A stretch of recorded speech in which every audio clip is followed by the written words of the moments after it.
Paranormal M is your guide through the unexplainable. Ghosts, curses, and chilling mysteries wait to be uncovered. Subscribe now. The night has stories to tell. Whispers down the hall.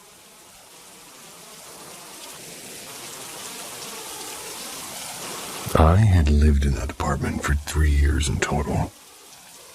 For the first year and a half, I shared it with my ex-husband. My best friend was the one who found the place. Her cousin was trying to get out of her lease early. And at the time, I was desperate to leave my in-laws' house and have a place of our own. So we jumped at the opportunity. We divorced about 18 months after moving in, though. And back then, nothing particularly strange happened. Except for one incident neither of us could make sense of. The apartment was on the second floor. And when you walked in, the kitchen was immediately to the right, opening to the living room. Past the living room was a narrow hallway, maybe 20 feet long. On the left wall, 3 doors, 2 bedrooms and a bathroom. At the end of the hall, a door to the laundry room. My ex had this gaming computer set up in the living room. I used the spare room as my little art studio with a small desk and my laptop for background YouTube videos. Wink, wink. He had drilled good, quote-unquote, computer manners into me, so I always shut down my laptop at night. He also had 2 cats who loved to jump on everything, so I always closed the studio door when I wasn't in there.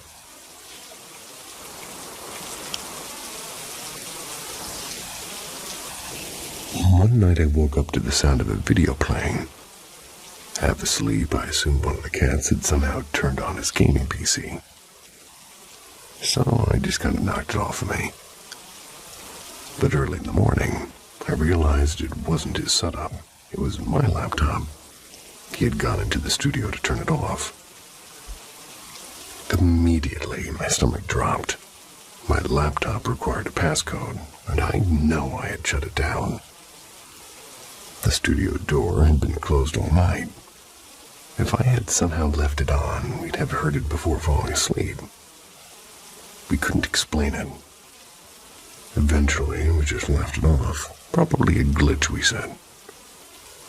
But things changed after, we moved out of there.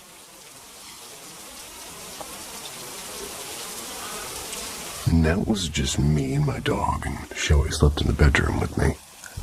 Never in the living room. And from the moment I started living there alone, I constantly felt like I was being watched. And there was this faint, stale smell of cigarette smoke that would appear and vanish without warning. And in the laundry room, sometimes in the hallway, sometimes right at the door. Neither I nor the previous tenant smoked. In the hallway, especially at night, always felt unnerving. Even to my friend, and they admitted it had given her the creeps years before. About 6 months after the divorce, I started seeing my current boyfriend. He often stayed over because, honestly, I hated being alone there.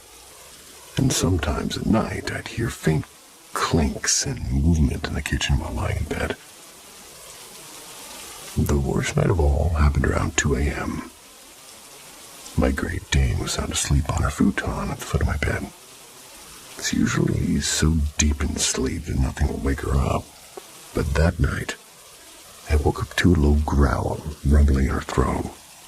Into the hallway, ears forward, baring her teeth. Something I had never seen her do before. I held my breath. The apartment was silent for a moment. Then came the creaking sound. Slow and deliberate footsteps from the living room down the hallway toward my bedroom. My heart was going so hard I could hear it in my ears. So I reached under the bed for my pistol, trying not to make a sound. I fully expected to see someone in the hallway, some stranger who had been hiding out for months, just like my worst fear. But when I edged to the door and looked out, there was nothing, not a single thing. I checked the entire apartment. Everything was locked, windows shut tight. Barely slept the rest of the evening. My boyfriend didn't witness really as much as I did, but he did believe me. Once he woke in the middle of the night in full panic, feeling as if something was in the room with us. At another time, we both heard the silverware drawer slide open and then slam shut. We didn't even bother checking. At that point, pretending nothing was happening felt easier. So one morning I went downstairs to get the mail. I ran into the restaurant owner who worked below the building. We didn't usually talk, but I mentioned I was moving, and he asked, "Oh, did you ever experience anything strange up there?"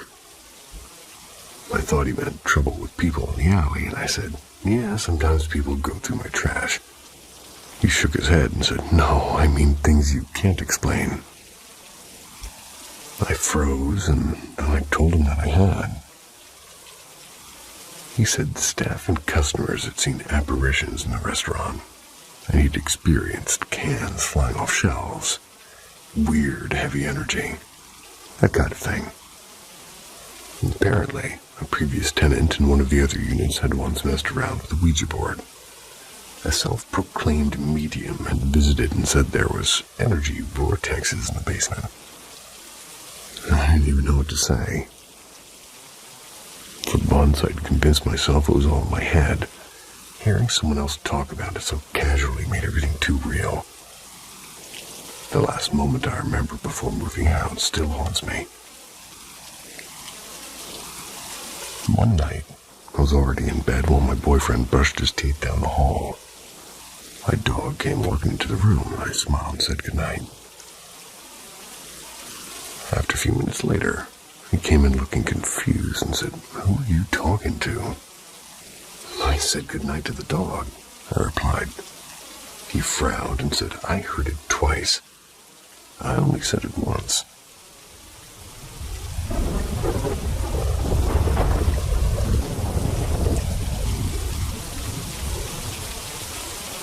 The night I watched myself sleep. Let me begin by saying this story doesn't end with a ghost, but the fear I felt that night was very real. Whenever my best friend returned to town for a visit, we always spent time at her mom's place. She had a habit of moving often, always renting these unique old houses. And at the time, she was staying in this breathtaking Victorian home. It was built in 1860. Tall windows, delicate woodwork, and a wraparound porch that seemed to hold 1,000 secrets. Even the faded red carpet that climbed the staircase added to its strange charm. As she gave me the grand tour, I was both fascinated and uneasy. She showed me antique fixtures and faded portraits, and most intriguingly, narrow closets that hid secret doors. These doors led to shadowy hallways carved inside the walls, connecting rooms like something out of a mystery novel. After the tour, we sat in the kitchen drinking tea. Her mom began sharing some things she'd experienced in the house. There was this small study with only one entrance that would sometimes be found locked from the inside. There would never be anyone there. Jewelry would appear stacked in perfect little towers on her bedroom floor. Medications moved without explanation. Then came the story that gave me chills. A long time ago, the house was owned by a sharp-tongued widow. They were once rumored to have poisoned her house staff with white oleanders that she brought back. She was said to wander the halls well into her old age, never leaving the house, and even after death. I laughed nervously at the story, but the truth is I didn't feel comfortable with it. We had dinner, watched a movie, and eventually decided to sleep. I was given the living room couch alone. Space felt too open and too still. I left the TV on for a soft glow, hoping it would keep the silence away. The moment I lay down, an uneasy feeling was creeping over me, like someone was standing in the corner watching. I didn't dare turn my head. I focused on the flickering TV light, counting the seconds and waiting for sleep to come. I don't know exactly when I drifted off, but what happened next felt too real to be a dream. I found myself standing beside the couch looking down at me. I could see everything. The blanket bunched near my feet. The pale light on the ceiling and the steady flicker from the TV. I couldn't move away.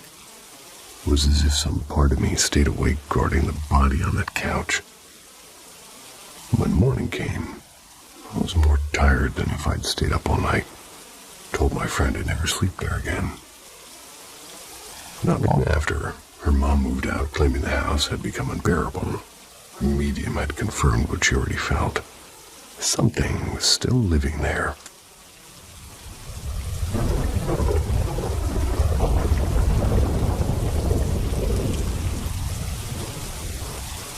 The Watchers of the Back Roads. I don't usually talk about things like this, and honestly, I've never been the kind of person who jumps to ghost stories. But there are 2 nights that I can't seem to shake no matter how much time has passed. Both happened on quiet back roads somewhere in the Midwest, in places that now feel heavier than they used to be. The Riverbank Drifter. It was a late summer night, the kind where the air hangs thick, and the cicadas never seem to shut their mouths. And I was in an old sedan with 3 of my friends. Windows down, music low, just driving for the sake of driving. The road ran straight for miles. Then it curved into a series of narrow turns by the river, a place local teens love to sneak beers and talk about nothing. Right as we slowed through one of those bends, I saw it. A faint, silvery figure like it had been stitched out of fog. It wasn't just a blur, it had a shape. I could see what looked like waders and a fishing hat and something that could have been a net or a rod hanging from its hand. It moved across the road in a steady, quiet step. And then we passed through it. For a moment I told myself I imagined it. But the silence in the car broke when one of my friends whispered shakily, "Did you guys see that too?" Another voice followed, and another. All of us had seen something. We pulled over just past the curve, and that stretch of road had no lights, only the black water below and the chirping of insects. Someone said they'd heard an old story about a man who drowned while night fishing decades ago. I didn't know if that's true, but that curve, it always felt like a place where something tragic had happened. The figure by the marker. Second time was different. I was alone. Late autumn, and the corn had already been harvested, leaving only dry cut stalks and an empty sky. I was smoking a cigarette. I was talking to my girlfriend through the car's Bluetooth. Taking the long gravel roads home, too. And then far up ahead, I saw what looked like a single utility pole with a dim light casting a small circle on the ground. At first, it was just another lonely pole on another black road. But as I got closer, I saw a figure standing just behind it. It was tall and solid, and it was a shadow. Too defined to be a trick of the light, its edges were sharp and darker than the night around it. Like the dark had folded itself into a shape. It stood there motionless, facing the road as if it had been waiting. I could make out the shape of a long coat brushing the ground, and a wide-brimmed hat pulled low. Reminded me of old movies, something between a drifter and a scarecrow.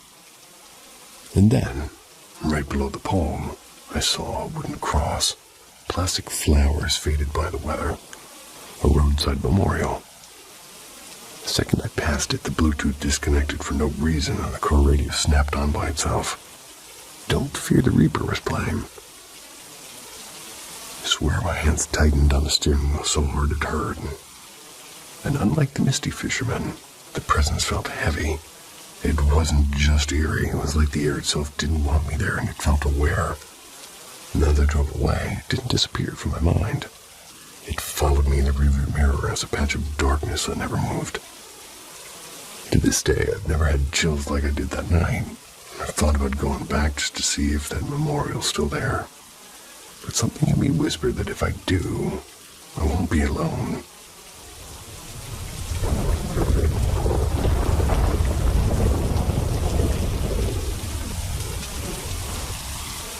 The night we shouldn't have played. Last October, my cousin surprised us with a Ouija board that she had found at the thrift store, saying that it would make Halloween, quote-unquote, a little more thrilling. We didn't have any spooky plans, so the three of us decided to try it out that same night. We sat in the garage, and then in the living room, and finally on the back porch. But nothing happened. So we put the board back in its box and shoved it behind some old shoes in the closet. And honestly, I forgot about it for months. Then, about 3 months later, my best friend came over to stay the night. That's because there was a massive thunderstorm and the power in our neighborhood often goes out. We spent most of the evening watching random YouTube videos, talking about everything and nothing. But at around 2:45 a.m., I think, with the wind howling outside and the house completely quiet, someone, probably me, jokingly said we should try the board again. And I never believed in the paranormal. To me, it was just a creepy game. But this time, we actually tried to set the mood. We lit 6 candles in a circle, turned off all the lights. We sat cross-legged on the wooden floor. The only light flickered softly from the candles. We moved the planchette in slow circles 3 times, all whispering, "Hello, Ouija." When we asked if any spirit wanted to talk, the planchette glided toward yes. It was almost immediate. I laughed nervously, assuming someone was pushing it. We started with simple questions. Its name, how old it was, if it was friendly. It first spelled out E, and then several numbers that didn't make sense. The answers kept changing no matter how many times we repeated the questions, which made it feel even more unnerving. And we went on for almost 2 hours. None of us are the type to prank each other. We even tested it. One person would keep one hand behind their back and think of a number. And somehow the board would always get it right. We also asked questions only one of us could know. And again, correct answers. At one point I got frustrated and said, "If this is real, prove it, do something." A few seconds later, we heard this dull thud from the hallway, like someone had slammed their hand against the wall. Nobody else was awake, and all the bedroom doors were closed, and that was the first time the laughter stopped. My best friend nervously asked if she would ever get married. The planchette slowly went from H to E and then repeated bride over and over again. Her hands were shaking. We decided to ask one last question before ending it. That's when it began spelling I and N, then F, then E, and finally R. Infer. I kept sliding back and forth between I and R, faster and faster. My cousin suddenly said, "We need to say goodbye, now." She looked pale. We moved the planchette to goodbye together. Afterwards, she admitted that when she was 11, she'd played the Ouija board once before, and something had spelled the same word, infer. It had followed with several months of terrifying sleep paralysis episodes, and she hadn't touched the board since then. For the next few days, everything felt off. I'd wake up with a strange, heavy feeling in the house. My best friend said she kept dreaming about a woman in a wedding dress whispering in her ear. A day later, my cousin's car wouldn't start for no reason. And weirdest of all, 2 of the candles we'd used that night, which we'd left on the kitchen counter, had melted down completely, even though we hadn't lit them again. 2 weeks later, I went to throw out the board. I placed it in the dumpster behind the grocery store near the old water tower. A few nights after that, we passed by the same place and the board was gone. I went from rolling my eyes at ghost stories to sleeping with my bedroom light on for nearly a month. Whether it was all just coincidence or something darker, I know for sure I'll never touch one of those boards again. You're damn right.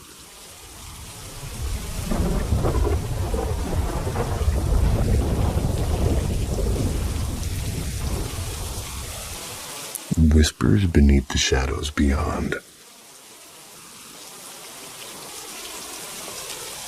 So, I've got a few stories from different corners of New Mexico over the years. The first one goes way back to when I was a kid. My grandmother used to work at Fort Bayard Medical Center, and every summer my sister and I would stay with her for a week. She loved giving us little tours of the facility, showing us the rooms, the gardens, and the quiet old hallways. The last time she took us, I was about 9.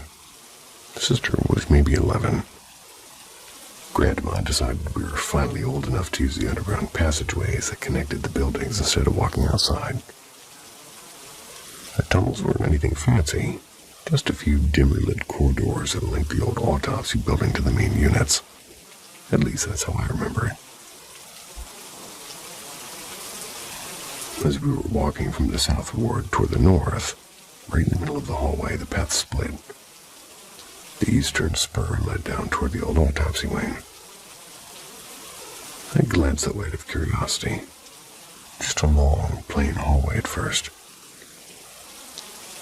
Then the temperature suddenly dropped.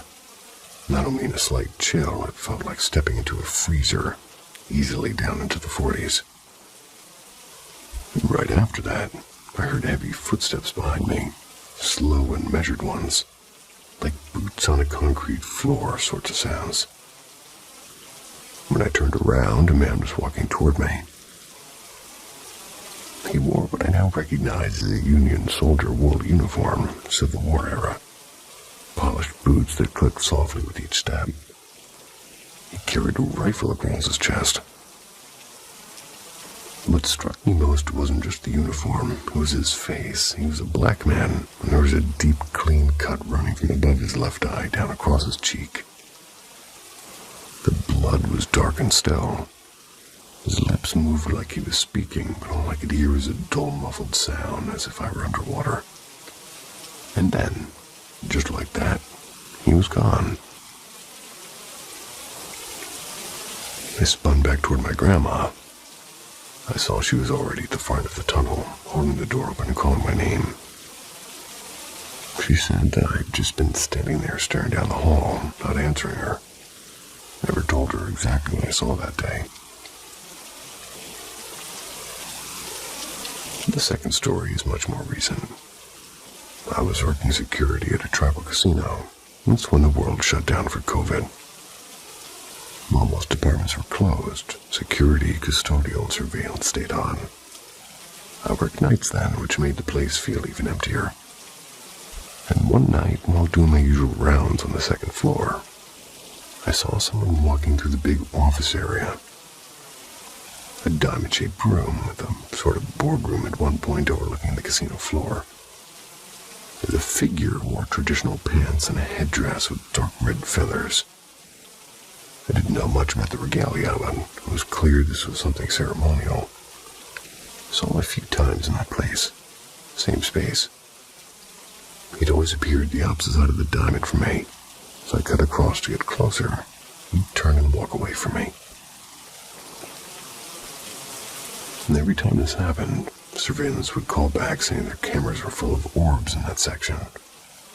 They couldn't see me clearly until I stepped into one of the side hallways.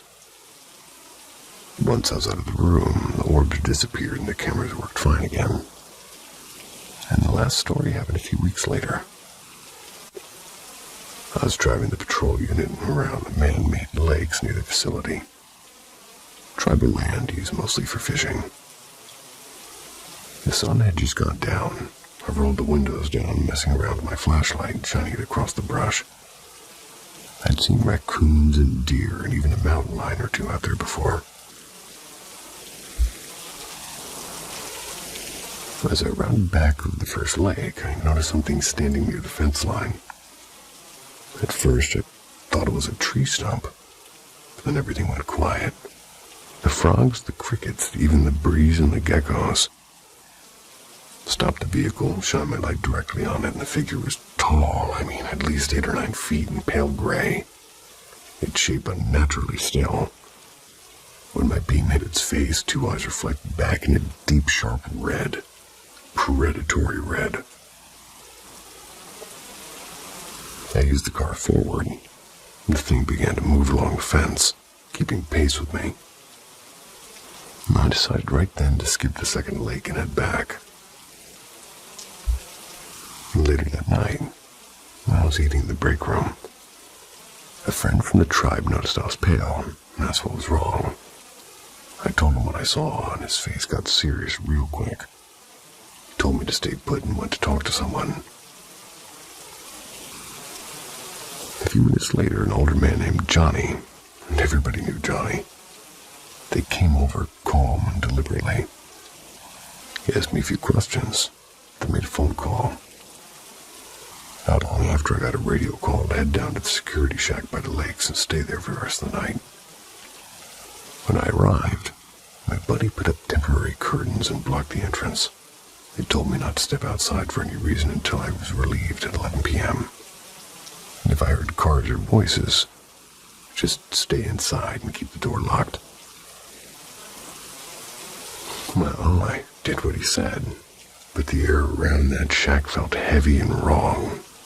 And throughout the night, there were knocks on the doors and slow shuffling steps, creak of metal as if someone or something was circling the shack. And every few minutes, the building shook slightly. And that was the longest night I ever spent on that job, never quite shaking the feeling of those red eyes staring through the dark.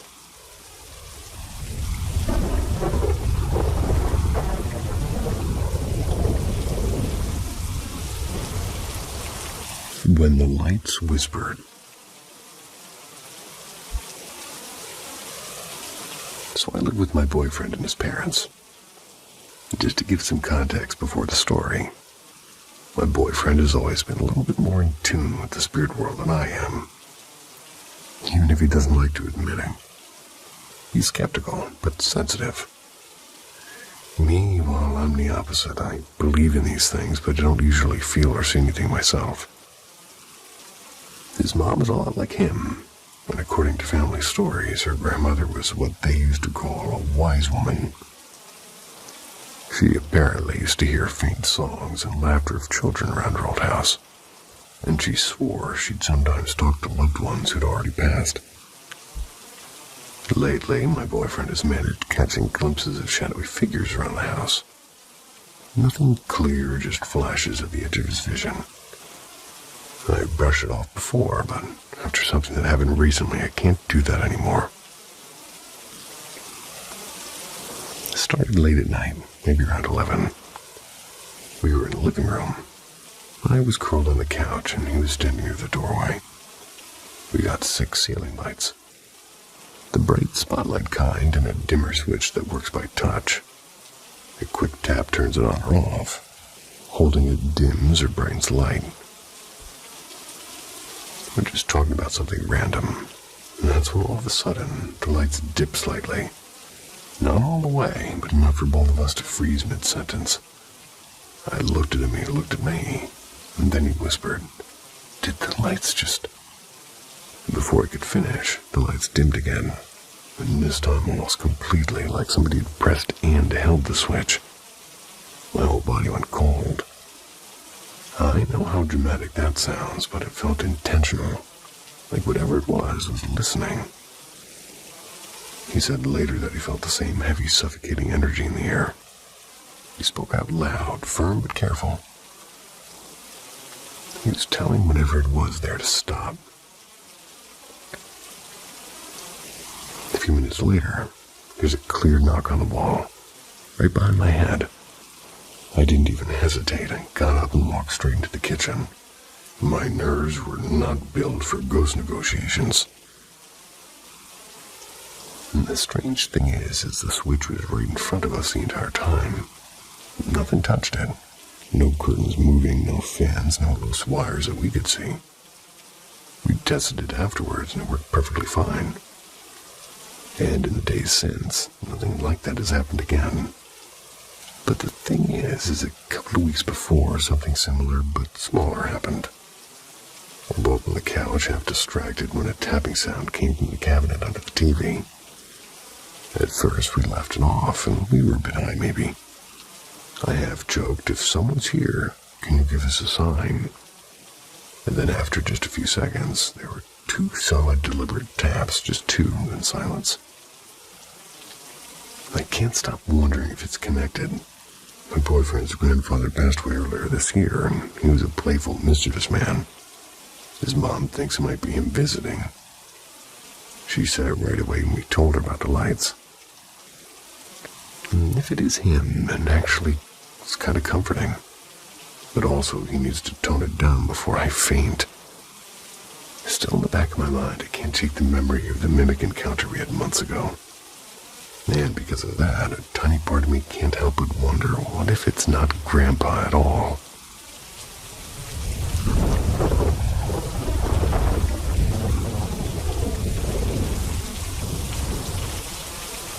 Henry likes to play tricks. I've been working at a small wellness center for almost 3 years now. I started off answering phones at the reception, spent more than a year doing that, and moved into skincare treatments as an aesthetician. Why can't I say that? Aesthetician. Whew. The building itself is nothing fancy, tucked between a nail salon and a dry cleaner. Definitely not the type of place that looks haunted. But a few months after I started, I heard about Henry. Henry's a resident ghost, and according to my coworkers, long before I came along, an older cleaning lady used to tell the owners she'd often felt a man's presence following her around. And later, one of the front desk girls apparently got so freaked out she hid in the hallway corner after claiming she saw a shadow glide past the mirror. Henry isn't evil, just playful. My manager swears that one of the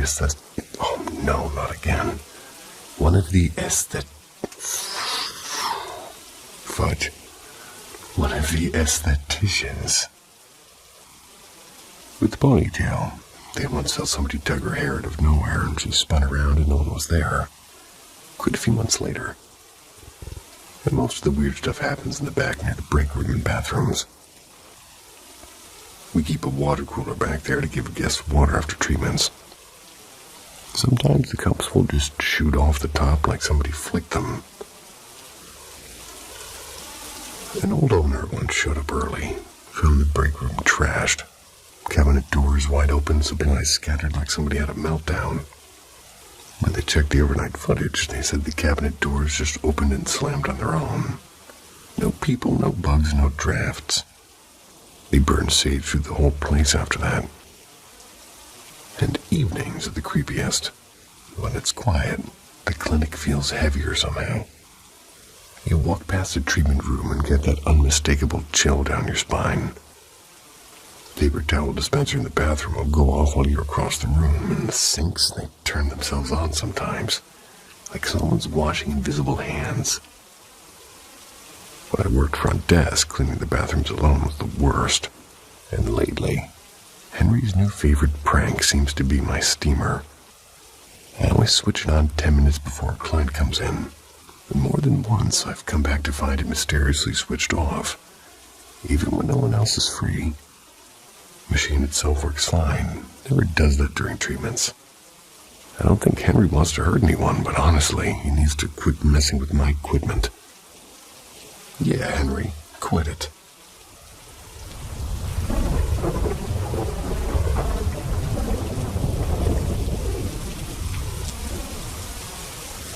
It's been 15 years. I still see figures and struggle to fall asleep.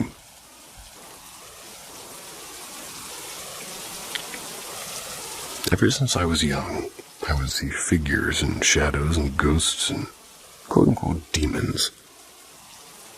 I know it sounds weird or made up, but I think it's important to note that I lived in a haunted house for 9 years, from age 5 to 14, and had my first paranormal experience around 8, or at least that I can remember. Also, I never knew it was a haunted house until recently, while talking to my parents. But apparently, all of our next-door neighbors knew it was haunted. But basically, regardless of whether my eyes are closed, or I'm half asleep or fully energized, or if it's midday or midnight, I keep seeing visions of faces and creepy monsters looking like they're trying to, pounce me or get ready to attack me. Even in my dreams, there's always paranormal activity at some point in time. There is a specific person or entity that keeps haunting me. And I don't know who they are, and I refuse to research who they are because I'm genuinely scared. The closest entities I can describe that look like it is, well, without looking up images, is La Llorona and the nun from The Conjuring. Another important note is that I had seen that entity without ever watching those movies, and prior to knowing it even existed. I first saw this entity when I was 8 or 10 years old, and in my dream, and, well, when I was 10 years old in my dream, and in the dream. I was in one of the rooms in the haunted house, and it was cornered in a corner and started levitating while staring at me. The next thing I know, we switched places, and it stood where I stood, and where I'm levitating where it levitated. My dreams are realistically haunting and graphic. Has lots of gore, etc. The only thing that keeps me safe or makes me feel safe is singing hymns in my dreams, but it's getting harder and harder. I tried talking to my parents, but they're no help, and I've been researching for any sleep experts or anyone in my area who can help me. They only offer medicine and such, and I've tried meds before for similar reasons, but it's only made things worse. And I'm at my wit's end. I've already tried a lot of things. Oh, and I also live 3 houses away from a haunted house, but I'm also very deeply traumatized and have depression, if that's important in any way. Haunted house lore used to be it used to be a morgue or a funeral home for the cemetery up the road in the 1800s, early 1900s. That was until it was renovated into a rental home. And the room we slept in, where they repaired the bodies. And a lady also supposedly killed herself just outside of her room many years ago. I couldn't find any official documents or information on the house on Google, but many neighbors who have never talked to each other have said the same things about seeing figures and watching them, even when they knew there was no one home, and even described them to have afros and be very tall. There are some tall members of my family, but absolutely none of them are anyone we have invited to have an afro or match their description. And there were 11 of us living in the home, excluding the neighbors. And it was very big with a weird layout. The garage was the size of 2 classrooms. The garage was also filled to the brim with junk. When we cleaned it out, we found a bunch of toilet seats. Very old tools we've never seen before, like 1890s. Some random bed frames and chairs and cabinets with medical compartments.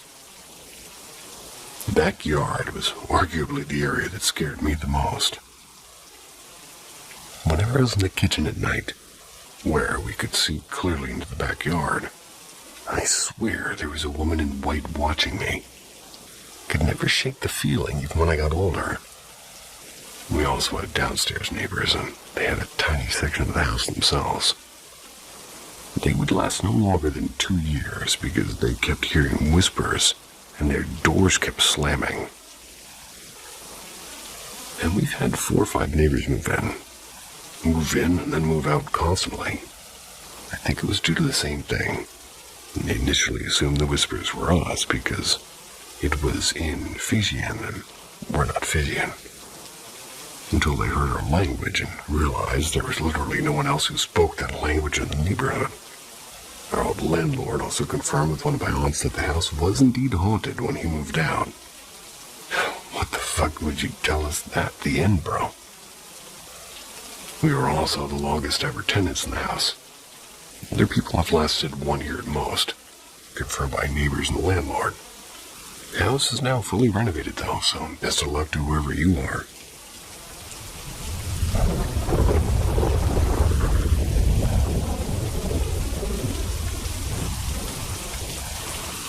How is the baby?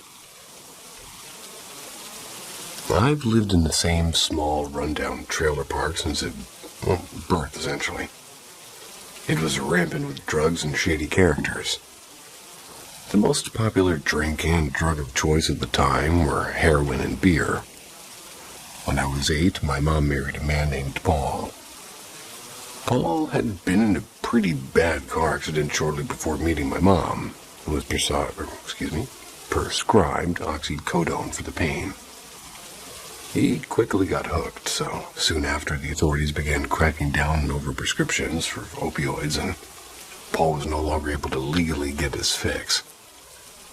He turned to the streets, and at $30 a pill, he had to find something else. He eventually just graduated to injecting heroin. Is that cheaper? Anyway, Paul had a friend named Luke, whom he met when he first started using heroin. Luke was a seasoned drug user and a drunk. Luke and Paul got along well. And since I grew up in this trailer park, Luke had been around just as long as I had. He knew me when I was a child, and he knew me as a teen.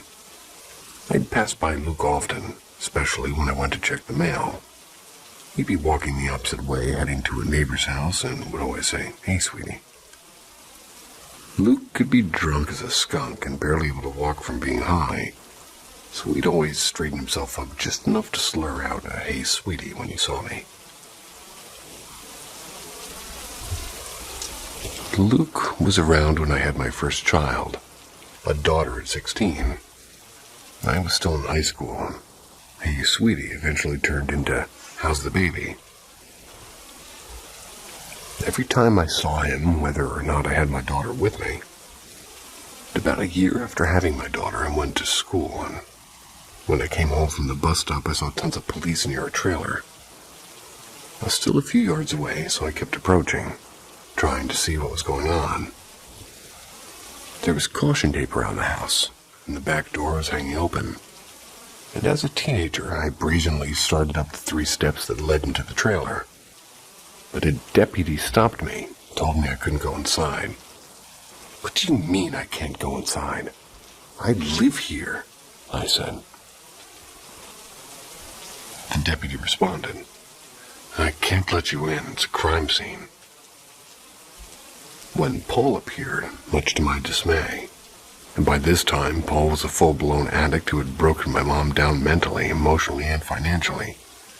And if Paul was here, my mom was at work as a preschool teacher, and my daughter was at that same school, so what was going on? Paul explained that around 10 a.m., Luke had come over to hang out. Paul was sitting in the recliner strumming his guitar, while Luke stood in the kitchen. The kitchen had a countertop that separated the living room from the kitchen, so Luke was out of Paul's direct line of sight. Paul said that Luke came over extremely intoxicated with a beer in hand, and after a few moments, Luke fell down, and Paul assumed that he had just passed out drunk. Luke was lying there for 2 to 3 hours, and Paul continued strumming his guitar, even singing a song about Buddy Luke passing out and puking. It wasn't until Paul had to use the restroom that he noticed Luke wasn't just passed out, he was blue. Paul immediately called 911. They instructed him to perform CPR, which he did, and he described it as the single most foul thing he'd ever attempted to do. Luke had died and vomited, and every time Paul tried mouth-to-mouth, vomit would come out. And after a while, Paul couldn't continue and just waited for emergency personnel. The call to 911 was made at 1:12 p.m. By the time I got home around 3:45, the body had been removed, but the scene was still treated as suspicious. Because of that, nobody was allowed inside. Eventually, the police let Paul back in, but it wasn't until after 6:30 p.m. that my mom came home. She was very angry, and my daughter and I were just waiting to go inside. Paul said he'd go in and clean up whatever mess was left behind. According to him, there's a lot to clean up, and about an hour later, he said that we could come in. The kitchen floor was so sticky you could hear your feet stick to the linoleum when you walked across it. Heroin addicts aren't exactly the best mates, so we lived in that trailer for at least another year. But I never walked across that floor barefoot, nor did I let my child walk across it either. No matter how much we cleaned, it would always feel sticky. About 6 months after Luke passed away in our kitchen, I was standing outside, leaning on the bed of the truck and talking to a friend. The trailer I was standing outside of happened to be the one Luke had lived in for many years before moving to a different one, where he was living at the time of his death. My friend now lived in that same trailer. We were just hanging out and talking when I heard a very clear, very familiar voice. "How's the baby?" Fate of Paul. Paul later confessed to me that when Luke passed away, he had taken Luke's used syringe out of his sock and used it to inject himself later that night. After leaving the trailer, we lived in a small rented house for about a year before my mom left Paul. Paul went back to the trailer park, drugged the mattress him and my mom shared into the overgrown, now wooded area of the destroyed playground. It's a playground that belongs to the church next door. He had a large tent, and that's where he lived, and he lived for 6 months after my mom left him. He shot up in his tent and nodded out with a lit cigarette, like I'd seen him so many times. Usually it was just wind up burning his leg and he'd wake up, but this time it caught the mattress on fire. He asphyxiated due to an overdose of heroin laced with fentanyl, and burned, only being found 3 days later by a friend who couldn't see the top of his tent anymore, as he put it. He was identified by dental records. Yucky.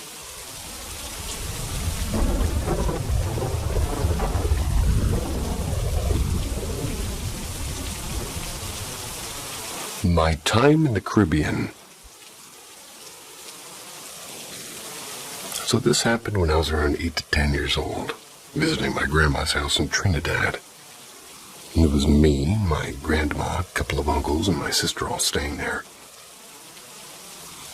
The house already had a reputation. Everybody always talked about seeing or hearing ghosts there. But I just brushed it off as family superstition. Caribbean people always talking about spirits and duppies? And I thought it was just old folks being dramatic. But anyway, one night I'm sleeping in the guest room while my sister's with my aunt, and I start hearing this soft crying voice like a young girl sobbing.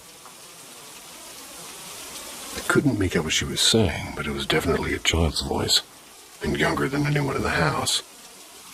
I was the youngest, so it made no sense. It freaked me out immediately. Now, the guest room was right across from the stairs, and to get to my grandma's room, I had to run up the stairwell. So what do? I wrap myself up like a burrito in my blanket. I make a run for it. Not looking at anything, just my feet hitting the floor. I bust into my grandma's room, turn on the light, and slam the door, and she wakes up instantly, like she knew something was off. Before I could even say anything, we both hear the crying too. She just pulls me in and holds me, tells me it's okay and that she knows how to help her, the spirit. Caribbean grandmas are scary calm when it comes to this voodoo stuff, man. Then she gets up and I literally beg her not to leave, and I didn't care that the lights were on. I didn't want her to just be out there alone. But she closes the door behind her and goes anyway. I'm in bed, still wrapped in a blanket. Can't even look around the room. Every little creak makes me feel like I'm about to die. Then I hear her voice, my grandma. She says she's back and everything's okay, and I feel somebody sit on the edge of the bed. But there's no sound of the mattress creaking, which is a red flag. I ask her to put her hands on the mattress so I can see them before I come out, and she does. I slowly lift the blanket and check everything in her hands and arms and nightgown. All normal, till I get to her neck. Her skin is pitch black, like unnatural shadow black, and I lose it. The blanket goes back over my head and I'm silently sobbing, full on snot faucet mode. Eventually, the weight on the bed lifts and now the mattress creaks. When my real grandma finally comes back, I hear the door open this time, green flag. She says, "Mama, I'm back." I still don't trust it fully, so I ask her to put her hands down too. She sits next to me, springs creak again, which is a green flag, and number 2, and pulls me in for a hug through the blanket, and I can feel it's really her. I rip the blanket off. She calms me down and tells me that she helped the little girl find the light. I tell her about the fake version of her that came back while she was gone, and she hugs me tighter. She tells me to feel her chest. Her soft skin and steady heartbeat honestly grounded me again. Then she picks me up, and Caribbean grandmas are strong. Tells me she needs to get some things from downstairs, and this time she's bringing me with her. I'm terrified, but I hold on to her tight, and her heartbeat keeps me calm. And here's the creepy part. She doesn't turn on a single light going down the stairs or back up. Could have, just didn't. And her heartbeat stayed completely steady, like she wasn't scared at all. And back in her room, she sits me down and starts placing all these spiritual items around. Like stone statues and paper with writing and cups with sand or something. I keep begging her to close the door because I can't stop looking at the pitch black hallway, but she tells me, "Doors don't keep spirits out, your mind does," and says she'll be making sure nothing gets in. She tucks me in and turns off the lights. I panicked, but she kept her hand on my head, covering my eyes gently like she always does when she sings me to sleep. I eventually pass out. Next morning, I wake up to sunlight and voices in the house, and my uncles are talking low in the kitchen. I go out, and my grandma's just sitting at the table like always. I've been too scared to ask her what really happened that night. We don't talk about ghosts, unless she brings it up. But yeah, that's my Caribbean ghost story.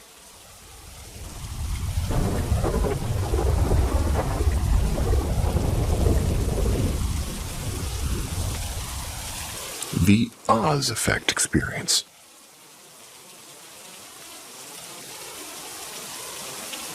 That silence feeling, being watched. Yeah, I'd recommend you to listen to it. Last summer I had this feeling, in the middle of the woods in a spot in the Caribou goldfields. Caribou, maybe. Where a triple murder and robbery took place in the 1860s. I was on the Old North Trail, in an area called Murderer's Gulch, on a secondary road into an abandoned mine. This place is deep in grizzly bear country, in thick forest. It was a hot, sunny summer day. No people live within miles of this place. One can Google for the story of the murders and robbery. My girlfriend and I wanted to check the area out after hearing the story. The main roads washed out, so we took the Old North Trail. That's where the robbery took place over a century ago, which is now an old deactivated logging road down to the opposite side of the main road past the washout. That leads into the abandoned mine.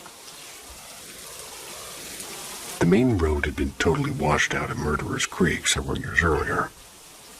The secondary road we took was not great, which had small washouts and was very overgrown. We spent 2 days clearing and fixing the road, and on the second day, we decided to walk the rest of the road to get a sense of whether it was worth continuing trying to fix that road to get down to the abandoned mine in my truck. But anyway, before we went down on foot, my girlfriend wandered down the road a bit and came running back as I was digging away past a small washout in the road. She asked me if I heard that sound, in quotes. I had not heard anything as I was shoveling, just filling the small washout to a point to get my truck further down said road. We walked down to the abandoned mine to see how much work was ahead of us. I had my 45-70 lever-action guide gun with me, since we were in bear country. It was a steep grade with a cliff down to the mine site, hundreds of feet below and thick forest on the other side of the road. Basically, it's a bottleneck all the way down for about 1.5 miles. We got down and looked around the abandoned mine for about an hour before heading back up the steep road to my truck, and on the way back I had an off vibe. I stopped before the V onto the bypass road that we came down. I felt something was off, like we were being watched. A big danger feeling where my hair stood up. My girlfriend asked if everything was okay, and I said, yeah, not wanting to freak her out. But I stood still listening, and I could tell she felt it too. And that's when I noticed it was silent. No sounds, no birds chirping, just silence. Then a squirrel lost its shit, chirping the danger sounds that they do. Then we heard 3 very loud knocks up the road back to the truck coming from the woods. Loud and spaced about a second apart between each knock. It was like somebody smashing a big rock on a tree not far behind the tree line. This being up the way that we had to go to get back to my truck. We kept walking toward it. There was no choice if we were to get out of there.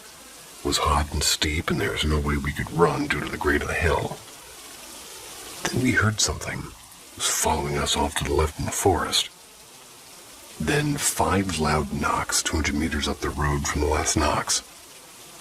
We were in the bottleneck, a steep cliff to the mine on the right, close knocks to the forest on the left. I looked at my girlfriend and said, we have to get the fuck out of here. We pushed up the steep road, me keeping an eye on the forest, ready to shoot whatever it was that was following us. It was the scariest walk of my life, but we got to the truck and got out of there. The sound my girlfriend heard prior to heading down turned out to be the same knocking sound we heard in the walk back up.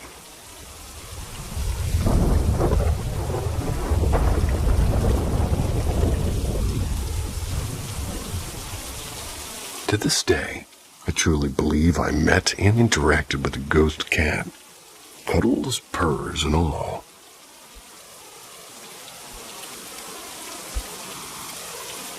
This happened to me back when I was in high school. And for extra context, our home was built in the late 1860s. Quite a few people have lived in that house before we moved in. But one night I got myself prepared to go to bed as usual. And before I do, I check that there's no cats in my room. I prefer sleeping with my bedroom door closed. I don't like to be woken up in the middle of the night by one of our cats wanting to get out. I have a hard time going back to sleep a second time.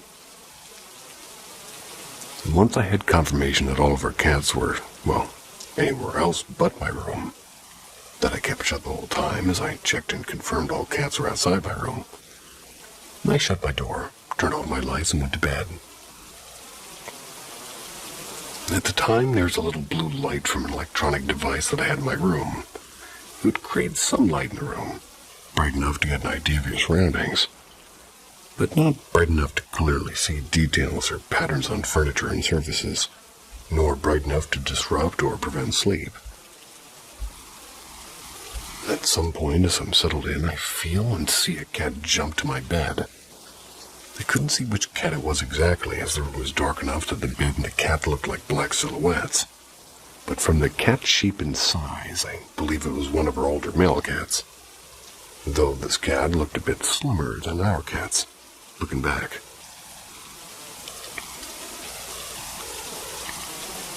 I was already completely settled in bed to the point where I knew that if I got up again, my comfort state would be disrupted. So it'd be more annoying to get settled in the second time. So I figured what the hey and stayed in the bed as the cat came up to my face and arms and got all purry and cuddly. The cat was brushing his face against mine, purry and everything as I stroked him.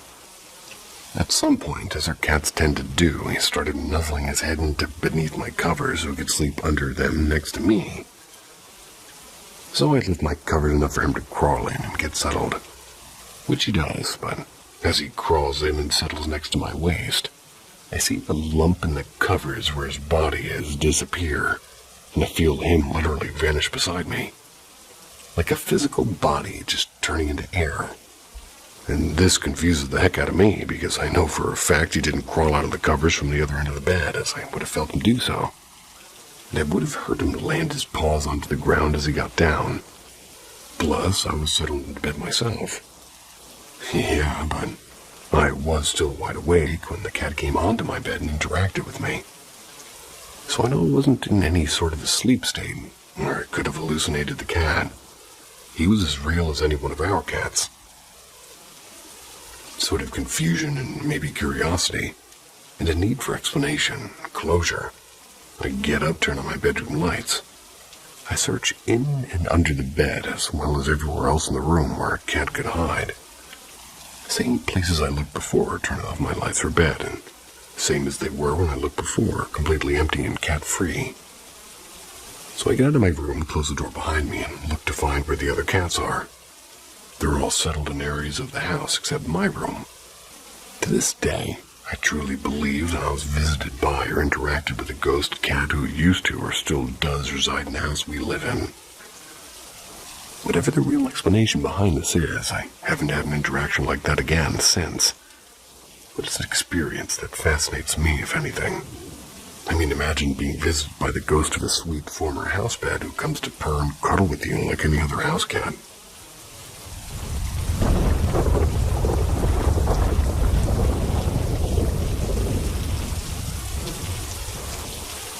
Strange activity in my home.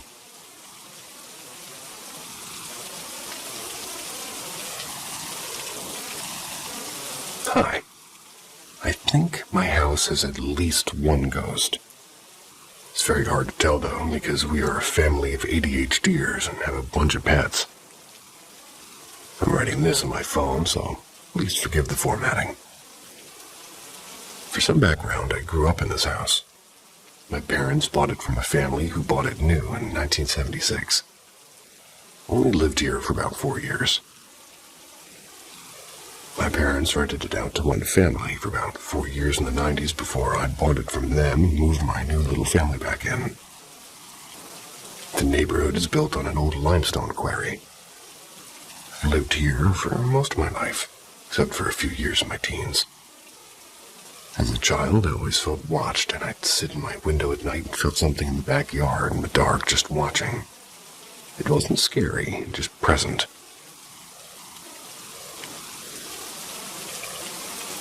There's also a central part of the house, between the hall and the garage and laundry room, that feels spooky. My sister corroborated the spooky feeling one time when she was visiting and told me about a time when she was doing laundry. She was overcome with the feeling of get out. In my previous marriage, we had a lot of my then-husband's family living here. At one time, there were 7 children under the age of 12. All of them were afraid of this area. Multiple adults have pointed out that it feels eerie there as well.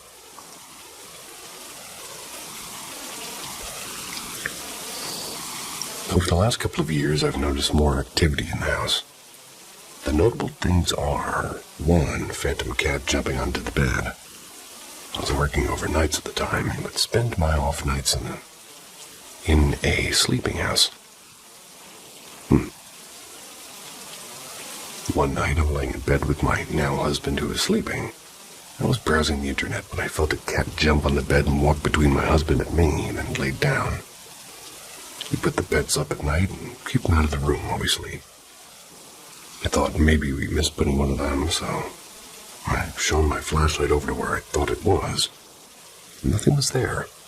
I felt around and still nothing. I hopped up and did a head count of pets, and everyone was accounted for. 2. Loud crashing of shelves to the ground with nothing out of place. For a couple of months, randomly, a loud crashing noise was coming from the office. And we have a bunch of shelves on the walls, and those shelves are full of crap. Collectibles and Legos and pictures and trinkets, and you get the point. So hearing one of those shelves come crashing down and stuff breaking and flying across our tile floor was alarming. But when we'd go to check on it, nothing would be out of place, and this happened at least 5 times. I was not the only one to hear it, and I wasn't the only one to go check. I have a video from my security camera of the noise, and the camera was pointed at the puppy crate. 3. A hanging plant was torn from its place. I had some small succulents hanging in my window in the kitchen. One was a little guy in a swing hanging from twine. The twine was fairly substantial. It was in good condition that day when I checked the moisture level of the soil. I wish I had taken a picture of the twine after this happened, but I wasn't thinking of documenting anything yet. But as I was saying, in the early hours of the morning, the twine was pulled apart at all 3 supporting points, and my plant went tumbling. The most striking thing about this is that my dogs didn't bark, and if I set something down too hard in my nightstand in the night, my dogs will go off. But nothing here. It's like they were watching and the noise was expected. I have a recording of the noise, and the silence that follows, and I checked the video to see if there's a cat to blame, but no, it seemed to be over there when it happened. 4. The sunglasses go missing. They're later found in a reusable baggie in the sink. And this is a weird one that I can't figure out. I was alone at home and getting ready to leave for an appointment. I have to have my sunglasses to dry because daylight hurts my eyes, and as I was leaving, I opened my purse and checked for her and saw my glasses and put my phone in my purse. Then I decided I should use the bathroom before I left. I set my purse down and went to the bathroom. Then I grabbed my purse and went to the door while digging for my glasses. Not in there. Stumped, I retraced my steps, and I couldn't find them. I searched for a few minutes, but had to go, and when I got home again, I searched again and found nothing. Like I said, I have ADHD, so I'll often lose something I'm holding, but can usually find it. I keep looking and getting rather frustrated. I eventually pull my husband in to help look. Nothing. I give up for the evening, and I go do the dishes, and in the sink inside of a reusable sandwich bag are my glasses. And this weirds me out enough to review my security camera footage because did I put them in there? No, I saw on the tape where I put the bag in the sink the night before. I saw me searching for the glasses, and then when my husband and I were talking about where they could be, I saw the bag open by itself. Like the ghost was trying to help or something. Well, I don't know. It seems so strange. These are the most recent and, well, most my attention-grabbing of incidents. There's always something weird happening, but 99% of the time I can attribute it immediately to my ADHD or pad.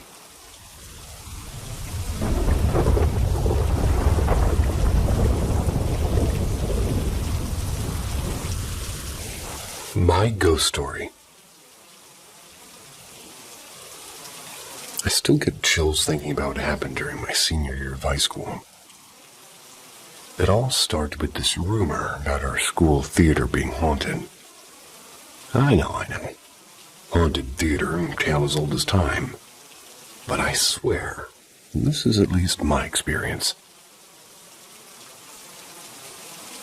When I was going through the theater program, older students used to talk about a ghost circle. A circle drawn in chalk on the backstage wall. They said it was there to bind a ghost, and everyone was warned never to break it. No one ever explained exactly what would happen if you did, but even the skeptics wouldn't mess with it. The summer before my senior year, the school started remodeling the theater. They repainted the entire place, including the wall with the ghost circle. Painted right over it, as if it never existed. And that's when the strange things began. Almost immediately, weird stuff started happening. The janitor, usually very professional, suddenly refused to clean the theater at night, wouldn't go near the prop closet anymore. She seemed genuinely spooked, and the prop closet would make banging noises like pipes clanging. But the moment somebody opened the door, the noises stopped. Props would disappear or turn up in odd places. And there was often a shadowy figure on stage, which we tried to blame on the lighting. Never felt right. I got really curious after everything creepy started and did some research about the ghost story. Found out that a former student, deeply involved in a theater program, had died in a car accident years earlier, right before a show. Out of respect, I won't share more details about him, but knowing this added a whole new layer to the weirdness. The culmination of weirdness was during the senior show I was directing that December. Tech kept glitching and lights malfunctioned and sound cues failed. Things that worked perfectly for weeks in rehearsal started suddenly breaking.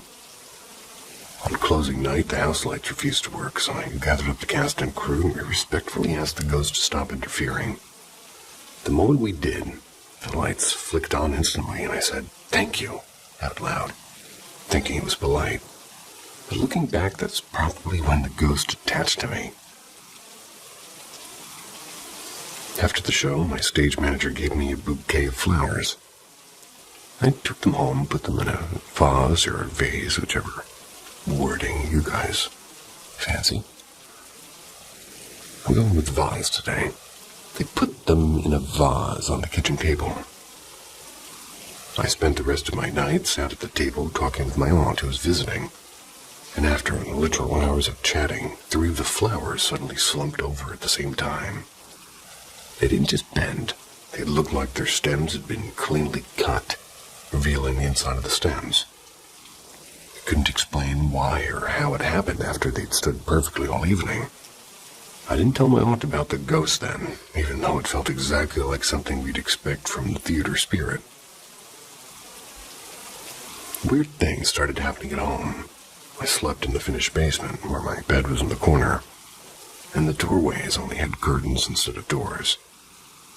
Sometimes I'd wake up to see the curtains swaying and thought it was just drafts.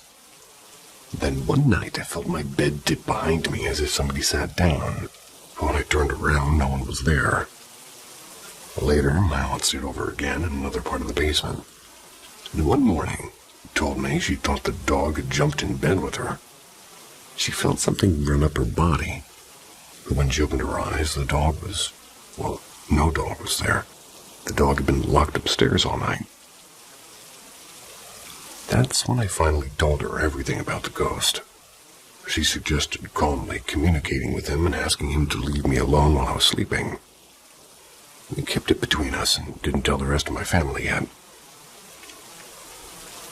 Months later, one of my sisters had a friend sleep over. She and my sister shared a bed while my other sister slept on the ground next to them. The next morning, the friend said that the sister, who was supposed to be sleeping on the floor next to the bed, held her hand all night. She gushed about how sweet it was. But the sister denied this, saying she went back to her own bed early, didn't hold anyone's hand. The friend was so freaked out she never stayed over again. And eventually, I told my family about the ghost following me home, and they shared their own experiences. One sister heard a loud bang one night and found a bag had fallen off a shelf for no reason. Another kept hearing noises from her closet that stopped whenever she opened it. But luckily, nothing was ever out of place. That was just the beginning. There were more strange incidents over the next couple of years, like noises and movements. Little things that still make me shiver. But then, almost as suddenly as it began, it all stopped, and it's been years now. I have no idea why the ghost left or what made him move on, and my family and I almost joke about him now. Like he was just some weird, invisible member of the household. Since then, nothing unusual has happened, and life's gone back to normal. There were a few other incidents that came to mind for me writing this post. I'll have to ask my family to remember the majority of them. It's not the scariest by any means, but I swear to everybody I know, we had a ghost for at least a few years.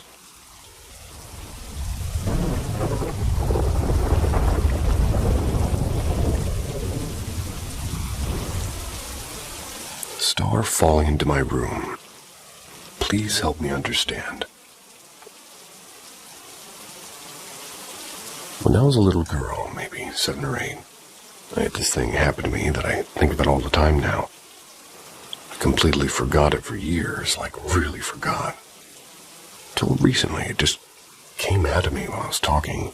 Now I can't stop talking about it. It was real, and I know it happened.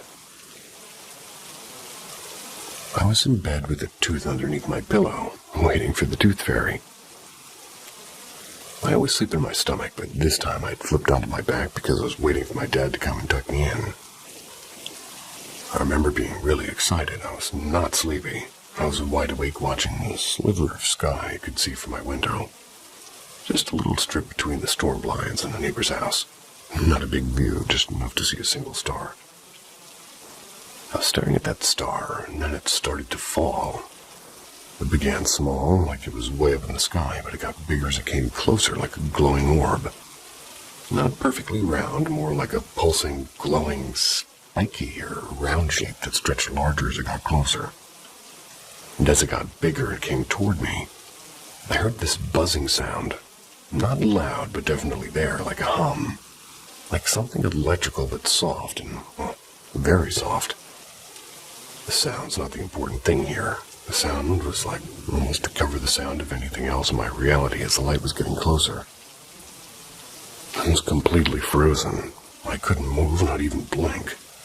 But I wasn't scared, I was just stuck, watching this happen. The star got bigger and bigger until it was huge, and it came through my window. It didn't break anything, it just entered, like it phased into the room. The light completely took over my vision, and I couldn't see my bed, the walls, or anything. Just pure white light. Total whiteout. It's like it entered me. And then suddenly I gasped and I sat up like my whole body jolted upright. And time had passed because the dollar was under my pillow and the tooth was gone. My dad wasn't in the bathroom anymore like he had been when I first lay down. I'd seen the light under the door and heard him washing his hands, but now it was quiet and it was done, and I'd missed it. But to me, it felt like no time had passed at all, like the whole thing was maybe an instant. I grabbed the dollar and I ran to wake up my dad, telling him I saw the tooth fairy, because that's what I thought it was at the time. That was how my little kid brain tried to make sense of it, but he said, okay, and brushed it off. But I know I wasn't asleep. I was awake and excited and watching, and this wasn't a dream. It really happened. The only other time I've seen something shaped like that, this featureless glowing being or presence, was when I was 16. I had this dream where I floated into a different place. It was like sky above the sky below. I was just drifting inside of it, very surreal and dualistic. There was this massive wall of light, and from inside it, something started walking toward me. It didn't have a face or arms or features, but I knew it was a being, and it just pushed me back and said, not yet. That was all. Then I was suddenly back in my body again. The shape of that thing, the way it moved forward and how I just couldn't resist it. That's exactly what this light star thing felt like as I entered my room. Not threatening, just undeniable. Like it was coming no matter what. I don't know what it was. I don't know why it happened to me. Didn't even remember it happened until very recently. I guess I tucked it away.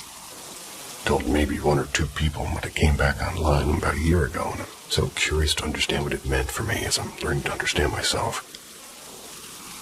So I just want to know, has anybody ever had something like this happen to them?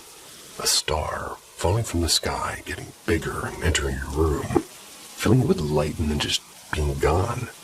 No vision, no message, just that. Not astral projection, not sleep paralysis. I'm talking about a star falling into your room at night. Only the sticky green ones on the ceiling, for me.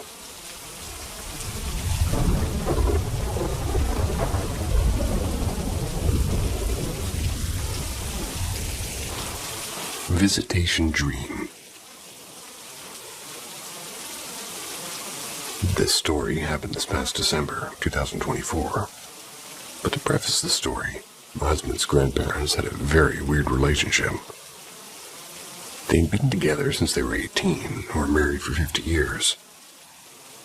They were not very lovey-dovey. My husband's grandmother had been bedridden for about 2.5 years. They were in kidney failure. We had just found out recently that she was not a candidate for dialysis.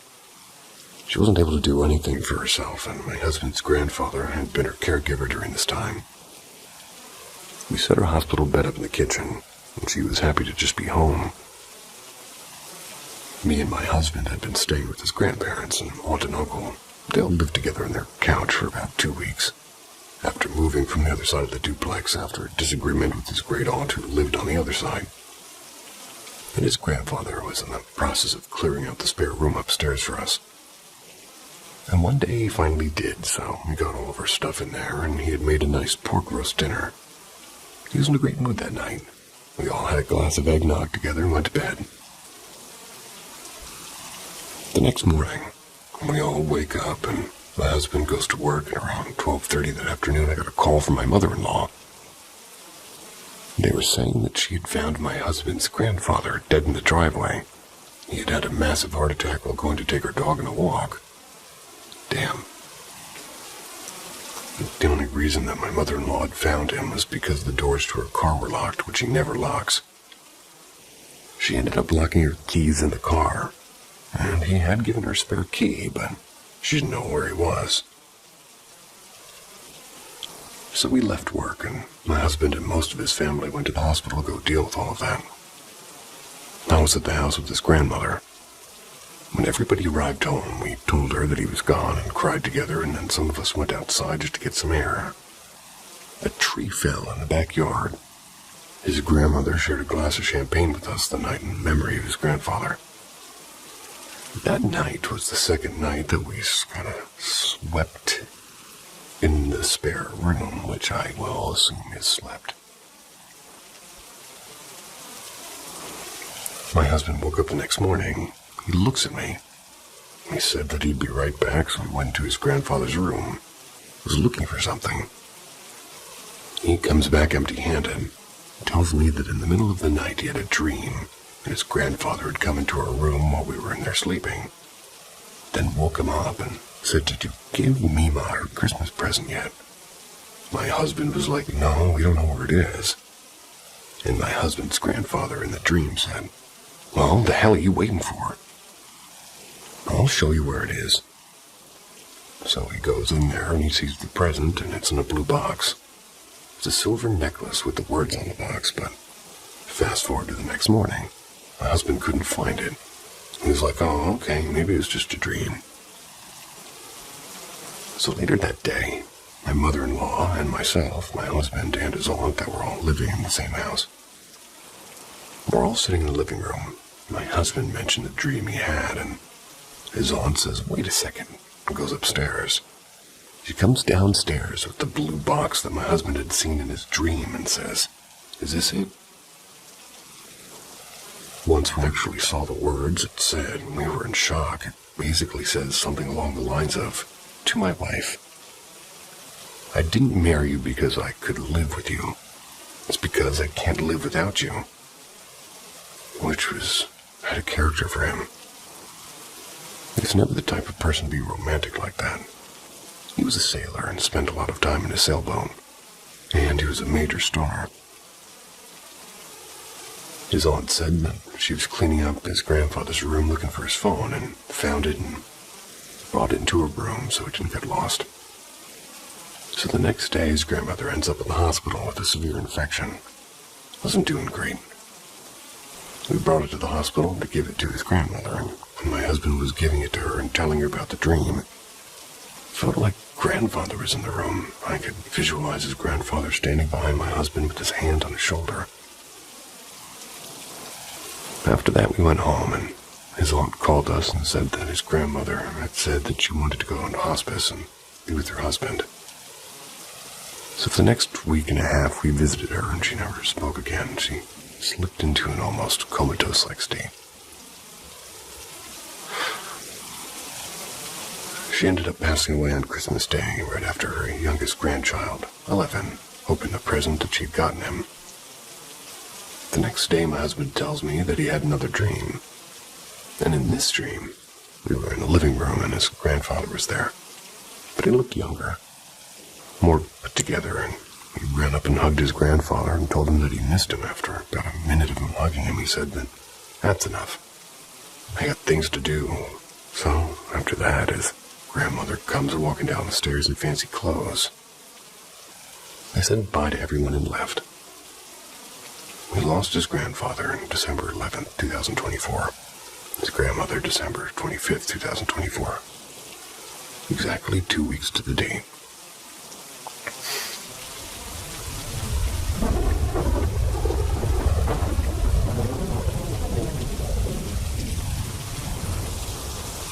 I saw things as a child, and they're happening again. I grew up in rural Ireland, in a Jehovah's home. I was a young boy, around the age of 7 to 8, when I first started seeing things that supposedly weren't there. And most of my friends and family thought I was possessed and would lock me in my room for weeks when I started to act up. The first event is very blurry in my mind, so don't take this as completely accurate.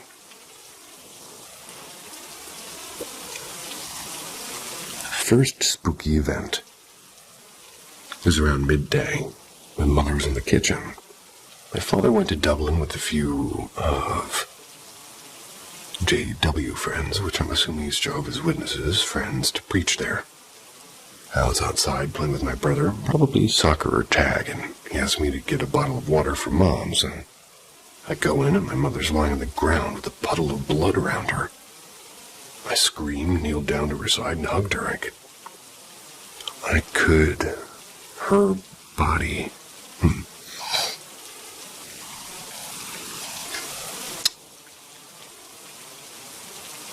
Trying to figure what they wrote here. I could feel the heat from her body, the way the blood stuck to my skin, and my brother comes in panicked from the yelling. Asked what's wrong. I said something along the lines of, "Call Dad," before my mother walks into the room, confused on why I'm on my knees crying. She's asked why I'm crying. I looked her and looked back, and the body's gone, and so is the blood.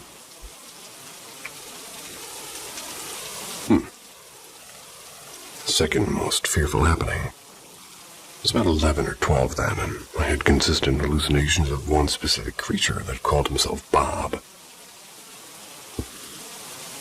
He was about 2.5 meters tall, had pale white skin with long arms that stopped at his knees. His head was a light string of gray hair, but other than that, he was bald. He always hand-ripped white hospital gown-looking thing. Bob mostly came in sleep paralysis, where he'd cry while facing the corner. After a few months of this consistent appearance, I was watching TV and got a sudden feeling of dread and fear. I looked behind me, and he was standing watching. This was the first time I'd ever seen his face, and he didn't have cheeks, and his mouth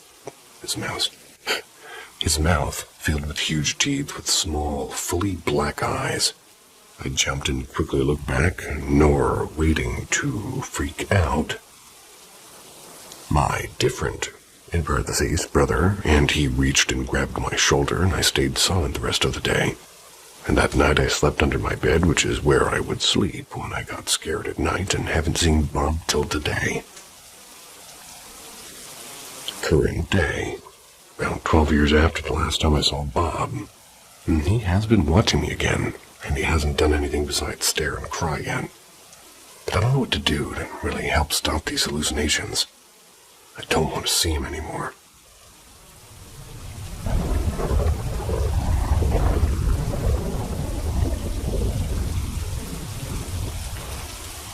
My haunted house. We bought this house 1 year ago today, July 8th. We were told when we came to see the house, the previous owner had died. But it wasn't until we were a week or two away from closing that I found the obituary and read that she had died at her home. Immediately when we moved in, I started seeing things. My 18-year-old daughter said it was haunted from the moment she stepped in. She was not with us when we looked at it, and this was after we had bought it. It started with me seeing what I would say is a woman walking from the dining room to the living room as I went from the living room to the kitchen. Makes a big circle.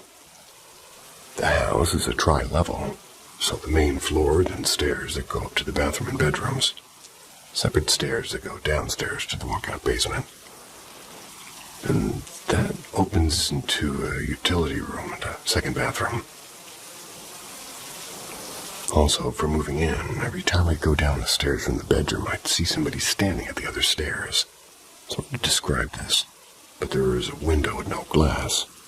It lets you see to the other stairs that go down. A friend has experienced this too, and I haven't happened in months, and nothing has changed. And I kept all this to myself, but my husband, who's been a non-believer until recent years, and experiences that sort of changed that, started seeing things. He had a black shadow walk up to him in the bathroom. He thought somebody had came in until he saw it disappear, and it freaked him out. And he has seen shadows other times too. I've seen shadows walk by and move doors. The weirdest thing would be seeing what looked like a person reflected in the TV when it was black. It was like somebody bent over looking at the TV very closely, and then they stood straight up and stepped back. And I've seen my husband a few times, and it wasn't him. He woke up, got out of the bed, and he was asleep next to me. So I was trying not to wake him. Started downstairs and realized he was asleep on the couch. Went and checked, and the bed was empty. The newest thing was last night. I had just turned my phone off, and I was just settling to go to sleep. And I wear a sleep mask, so it was on. I felt an arm on my hip and slide across. Took my mask off. Rolled over and checked my husband, who was asleep with both arms under his blanket. We had separate ones. Well, I hadn't felt him move, and this is the first time it's touched me. Very weird. Before somebody asks, yes, I have cats, but my door stays shut. They're not allowed in my room. Sorry this is long. It's not even everything that's happened, but a big chunk of it. I should tell some of my other ghost stories sometime.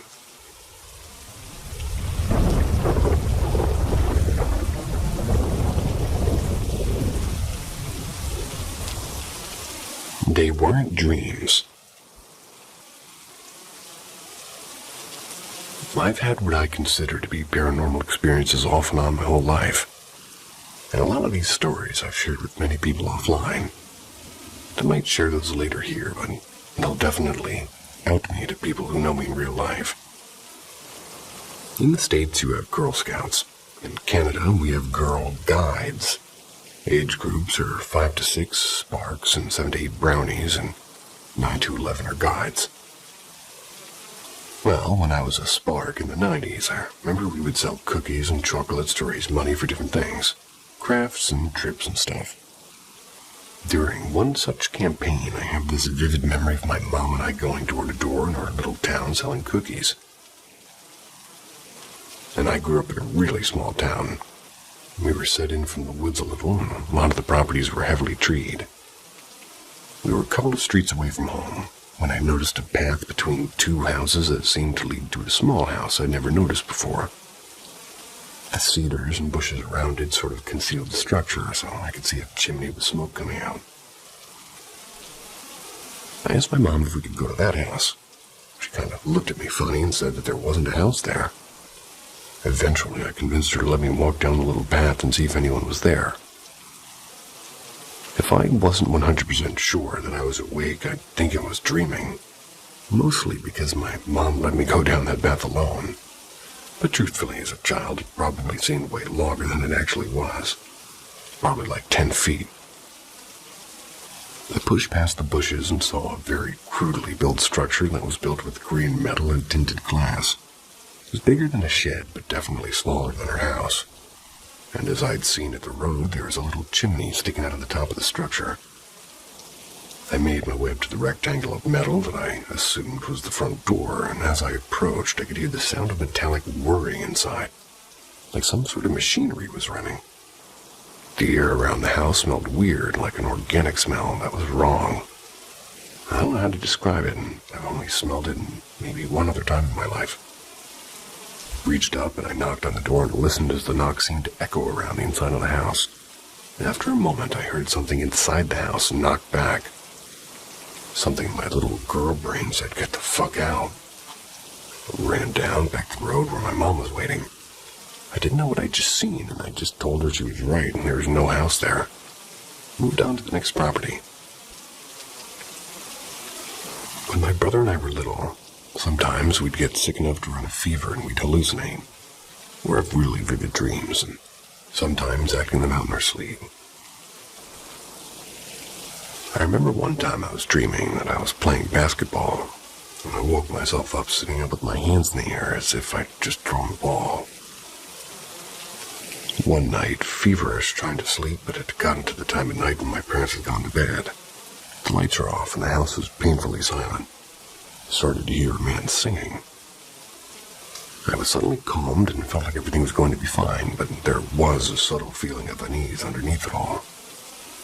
The man singing seemed to get clearer in my mind, and I realized I was sitting cross-legged on the floor in a circle with other children, and the man sat straight across from me. He was singing and strumming an acoustic guitar, and I could smell that weird smell again. Organic and wrong.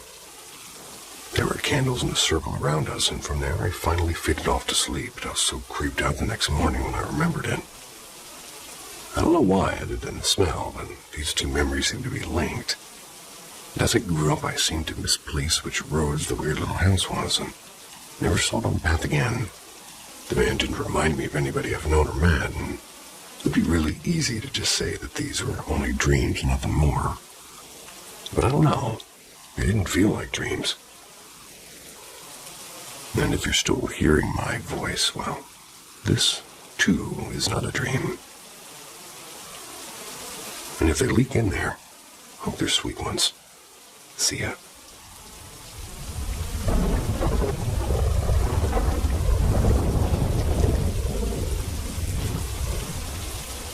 Where others see silence, Paranormal M hears whispers, ghosts, curses, and chilling mysteries come alive. Subscribe. Hit that little thumbs up button if you're good for me, especially if your curiosity can handle it. The Ghost on the Line.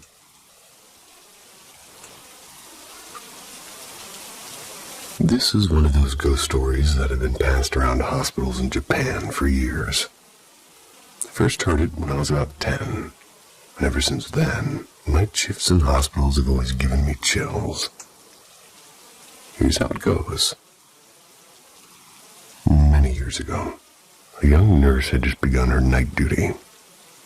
One humid autumn night, the ER became hectic after a pileup on the highway. It sent several injured patients in at once. In the middle of the chaos, a senior doctor urgently asked her to bring a patient's x-ray folder from the radiology wing. The problem was the radiology wing was isolated from the main building, about a 5-minute walk down a narrow corridor. At night, that corridor was completely dark except for the faint glow of the exit signs. Only with a small flashlight, she tried to distract herself by humming softly, but every step echoed too loudly as if someone were walking right behind her. When she reached the department, she flipped on the light and hurried to the shelves. After a few minutes of searching, she found the right file, and just as she was turning to leave, she noticed something odd. One of the folders had been pulled halfway out from the bottom shelf. The label on it said Room 308. She didn't remember any patient in Room 308 that night, so she was puzzled and she pushed the file back in place. That was when it happened. The phone rang. The old black phone on the counter rang sharply, and at that hour, no calls are supposed to go through to that wing. She froze for a second. Her hand still hovering over this file, and the ringing wouldn't stop. Swallowing hard, she picked it up and said, "Come back." The voice was like somebody speaking through water, enough to make her blood run cold. She slammed the receiver down, bolted out of the room, sprinting through the hallway without daring to look back. When she reached the ER, panting and pale, she told the head nurse what had happened. The old woman's face was drained of color. Room 308, she explained quietly, hadn't been used in years. The patient had died in there. A man who kept calling the nurse's station every night during his last hours, begging someone to come back. After he passed away, staff reported the phone in that wing would ring at random hours, always from room 308. The line had been cut a long time ago, so who made that call?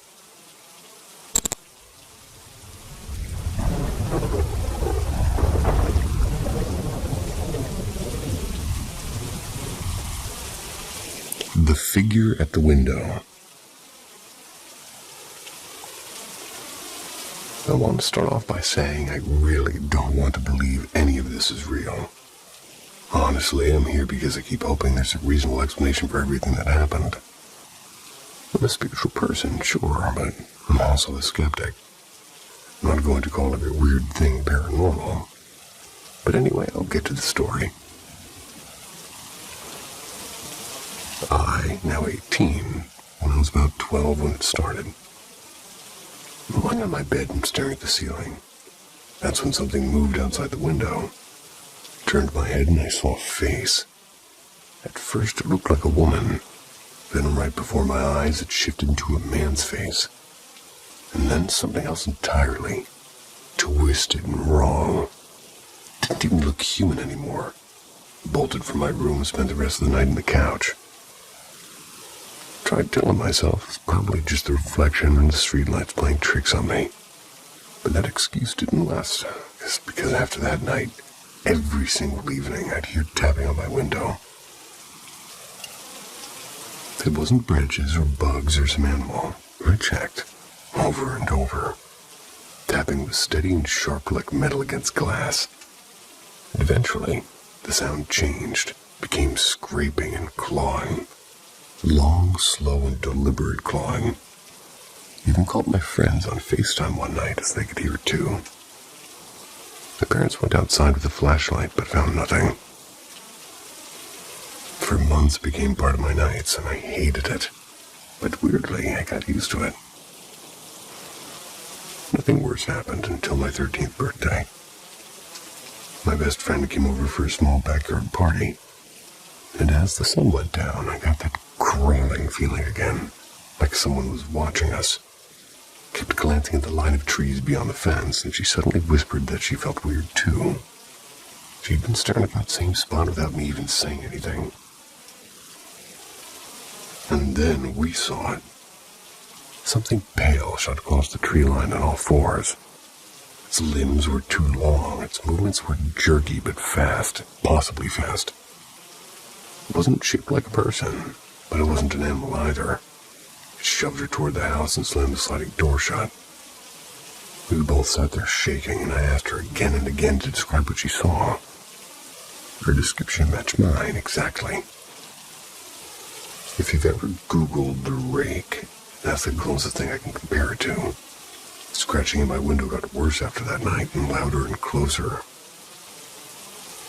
That was until a month later when I went to stay with my aunt for a few weeks, help her while she recovered from surgery. When I came back home, everything was quiet.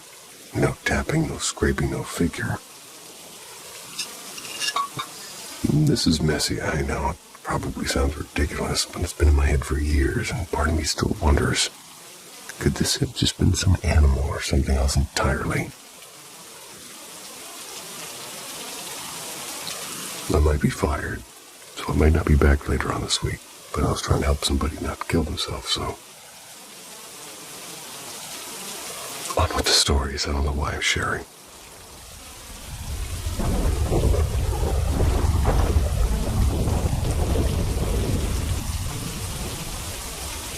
The night we saw them. It was 2007. I was 22 back then.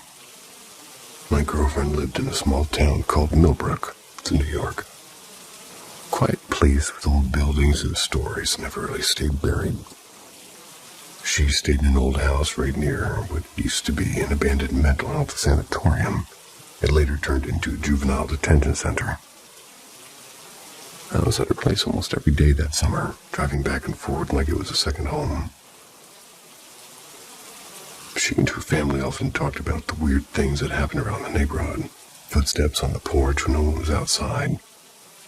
The sound of a woman humming near the back door at night. Lights flickering for no reason. The house itself used to be a staff residence for nurses who worked at the sanatorium decades ago. Her uncle, he swore he once saw a woman in a pale blue uniform, hair tucked under a cap, standing at the end of the hallway. She'd make a sound, but when he blinked she was gone. Her uncle was a tough man, the kind of guy who worked construction for 20 years and didn't believe in ghost crap. Made the story a little bit harder to laugh off, honestly. One late summer night, 2:30 a.m., girlfriend and I are driving with the windows down, just talking about nothing. It was warm and still, and we decided, or rather I decided, to park near the old church cemetery. It's not far from the sanatorium. She didn't like it, of course. The cemetery stretched out wide with crooked headstones and giant oak trees. And as we stepped across the sky like thunder, there wasn't a single cloud up there. We told ourselves it was nothing, kept walking in, and that's when I saw them. Two pale silhouettes, maybe 100 feet away, floating slightly above the ground. They looked almost like people wearing long white gowns, but the edges blurred like smoke, and we froze. After what felt like a full minute, their heads slowly turned toward us, and their eyes, or what looked like eyes, began to glow faintly. My girlfriend whispered, "Let's go." Took my sleeve, stepped forward a few feet off the path. As soon as I did, a rustling sound erupted to my left, fast, like someone sprinting on damp grass. I turned and saw three shadowy figures with no faces, no features, just dark shapes with arms and legs rushing straight at me. There was no sounds, not even breathing. My chest clenched. I took off running like I'd never run before. When I reached the gate and turned around, there was nothing behind me. Not a soul. Girlfriend said she didn't see black figures. She saw three glowing orbs streaking toward me like shooting stars. That was before she bolted herself. I got in the car, locked the doors, and sat there breathing hard, headlights aimed straight at the entrance. And just as we were about to leave, something moved. A tiny barefoot child, no older than 4, darted from behind one gravestone to another. No sound, no parents, just that small shape under the beam of the headlights. And that was it for me. I slammed the gear in reverse and didn't stop driving until we hit the highway. Never gone back there since, but even years later I still remember the weight of that silence, that glowing sense of their eyes, and the way the air felt like it was holding its breath.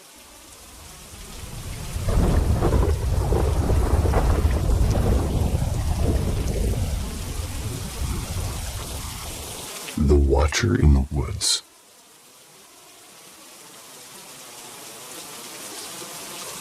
I live in Nova Scotia, and honestly, I've never heard any creepy folklore about haunted forests or paranormal creatures around here. Sorry, something seemed to jump in my mouth. I've always felt safe in the woods, and I am an avid camper. Kind who doesn't mind pitching a tent alone. I take long hikes with just my dog almost every weekend. Being in the forest has always kind of felt peaceful to me. Yesterday, my boyfriend and I decided to take his ATV out for a little evening adventure. He lives on one of those old reserves and has been there since the 1800s. I've only moved to this area recently, so there's still a lot of places I've never explored, to be frank. So we head out around 6 p.m. Sun's low, but still shining, just enough to cast that soft golden light through the trees. The trail we chose was new to both of us. Narrow, thick trees and the canopy above blocked most of the sky. Even so, I really didn't feel dark. We'd been riding for maybe 10 minutes just off the reserve when something changed. There wasn't anything I could point to. There was no sound, no sudden movement, but the energy around us shifted sharply. At the exact same moment, both of us blurted out that we should turn back. The feeling was so unsettling that I snapped a quick photo of the trail ahead and opened Google Maps to see how deep we'd gone in. Once my boyfriend turned the ATV around, we faced the way that we'd come. Except now there was a small side path on our left. It wasn't wide like the main trail, more like a path for walking and riding. I glanced up the path and without even realizing it, whispered, "Oh my God." Then he stiffened in front of me and said, "I know, I saw it too." I hadn't said anything, or at least hadn't said I saw anything. And from where he was sitting, he couldn't exactly see where my eyes were looking. And that's when panic really set in. I wrapped my arms around him tightly as he gunned the ATV down the trail away from that path. When we finally slowed down, my heart was hammering and he asked, "You saw it too, right? On the right side?" I managed to say, "Yeah, about 8 feet tall and black." He nodded without hesitation and said, "Yeah, I saw it." And that's when the fear truly hit me. The kind that shakes you from the inside out. Hands were trembling, my eyes watered, and I could barely catch my breath. The figure we both saw was tall, at least 8 or 9 feet, slim, completely black. I couldn't make out its face, but I knew it was looking at us, and it was half hidden behind a massive tree trunk, almost like it was peeking. I couldn't tell if it moved because we were already in the motion, but the whole place felt wrong, like a forest itself, holding its breath. When we got back, we told his family what happened. His mom, who lives next door, came over right away. She smudged us and the room, and the heaviness in my chest eased a bit. Still, that night, I woke up over and over, heart racing, replaying the image in my head. The tall, dark figure watching from the woods.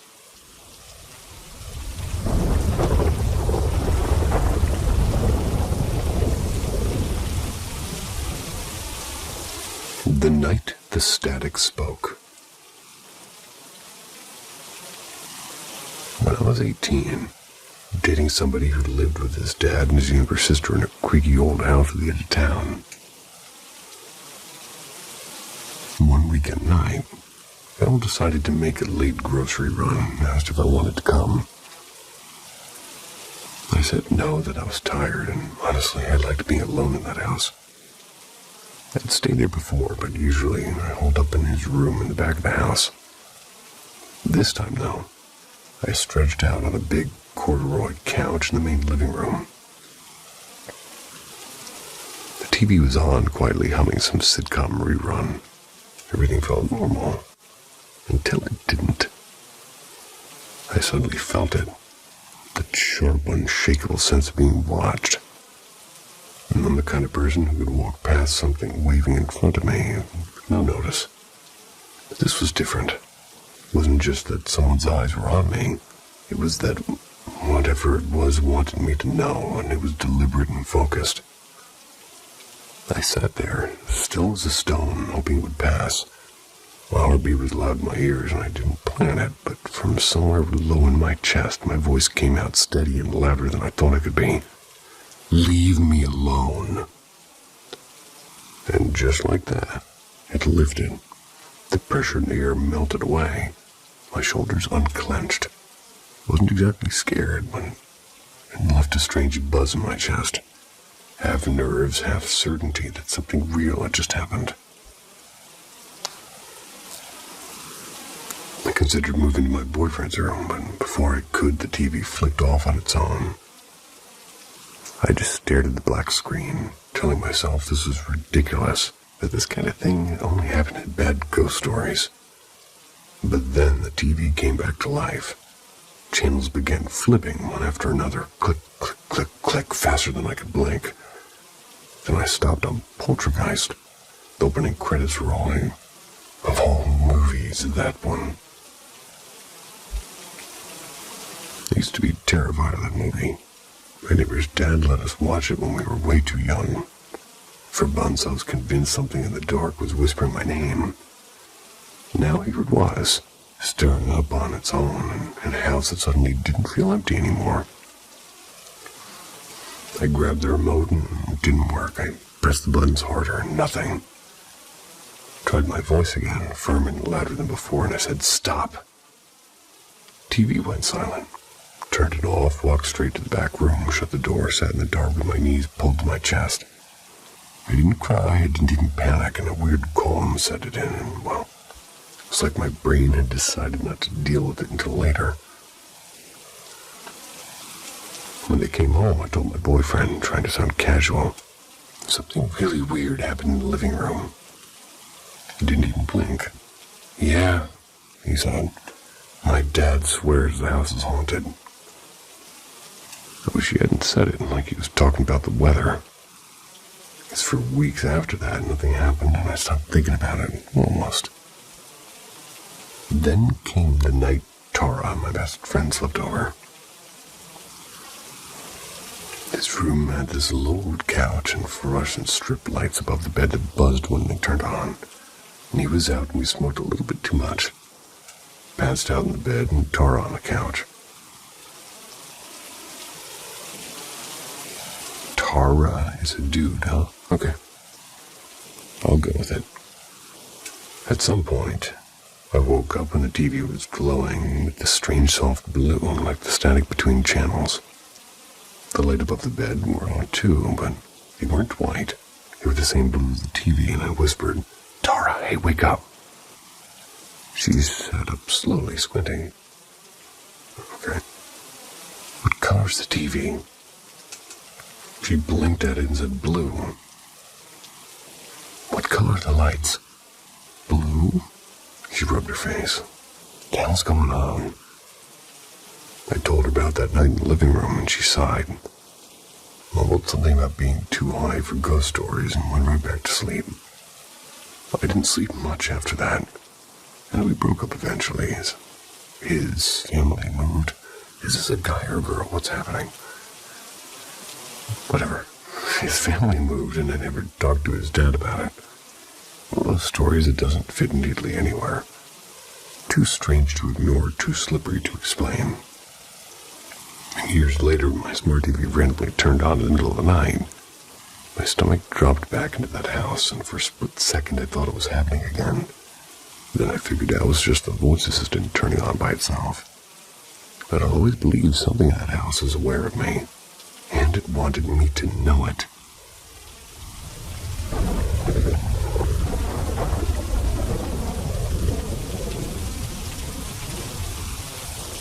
The line that watched me.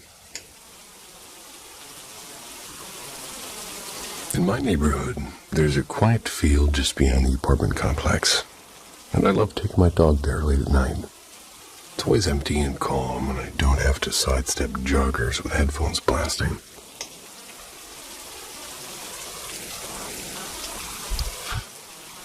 We've gone countless times around midnight. It's become a kind of small ritual between us. We've spotted owls perched on the fence, a couple of raccoons, and sometimes even foxes darting through the tall grass. A few months ago, we saw a pair of coyotes, so I decided not to go back after dark for a while. Tonight, my dog wouldn't stop pawing at the door, and he's been such a gentle little shadow these last few days. Curling up next to me while I recovered from a nasty cold, and I gave in. I was just supposed to be maybe having just a short walk. At first, everything looked the same. Patchy lawn, the breeze stirring the leaves, the quick flicker of rabbits disappearing into the hedges. Something small was off. My dog usually bolts straight for the fence near the lamppost, or It's right by the fence, near the lamppost. It's his first stop, he could say. This time he took toward the left along the side of the path and wanted nothing to do with that spot. Because of that, I lifted my eyes, and a little bit earlier than I usually do. I thought at first it was the glow from the lamp bouncing off the metal branches, but this was no reflection. It was a thin white line, and it was swaying gently from side to side. My first thought was another animal, maybe the tail of a fox catching the moonlight. But the shape didn't match. It was straight and vertical, almost like someone had drawn a glowing chalk mark into the air. I slowed down and stepped off the pavement onto the grass. And that's when I realized it wasn't stationary. It was moving toward us, hovering about 2 feet above the ground, perfectly straight. No sheep, no sound, no footsteps, no dewy grass. And then it stopped. It's like it noticed me noticing it. And I swear, it drifted back without bending at all, or twisting or turning, like it was rewinding a tape without any cool sound effects. My heart started pounding because it felt like whatever this was had already planned to meet us at this unlit corner behind the big pine tree. My dog usually sprints first. I kept my voice low. I told my dog, I forgot his toy. Total lie. Turned around and casually as I could, the moment we cleared the lawn and reached the parking lot, finally turned to look back and nothing. Just as the tree and the empty field was there. If it had been a person, I would have, at least seen them heading away or at least caught a silhouette. If it was an animal, there would have been some sound or some trace. I tried to brush it off, but a neighbor passed by with a black garbage bag. For half a second, I tried convincing myself that's what I saw. But the trail didn't lead to dumpsters, and there's no reason somebody would walk there just to circle back. So what? I've read all, late-night forest stories online, and shadow people, strange lures, and glowing eyes. But this, it didn't fit those. It was just a line, a thin, glowing line that moved like it was alive. And now every time I close my eyes, it's right there again, hovering in the dark.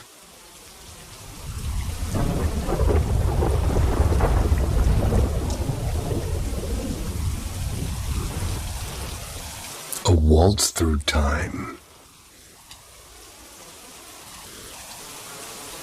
I first crossed paths with my first wife during my first semester of college in the Midwest in 1986.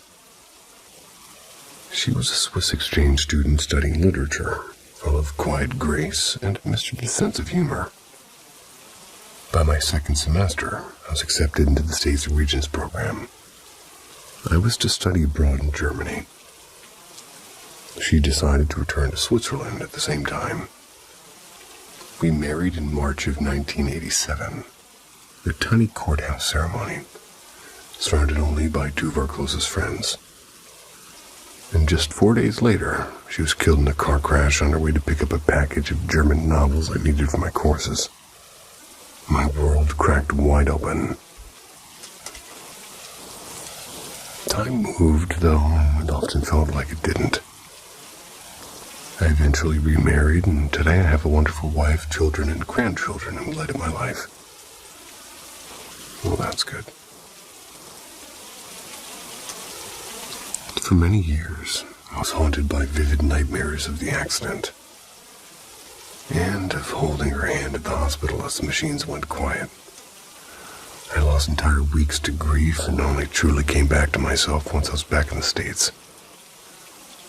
It's been more than 3 decades since that nightmare's last came. Not a single day passes without a thought of her. The dream I had recently wasn't a nightmare at all. felt more like she visited me. She looked just as she had then, radiant, sharp, and with that twinkle in her eye. And when I saw her in this dream, I panicked at first. I was afraid I would turn cruel, and I tried to wake myself up.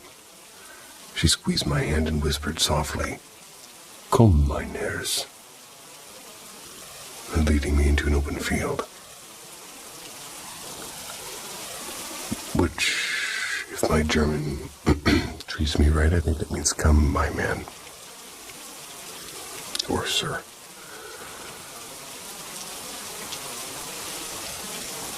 We danced slowly in the grass. I could smell the faint scent of wildflowers she used to tuck behind her ear. We sat down together under a tree and spoke for what felt like hours. She shook her hair loose from its braid, just like she used to after class, reminding me how we planned to visit her cousin Lucas for dinner the day she died. She showed me the tiny slip of paper, had an address on it. She also borrowed the time the residence director nearly expelled us for living together before marriage. We both laughed so hard my sides ached. I had forgotten those details completely. As we sat together on the wooden bench, tears came easily. She told me she was at peace and had stayed close to me all these years. Felt joy knowing I'd built a full, loving life. She said she was proud of the man I'd become, the one I even was as I grew older. We danced again, held each other longer than, well, time itself. Then a vintage black car appeared, and driven by a silent chauffeur. Climbed in, windows became screens, showing scenes from her life I'd never seen. Places we'd shared, moments from mine she never got to witness. I got drowsy and leaned against her shoulder, and she stroked my cheek and whispered that she'd always be near me.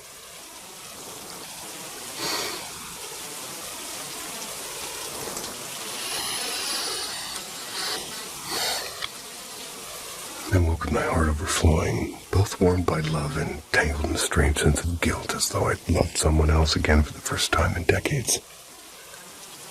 In my 59 years of living, no dream has ever left a mark on me, and as deeply as that one. I'm sorry.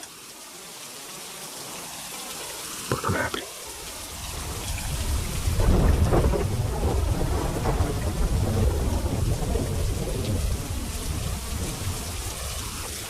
Whispers in the dark. I came here to share my story because most places online don't take these things seriously. But honestly, I'm just exhausted from keeping it inside. When I was a kid, maybe around 6, my mom used to talk to my uncle, who passed away years before I was born. She'd make me and my siblings stand in a circle in the living room while she whispered things in a low voice I couldn't fully understand. The air would grow heavy and quiet. And then one night, the ceiling fan began to spin slowly, even though it had been switched off.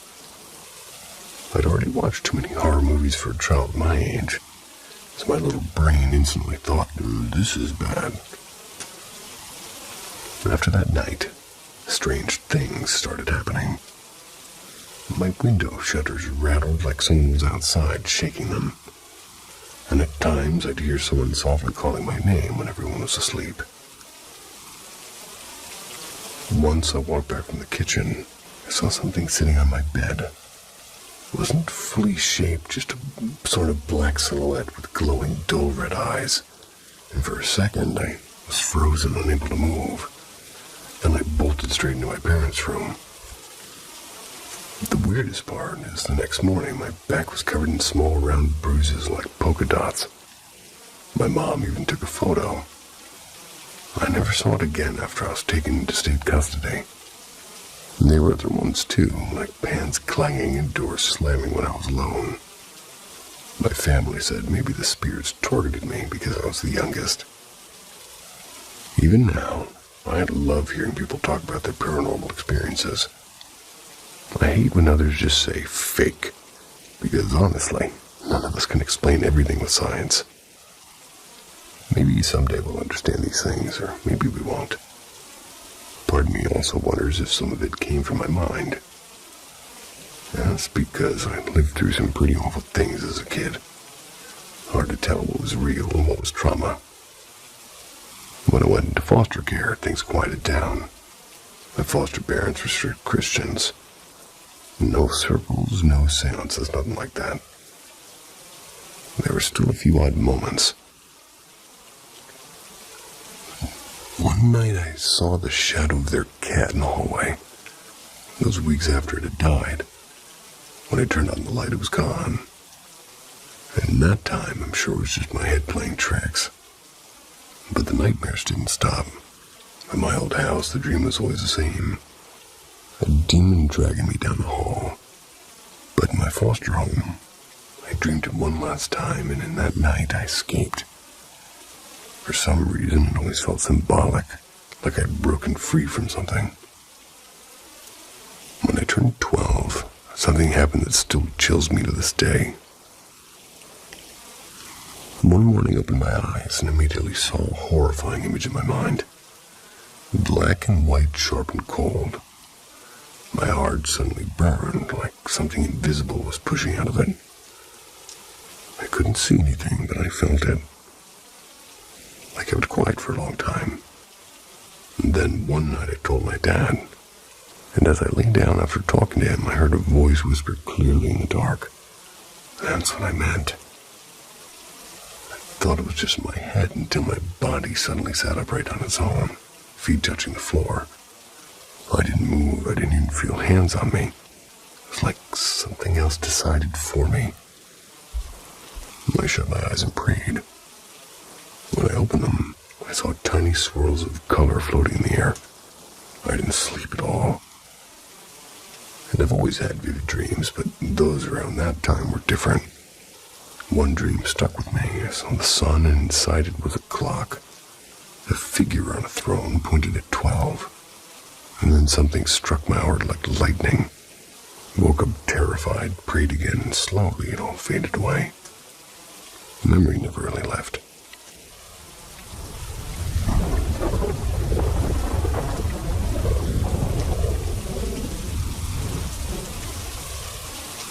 Whispers in the old house. I'm Canadian, born and raised.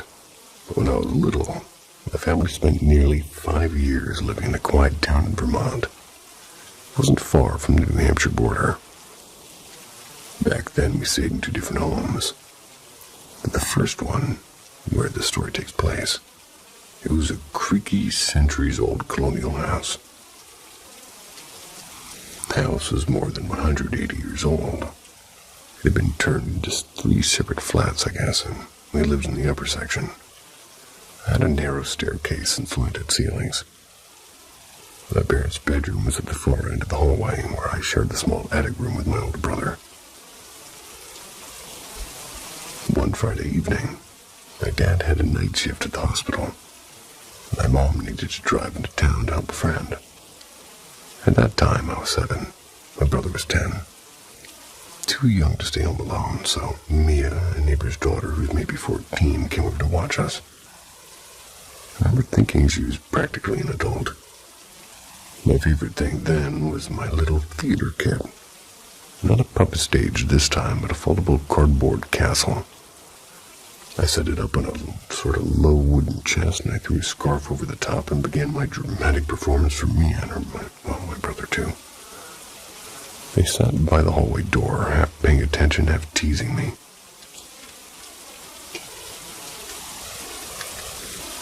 They were giggling at my made-up story about a knight and talking horse when suddenly Mia stopped smiling.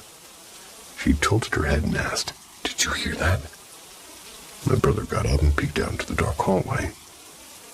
There were slow, heavy footsteps on the old staircase, the kind that make the floor groan with every step. No one was there, and after a few seconds of silence, they shrugged it off, saying it must have been the house setting. Then something strange happened. A rush of cold air blew through the room. through every window. They were all firmly shut. The cardboard castle toppled over as if somebody had kicked it. The wooden chest beneath it shifted slightly. Not much, but enough for all of us to see it happen. The scarf that had been lying still suddenly lifted and hung in the air for a moment before fluttering to the floor. I felt the chill wrap around me like invisible fingers, and a shiver crawled up my spine. Mia screamed first.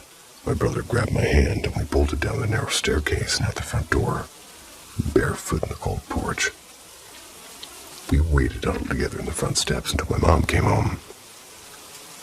And that was the only time my brother and I ever saw anything like that in the house. But years later, when I told the story at a family dinner, my mom admitted that she had her own encounter. One night she was reading in bed alone. The bedroom door slowly swung open. The bed trembled as if someone was pushing it across the floor. The property also had an old wooden shed at the back. Rarely went inside because it always smelled damp and carried a strange heaviness. A couple of times our neighbor who lived at the ground floor flat let us see the cellar through a unit. It had a low brick ceiling, thick stone walls, and a small fireplace built directly into the wall. It was blackened with soot. She once told us the house used to have live-in servants. The funny thing is years later I tried to look up the house online. I found it on a real estate site. The address had changed slightly and the street number is 2 digits lower than the one my whole family remembers. The photos showed that it had been renovated back into a single home. Maybe that explains the change, or maybe the house had its own way of erasing certain things over time.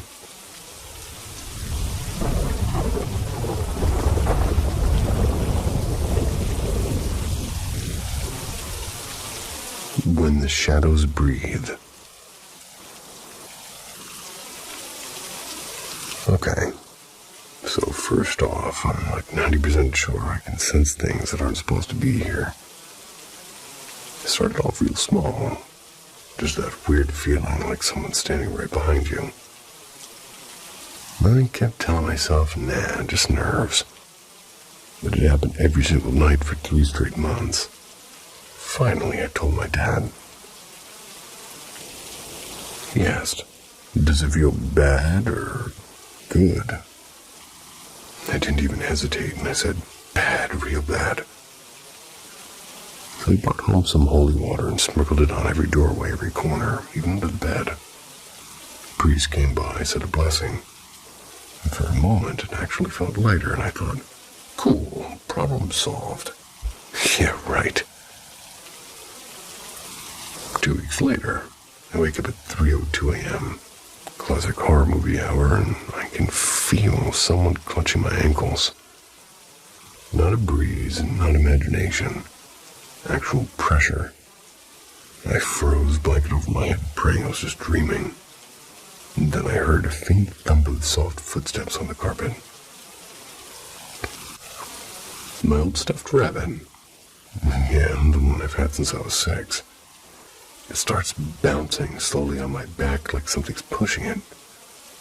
I whisper a prayer, shaking. And then out of nowhere, bam! The rabbit slams into me so hard I can still remember the sting. I snap up, heart pounding, and there it is. Something crouched at the end of my bed.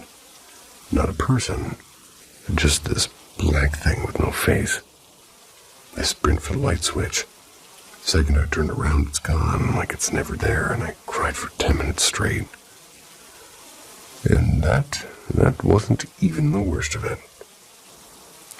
One afternoon, on FaceTime with my friends while wiping down my mirror, out of the corner of my eye, the shower curtain slides back. A figure, pitch black, no features, stares at me. I laugh nervously and say, hey, Shadow Dude. One friend immediately hangs up, other stays on. I point the camera at the shower. Tell me if you see anything. She barely gets a word out before screaming, it's there, it's right there. I spin around and the curtain's swinging wildly. I don't wait to investigate. I'm out of that bathroom faster than you can blink. end up watching cartoons just to keep my brain from spiraling. A couple of weeks later, things escalated. Stepmom stormed out of her room, yelling, tears in her eyes. "I'm not staying here with that thing. I'm going to church." She slams the door behind her. My dad looks pale, says that we need to bless the house again. When we come back with holy water, I smell burning like charred wood. I follow the smell to their closet, and later I find out what happened. My stepmom had been getting dressed when she saw a hanger laying in the middle of the floor. She put it back, turned around, and the hanger flew across the closet, smacking her leg. That's when she ran out screaming. And since then, let's just say I don't sleep without the lights on anymore.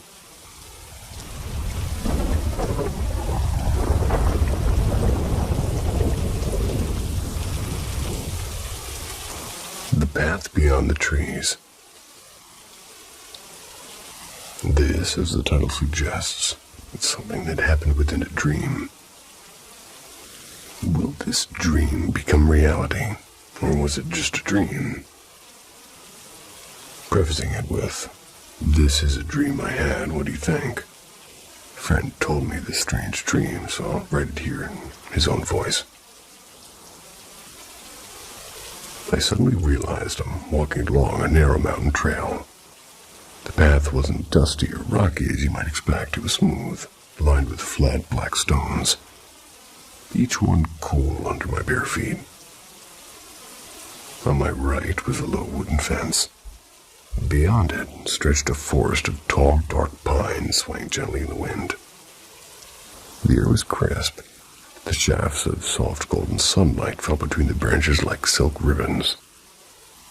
When I glanced around, I noticed several people walking in front of me in silence, their steps slow and even. And their faces were all too familiar. Classmates from childhood, neighbors and old colleagues, and even my aunt who passed away years ago. There were strangers too, but the familiar faces were what unsettled me most. I caught up to one of my friends and called out, "Where are we headed?" Without looking back, my friend said, "To where they're waiting for us." I frowned. "Who's waiting?" And calmly, my friend replied, "The dead." A chill ran through me. "Wait, what are you talking about?" I asked. Then he said, as if stating a fact he'd long accepted, "Because we're already gone." But for some reason I blurted out, "How old were you?"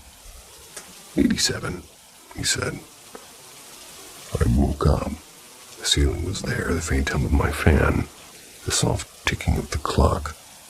And for nearly a full minute I sat frozen, my heart pounding, trying to remember which part was real. The clock read 2:13 a.m. I'd gone to bed a little before midnight. I wanted to stay up, but tomorrow was a work day. Forced myself back to sleep. And then the same mountain path stretched before me. But this time the sunlight was gone. The pale mist hung low to the ground, swallowing everything in its path. The forest that had looked warm now loomed like a wall of shadows. I walked forward slowly. No voices, no footsteps but mine. And after a while, I saw a lantern flickering faintly on the left side of the path. Beside it, a narrow wooden bridge led to the dark forest. And I don't know why, but I crossed it.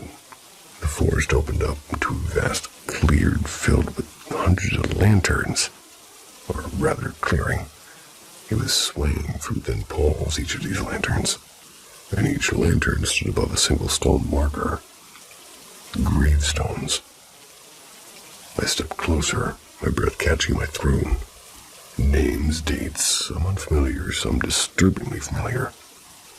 And then at the farthest end, a lantern burned brighter than the rest.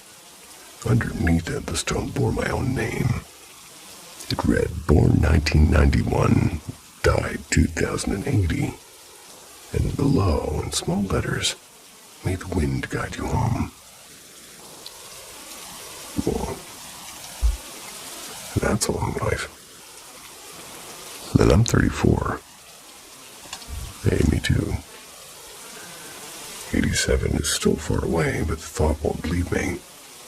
My friend in the dream had also said 87. Excuse me. And ever since that night, whenever I close my eyes, I can almost hear the wind through the pines, as if it's waiting.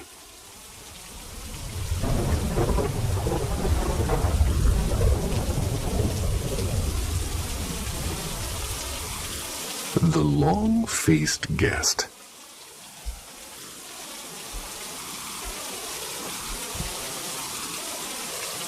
I should begin with this. People have died on the property where I live. And my house sits on old Pennsylvania grounds, just a few minutes from Gettysburg. And the air sometimes feels occupied. 2 nights ago, I had a sleepover with my sister W, friends A and L, W's friend S, and my younger cousin J and O. They're quite a bit younger than the rest of us, so they mostly watch from the sidelines. As midnight came and went, we pulled out a favorite card game, One Night Ultimate Werewolf. I played it countless times without incident. The rules are simple. Each player gets a secret role. Some are werewolves, some are villagers. Others have special powers that let them spy or swap cards in the dark. After a brief round of closed eyes and whispered instructions, everyone debates and votes to catch the werewolf. Harmless fun, until it wasn't. And at first everything ran normally, but then we noticed that cards kept landing in the wrong places. Roles that should have changed didn't.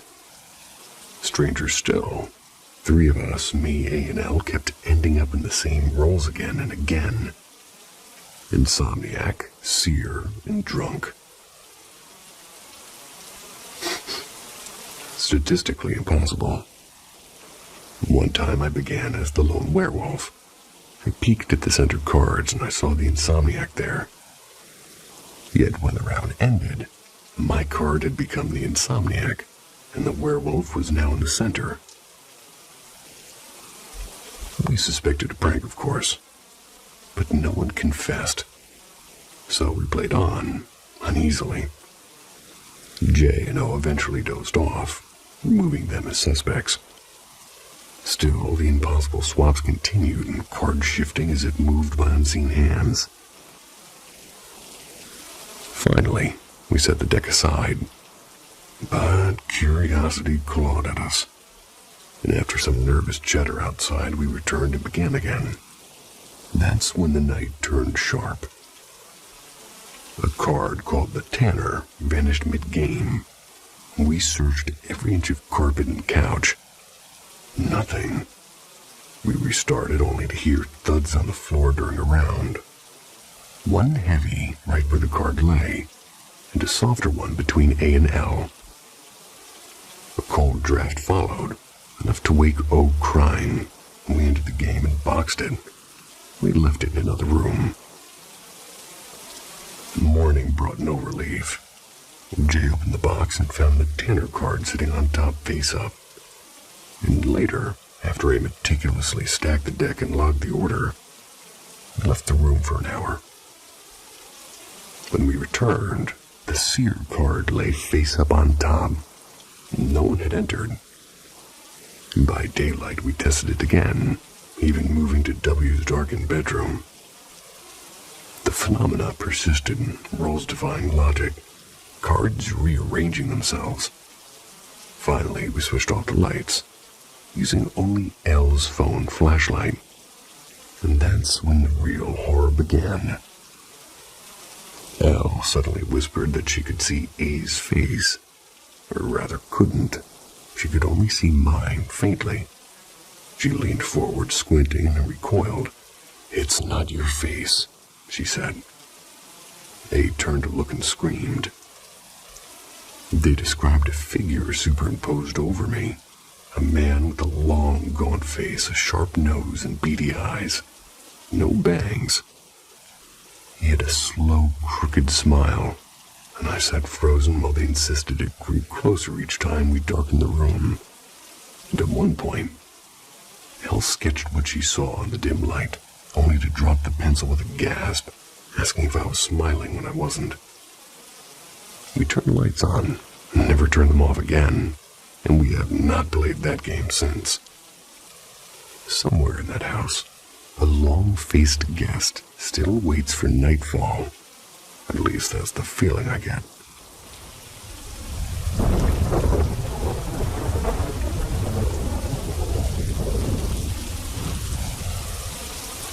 Moonlight Stranger. Before I start, let me set the scene. I live in Canada, and if you've ever heard Native American stories, you'll know that skinwalkers are a big deal here.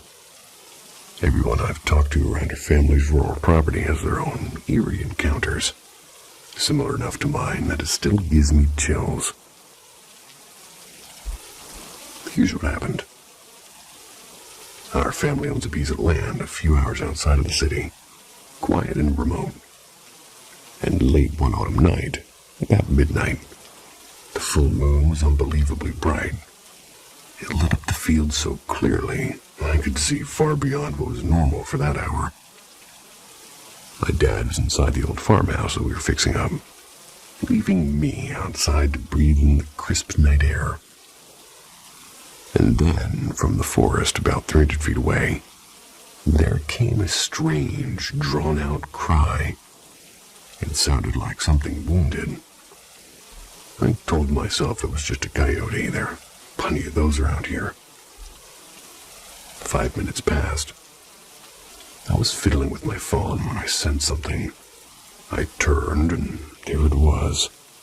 A white dog stood barely 10 feet away. Its coat glowed in the moonlight, but something about it felt wrong. And at first I blamed my tired eyes. I love dogs. I ducked into her small camper to grab a couple of treats. I keep them there for my own pub. I stepped closer, and I greeted it softly. The animal did not move. There was no wagging tail, no shifting paws, just stillness. When I looked closer, the unease sharpened. Its eyes were almost human, round, watchful, unsettling. I offered a treat. It didn't even blink. And suddenly, its head jerked toward the woods where the city cry had come from. Then back to me. It repeated that motion, forest, me, forest, 4 times, like it was caught in some silent signal I couldn't hear. Then it locked eyes with me for so long, like a cold 5 seconds, bolted straight toward the dark tree line. Heart racing, I dashed back into the camper. I grabbed my dad's shotgun, kept watching through the window, and for a moment, I thought I saw a shape moving between the trees, but the shadow swallowed it before I could be sure. Could it have been a wandering farm dog? Well, maybe. But everything about it, the human-like eyes, the unnatural calm, the perfectly timed cry in the woods felt too precise and too strange. When I later shared the story, neighbors told me of similar encounters. They were convinced that they were skinwalkers. I can't prove what I saw. Maybe it was nothing more than a coincidence. But under that glaring moonlight, it felt like something far older was watching me.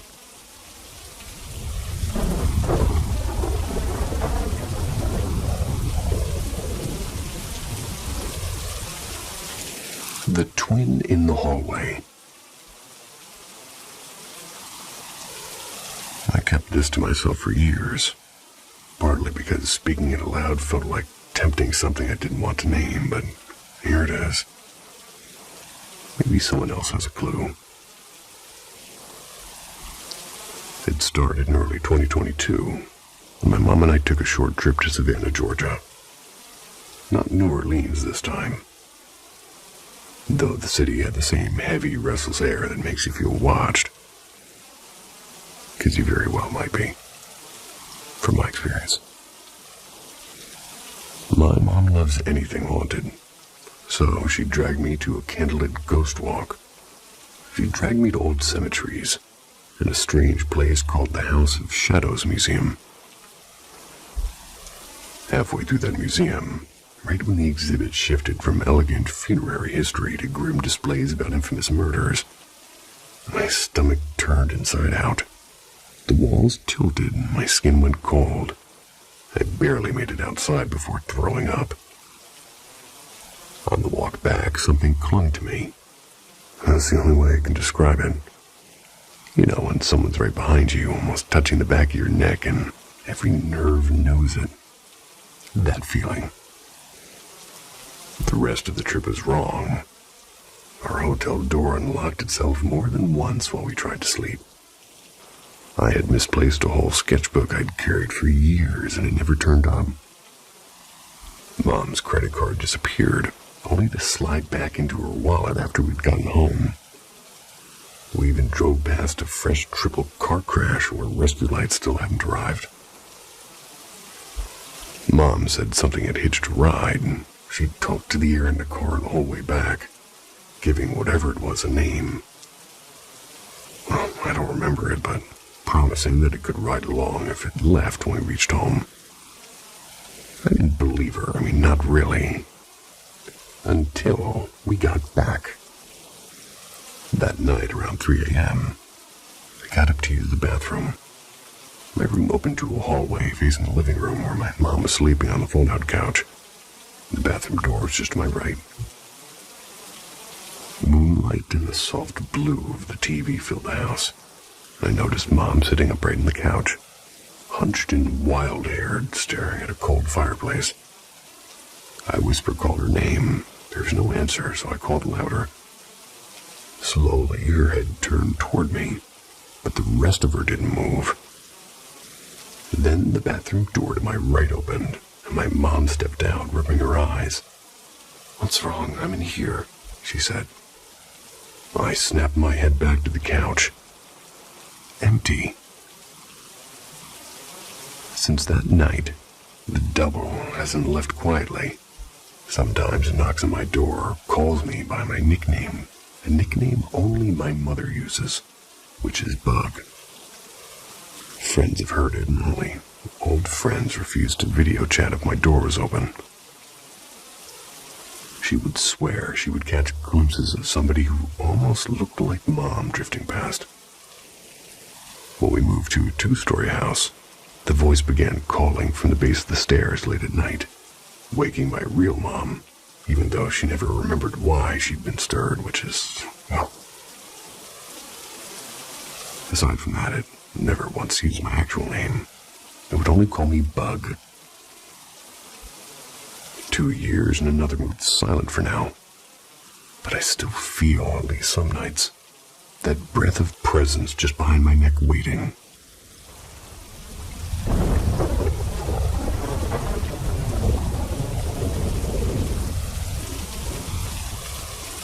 The house that followed me.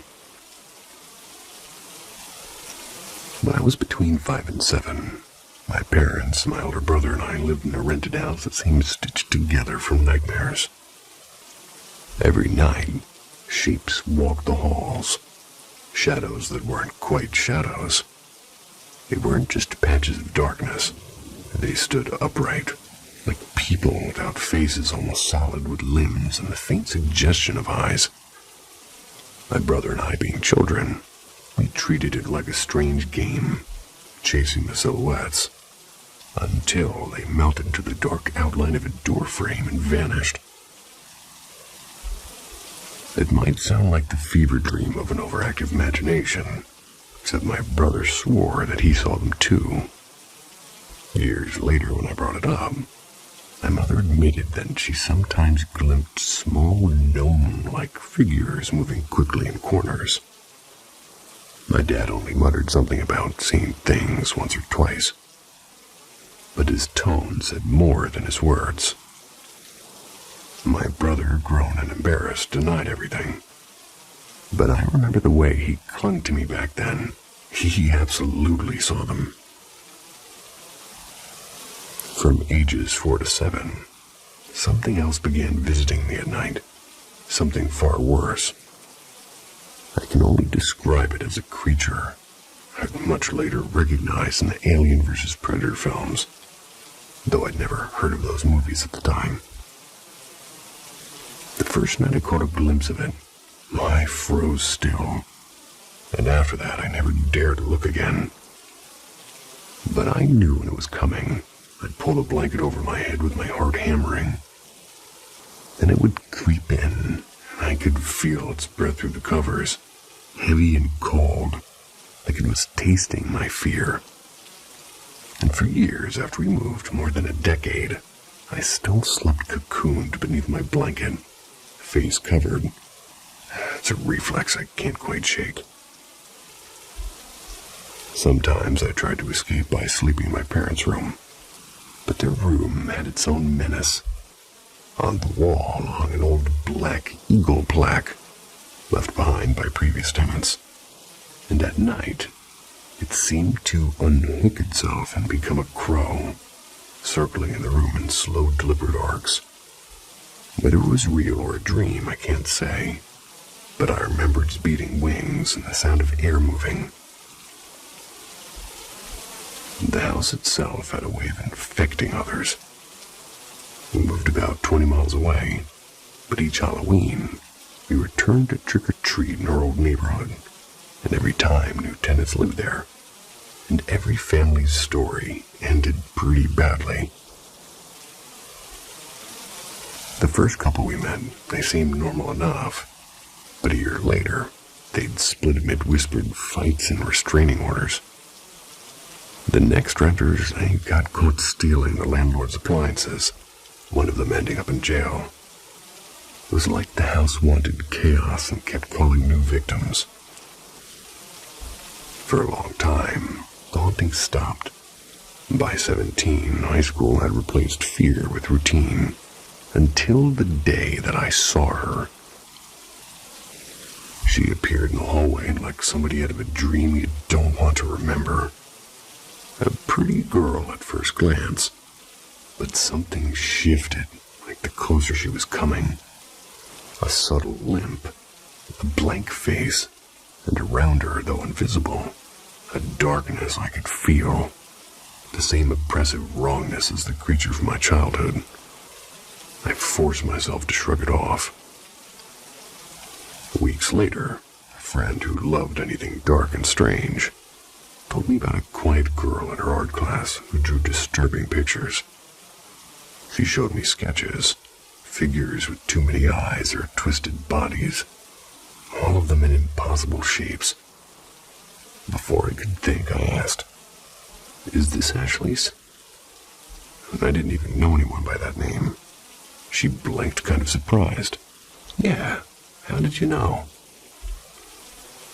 Soon after, Ashley erupted during lunch. Witnesses said she climbed onto a cafeteria table and screamed, "I'm gonna rip your fucking guts out," before lunging at another student. Principal intervened, but Ashley never came back. Yeah. Even now I wonder, did the house follow me through her, or was it all a coincidence? Or does something dark, something that once stood breathing over my bed, still wander, waiting for another doorway to slip through?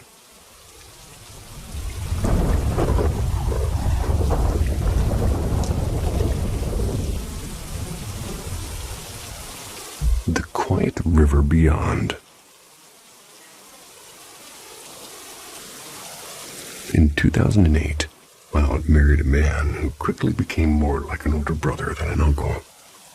He spoiled me with kindness, remembered every small wish I ever mentioned, and always had a joke ready when I felt that life was heavy.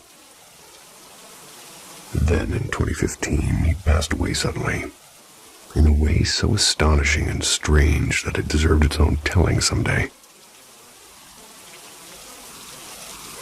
For a while after, I only met him in faint, forgettable dreams.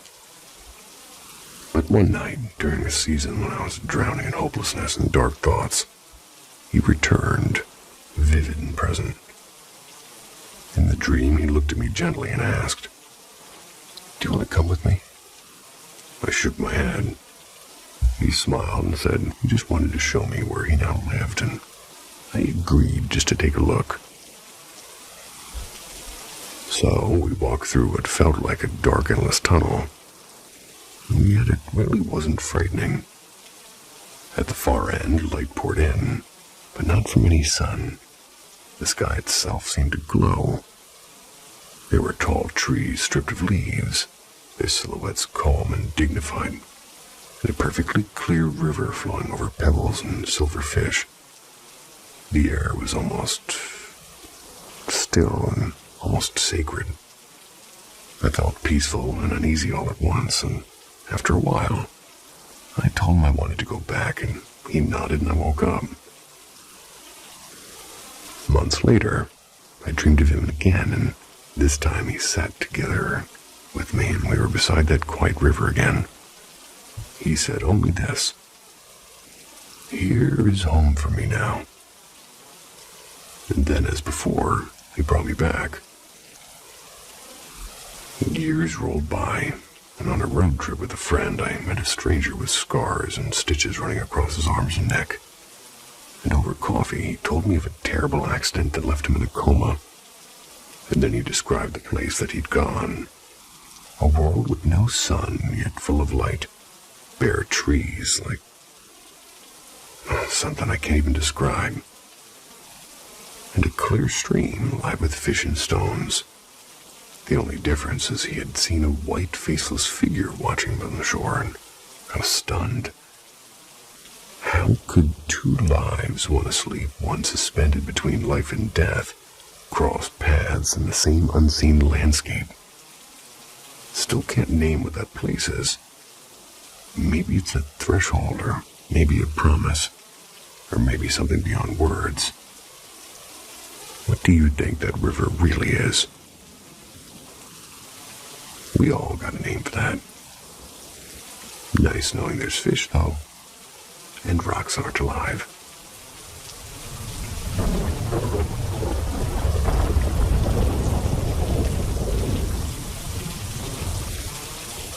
The black shape beyond the pines. It must have been about 6 summers back when I signed up for a military-style camp. It was a place hidden somewhere deep in Lithuania's pine-choked nowhere.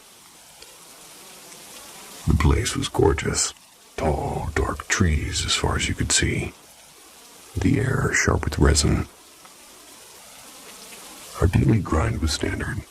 Dawn wake-ups, flagpole ceremonies, endless drills. Nothing special. Then came hiking day. We stuffed our packs and headed out with one of the counselors, trudging through forest trails for what felt like forever. Probably 3 hours until he stopped and grinned. "All right," he said. "This is home for tonight." Wait, tonight? Nobody had mentioned an overnight in the woods. But there we were, suddenly tasked with building shelters from branches and moss. While we sweated over makeshift huts, the counselor got creative, I guess you could call it. First, he pulled an animal jawbone out of the dirt. Then he lashed it to a stick with twine. It was kind of shaman style. Next came a rain-soaked frog, skewered with a knife and tied to the grisly staff like some woodland totem. Creepy as hell, but mesmerizing nonetheless. By sunset, the forest dimmed to a shadowy blue. We tried to spark a fire using a ferro rod and a knife, striking till our wrists ached.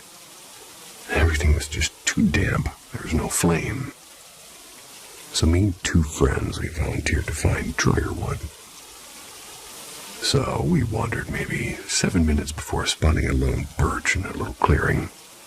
Almost too perfect, like a painting half remembered. We tugged and snapped at its limbs for 10 long minutes until a noise froze us. Sharp cracking of branches, somewhere deeper in the dark. We swung our one-week flashlight toward the sound and saw it. A black shape, massive, hunched on 4 limbs, 3 meters tall at least. The light barely touched it. So at first it seemed like a dense shadow, a trick of tired eyes, until it shifted. One long limb slid forward with deliberate weight. Instinct took over. We bolted. Don't think I've ever run that fast. Back at camp, we tumbled into the circles breathless, blurting out something into the woods. No one believed us. A group of older kids grabbed the light to check, but minutes later they came sprinting back, pale and wide-eyed themselves. That's because they'd seen it too. Our counselor, still holding his nightmare staff, finally told us to pack. No fire, no food. Just a hard 2-hour march through pitch-black forest. Every step echoing with the thought of something being behind us. We reached camp huts well past midnight. Nobody in our cabin sleeping, so could it have been a shadow or a moose or pure exhaustion? Maybe. But even now, when I walk alone in the forest, I sometimes remember that clearing and the black shape that leaned toward us. I'm always asking myself if it's a moose or pure exhaustion.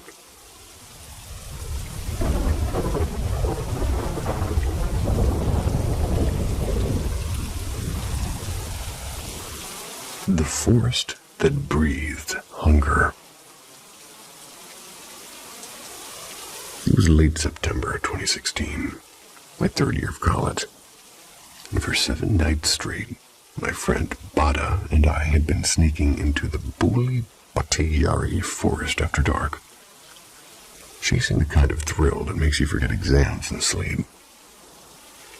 Most nights were still, haunted by silence but harmless. But that first night, that night never left me. Bada's bike hummed along the dirt trail until he suddenly slammed on the brakes. His face hardened. "Want to see a dead body?" he asked, his voice low like he was daring in the dark to answer. I got a half laugh. "Hard pass, thanks." "Too late," he said, turning the handlebars so the headlight cut through a thicket of crooked trees. There it was, a man face down in the dust, his limbs bent as if somebody had forgotten how a human should fold.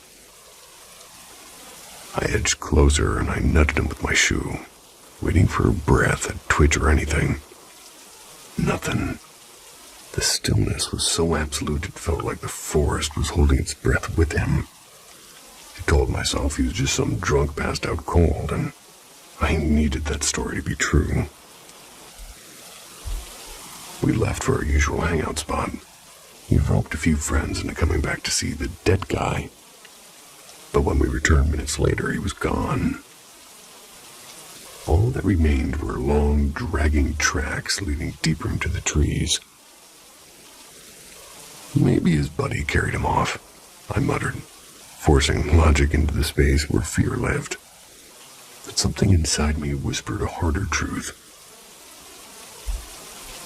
The nights after, they sort of unraveled into a nightmare of small impossibilities. Shadows that didn't match their owners, voices that vanished when chased. And by the 4th night, no more bodies appeared. That should have been a relief, but it wasn't. So one evening we gathered around a fire with 2 other wandering groups. Laughter and smoke rising like we could out-joke the forest. And that's when I heard it. Faint rustling, circling us in a perfect ring. Too deliberate to be wind, too patient to be an animal. The sound tightened its loop until it drowned everything else out. Then absolute silence. 2 minutes, maybe more. My pulse became the only noise. When it came back, it wasn't a circle. It was everywhere at once. Branches snapped in impossible directions. The trees themselves seemed to lean closer. My body froze under pressure I can only call predatory. It was the sensation of a hand almost touching the back of your neck, only colder and older and hungrier. Then something or someone, or maybe not someone at all, had brushed the air behind me, and I swear I felt its intent, heavy and sharp as teeth. Instinct broke the spell. I bolted for the bike and yelled at Bada to head for the Bangali Sahib Gurudwara, the only safe place I could name, and a difficult name to pronounce. But the eerie part is every other group ran too, as if chased by the same invisible hunger. And later, when asked why, each described the same suffocating presence, the same phantom breath of their necks. That was the last time I stepped inside Buli Patiyari. Some forests don't just hold secrets, they feed on them.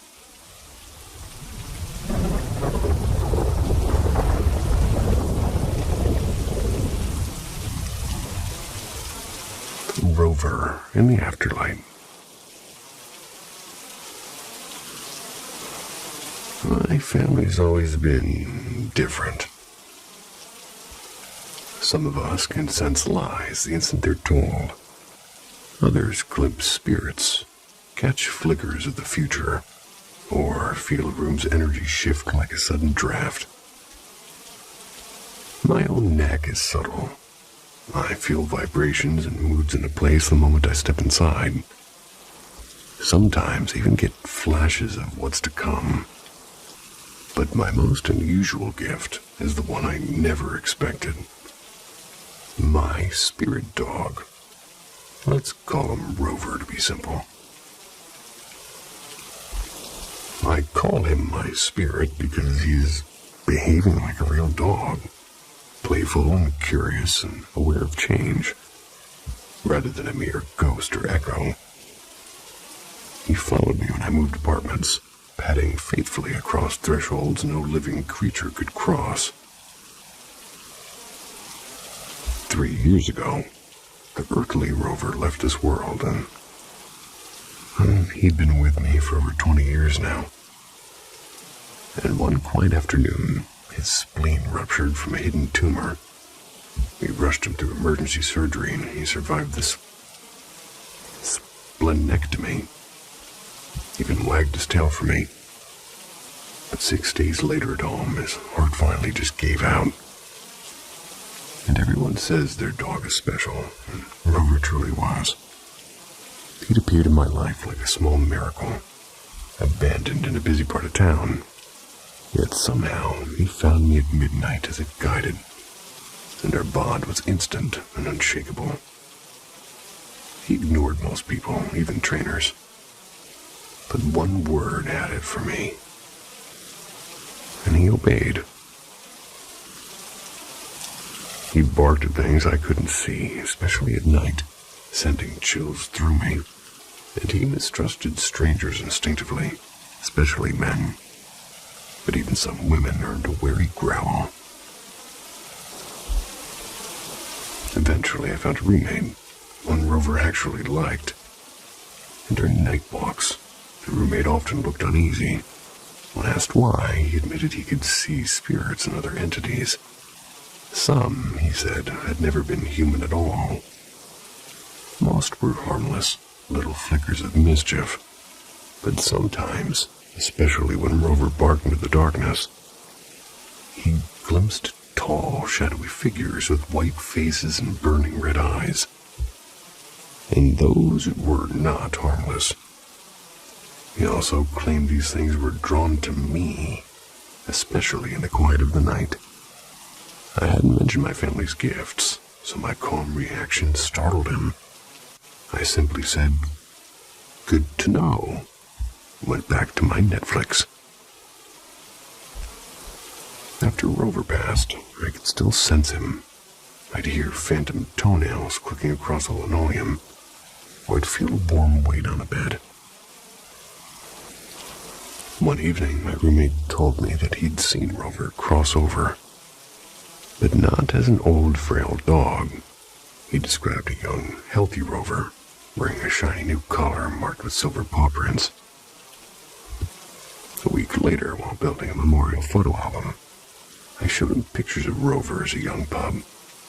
He paled, pointed at the collar in one blurry shot and whispered, "That's it." Curious, I dug through an old shoebox.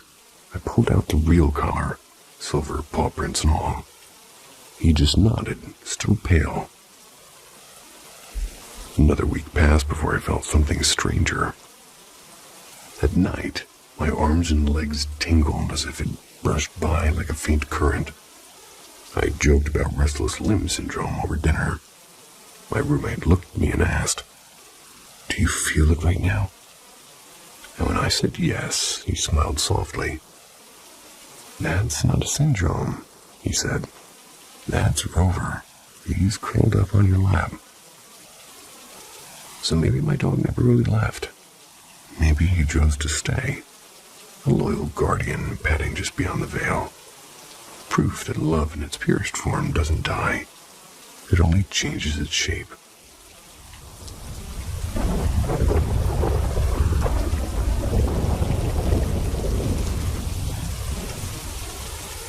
The doorway that waited.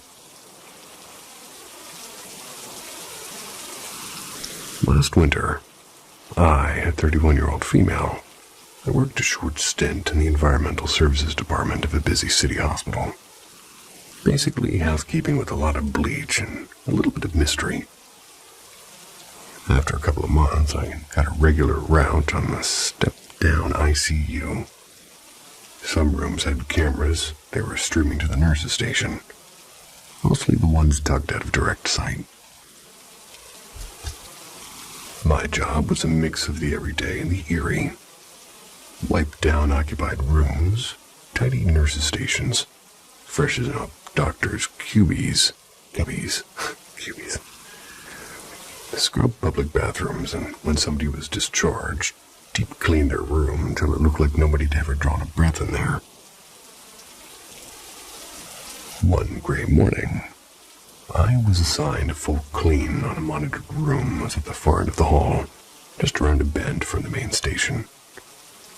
After an hour of mopping and disinfecting, I stepped out, glanced at the monitor screen, and I froze. Someone tall, motionless, stood in the doorway that I had just walked out of.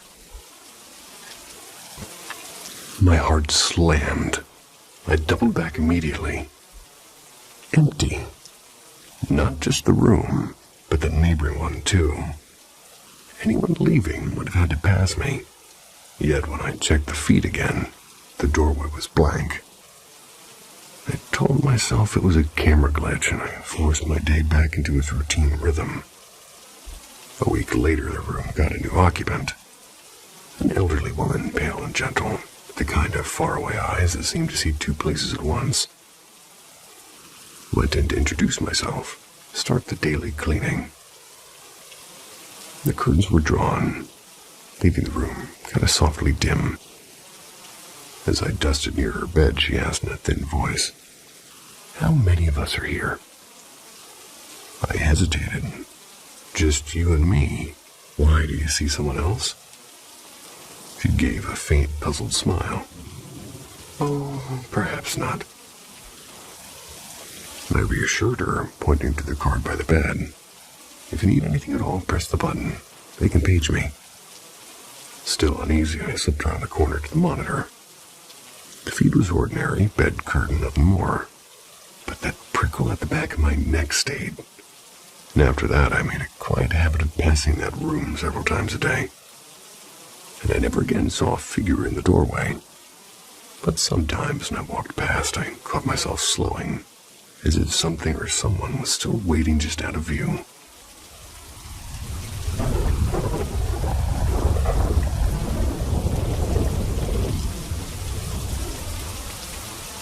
When the air began to glow.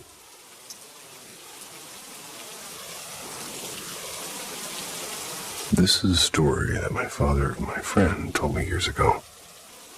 To this day, he still claims to have a strange sensitivity to things most people can't perceive.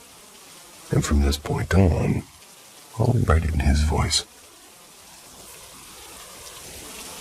Some people are born with a kind of psychic antenna, while for others it wakes up quietly, like something long asleep.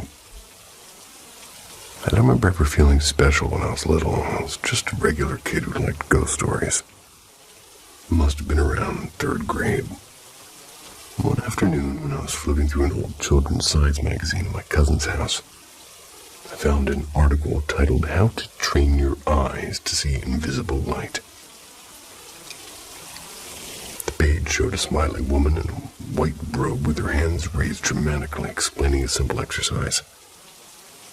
I don't remember the entire article, but the gist was, first, turn off the lights in the room and stare at the shadow of your hand on the wall. If you kept your gaze steadied long enough, a faint shimmer would appear around the edges. Then do the same with the mirror and the light. The outline of your body would flicker slightly, and if you didn't blink, colors might drift out of the smoke. I'd always liked supernatural stuff, so of course I tried it that very night. I sat cross-legged in my bedroom with the curtain shut, staring at my hands in the dim light from the hallway. Nothing happened in the first few minutes, but just when I thought it was pointless, a soft light, almost like a silver mist, began to form around my fingers. I gasped, and just like that, it vanished. The next day and the day after that, I practiced whenever I could. While waiting for class to start, I'd stare at my hand under my desk. Before sleeping, I'd sit in front of the mirror, barely breathing. And one evening, as I adjusted my focus, like squinting through a fogged-up window, everything around me dimmed. Just for a heartbeat. I didn't even need to try hard. It was like a tiny click inside my head. Then around my shoulders, and I had a faint light unfurl like a quiet flame. It wasn't bright, but it moved as if alive, pale blue, then yellow, then violet. And if I blinked or moved too fast, it disappeared. But once I got used to that dimming moment, I could slip into it pretty easily. It became a strange little game, tuning my eyes to an invisible frequency. After a few months, I didn't need a mirror anymore. I could see faint shimmers around my friends during recess, on the bus, and even in crowded places. I remember feeling proud, like I had unlocked a secret door no one else could see. But one winter afternoon, something changed. I was riding home when the bus stopped at a red light, and as usual, I let my vision slip into that soft focus state. People were crossing the street, and that's when I noticed it by the corner of a convenience store sign. A shape standing completely still. It wasn't like the soft rising glow I saw around living people. It was like a cut-out, perfectly human shape, but hollow and blurry at the edges, as if somebody had drawn a person in fog. Felt my eyes were playing tricks on me. But when I looked further, I saw more, and on a park bench next to a vending machine, inside the hallway of my school, dozens of them, all human-shaped and always still. That night I told my father. He just laughed it off, and years later when I told this to a friend, her father chuckled and said, "You know, sometimes those aren't separate from people's auras at all. Sometimes they're just what's left hanging around." And then he leaned closer and added, half joking, half serious, "There's actually one clinging to your shoulder right now. I think it's trying to hitch a ride." And in that moment, the room suddenly felt colder. Well, I hope everybody's room is, as I like to call it, room temperature. Sweet dreams. See ya.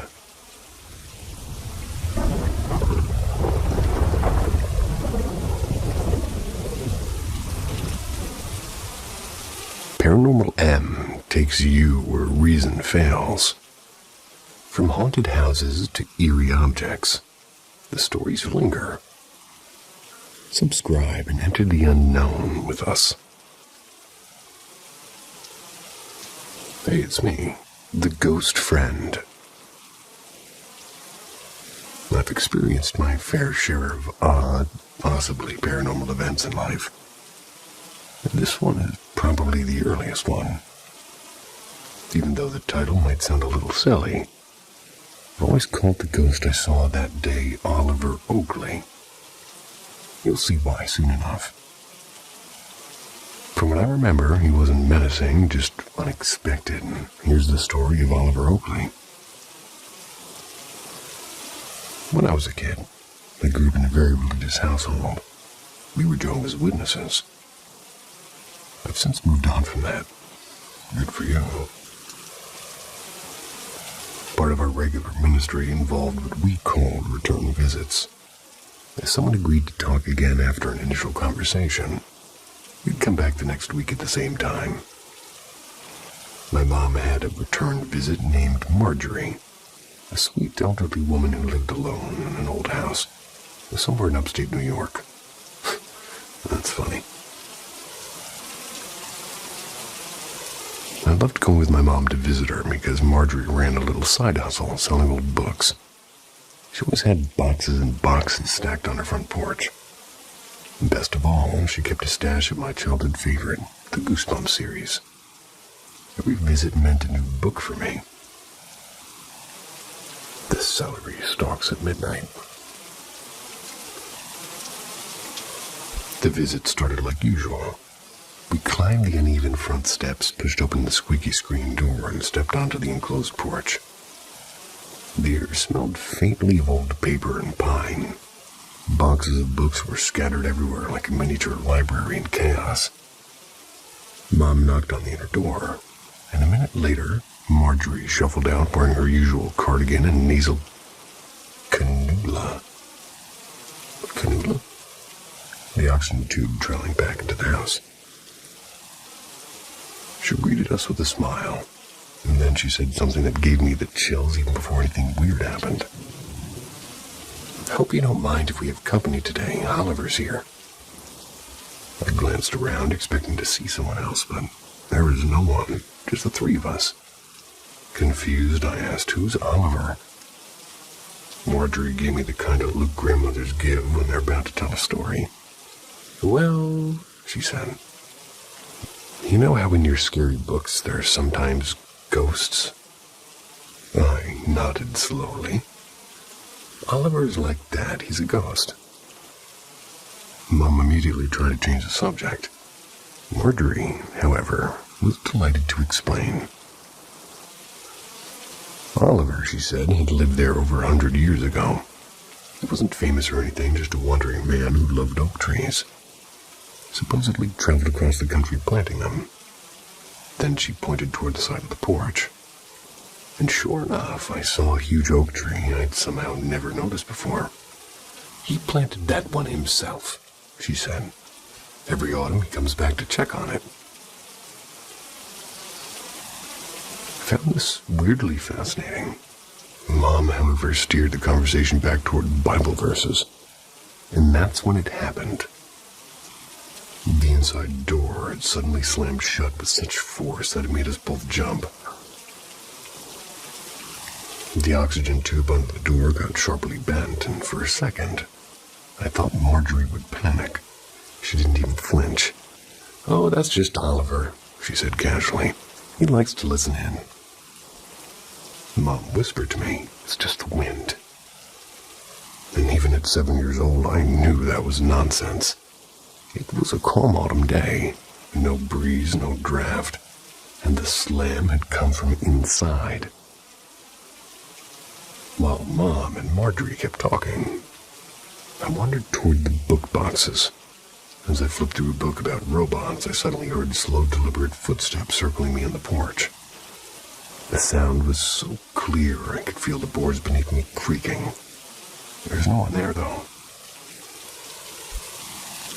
I froze, then quietly tiptoed back to my mom, and as I stood beside her, I glanced through the mesh at the porch toward the living room window, and that's when I saw him. A tall, shadowy figure stood inside the house. He wasn't blurry like some vague shadow. You could make out the outline of a long coat, a hat with a wide brim, and a sharp jaw. He wasn't moving, just watching. I told Mom later, but of course she didn't believe me.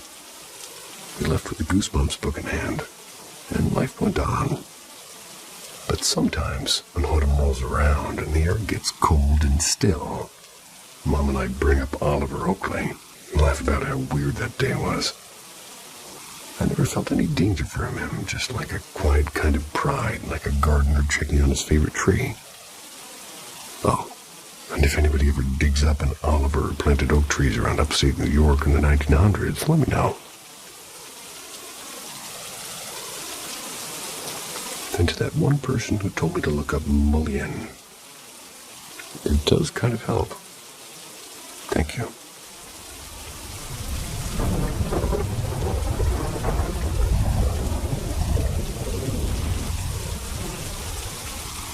Whispers in the kitchen.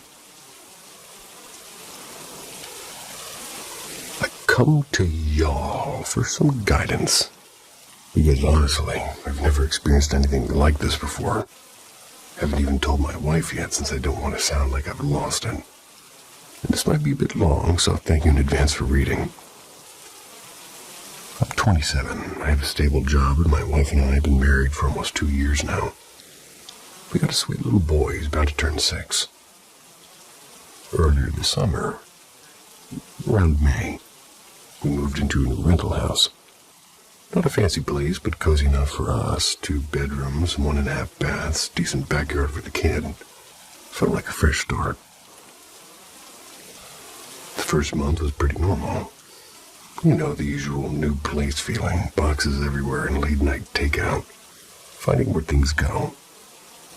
But toward late June, small things started happening. And at first, I didn't think much of it. My phone would end up in weird spots, like on the kitchen counter, when I could have sworn I left it in the charger in the bedroom. Shoes would be in the hallway, even though I put them in the closet. My wife and son said they didn't touch them, and I just assumed I was being forgetful. Then, lights started flickering randomly. We figured at the time it was old wiring. I mean, sometimes the bathroom sink would start running on its own. A little bit unnerving, but we blamed the loose faucet handle. The back door would be cracked open some mornings, even though I was sure I had locked it. We have an old house. I told myself old houses do weird things. Around the end of July, things got stranger. I began having these really vivid dreams, the kind where you wake up with your heart pounding but can't remember exactly why. And no matter when I went to bed, I started waking up at 2:17 a.m. every single night. I've never been that consistent with anything in my life, but somehow my body just snapped awake at the same time. Then came the feeling of being touched. Not a breeze, not a blanket slipping. Felt like somebody placing their hand lightly on my arm or shoulder. I'd jolt awake and ask my wife why she was touching me. And every time she'd say that she wasn't, and it wasn't nightly, but it was often enough to mess with my head. The worst part, constant feeling that someone is watching me. You know, that cold pressure on the back of your neck when you know eyes are on you. It's like that, but every single night. And the thing that finally broke me happened just 3 nights ago. I got off work around 1:30. Got home maybe about 2. My wife had an early shift. I decided to crash on the couch and watch a bit of a show I've been trying to finish. Fell asleep early, maybe 3:30. TV's still on. Stills. TV still on. I woke up with that same pressure on my shoulder, like somebody gently pushing down, and sat up fast. And our house has an open floor plan, so from the couch I can see the whole kitchen and part of the hallway. Every single cabinet door was wide open, oven door too. Even the closet door next to the pantry was swung out, and I just froze. My first thought was someone's in the house. I grabbed my bat, and I don't keep a gun. I went to room, and there was nothing. Every window locked. No sign of forced entry. And the weirdest thing is when I snapped a quick picture to show my wife later, the image looked distorted, like light had smeared. I don't even know how to describe it. I'm not exactly a superstitious person. I honestly don't know how to explain what's been going on. Planning to start praying more regularly. Maybe going to church more than twice a month, but right now I just need someone to tell me I'm not losing my mind.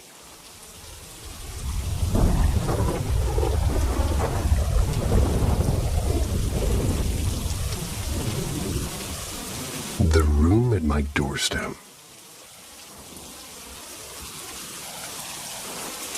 I want to share a strange story told to me by somebody my friend once introduced me to. Let's call her Sarah.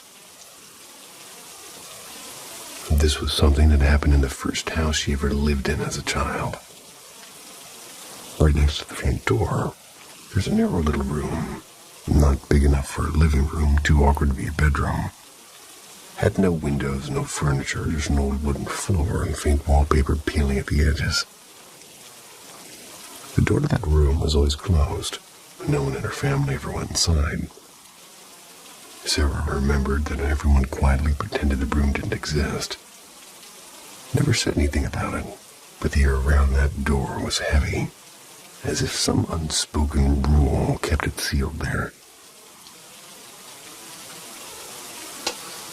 One cloudy afternoon, when Sarah was 9 and home alone after school, a gust of wind rattled the house. For the first time, she noticed the door wasn't completely shut. It had cracked open just a little bit. Her heart was pounding, but curiosity pushed harder than fear. She slowly turned the doorknob and stepped inside. The air was cold. Space was filled with cardboard boxes, an old wardrobe with peeling paint, the faint smell of dust, and something sweetly rotten. At the very back, on the top of a trunk, sat a single porcelain doll. It had porcelain white skin, blonde curls dulled with age. They were pale blue glass eyes, and they shimmered in the light from the hallway. The faded rose-pink dress frilled at the edges.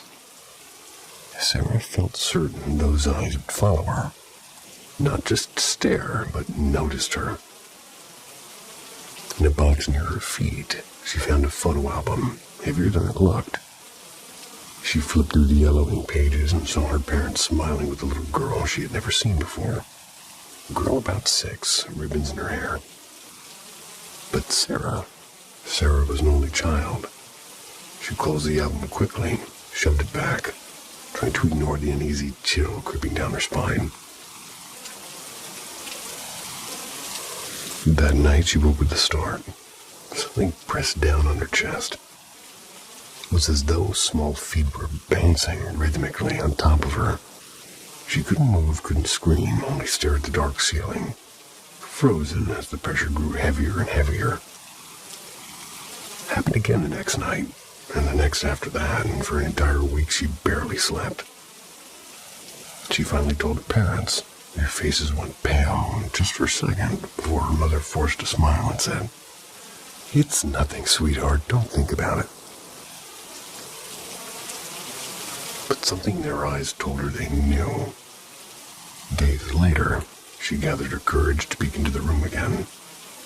The doll and the album were gone. The strange nightly visits didn't stop. Their parents grew tense and quiet at dinner.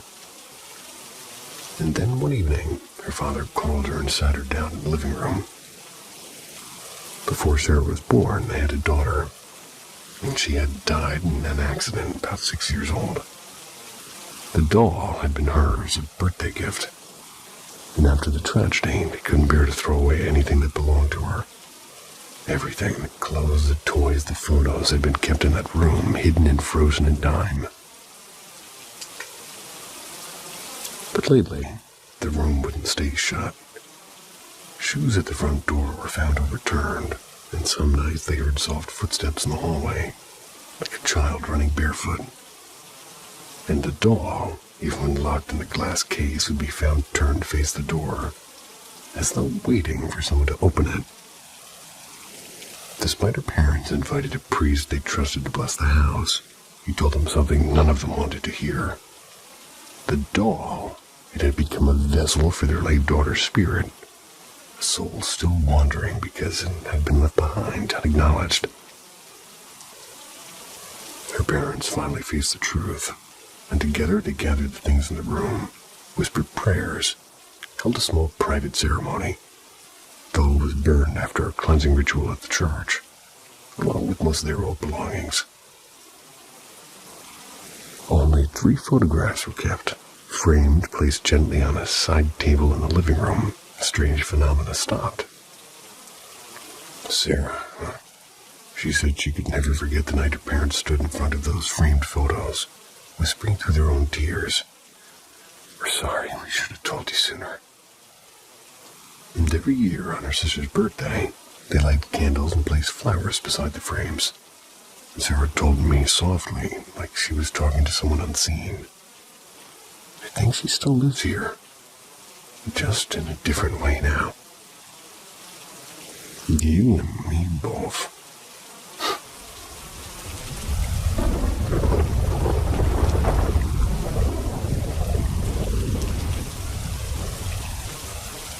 The light beneath the abandoned hospital.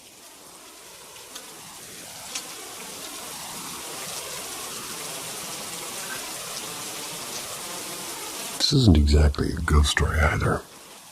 More like a memory of a strange and unsettling place. A place where something inexplicable happened and never quite left my mind. It was the summer of 1990. I was part of a youth drama troupe rehearsing a quirky adaptation of Peter Pan. Our director somehow managed to get us access to the old recreation hall at Hillside State Hospital. It was for the summer rehearsals and shows. The hospital campus stretched over acres of overgrown lawns, dotted with red brick buildings dating back to the 1880s. There were wards, offices, workshops, a small chapel, a laundry house, and a road shaded by massive elms. At first glance, it looked more like an old college than a hospital, quiet and dignified and eerily beautiful. By then, most of the hospital had been shut down. The building stood hollow and silent, peeling paint and windows like blind eyes. Recreation Hall was no exception. Shabby but sturdy and perfect for a makeshift stage. Anyone who'd ever been in a community theater knows there's plenty of downtime. When you're not in the scene, you're sitting around, and in our case, sitting around quickly turned into exploring. After we'd crept through the costume storage room and discovered the abandoned cafeteria, we stumbled upon a narrow service corridor. That's how we found the tunnels.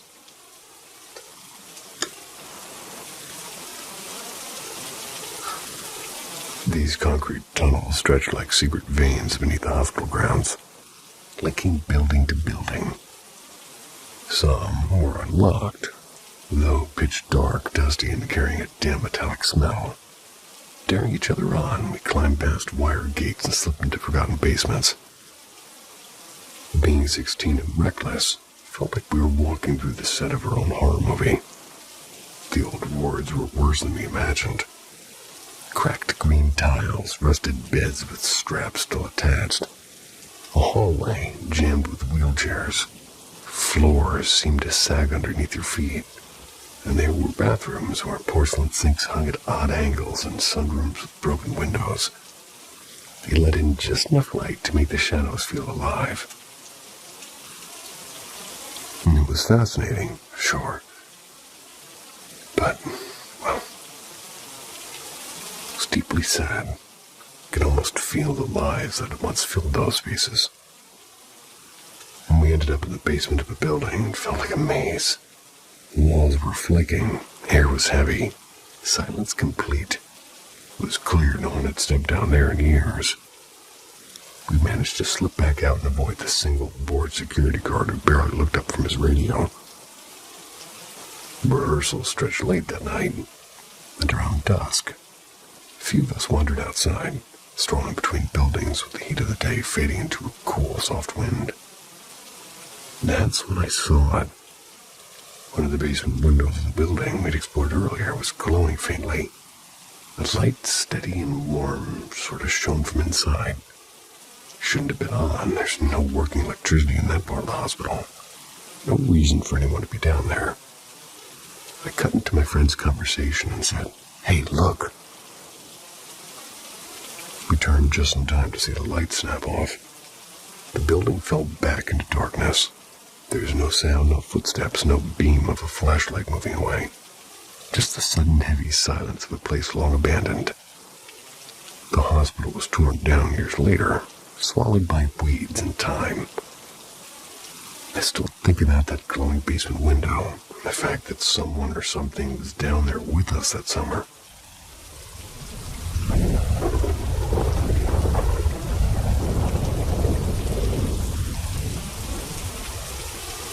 The man in the corner.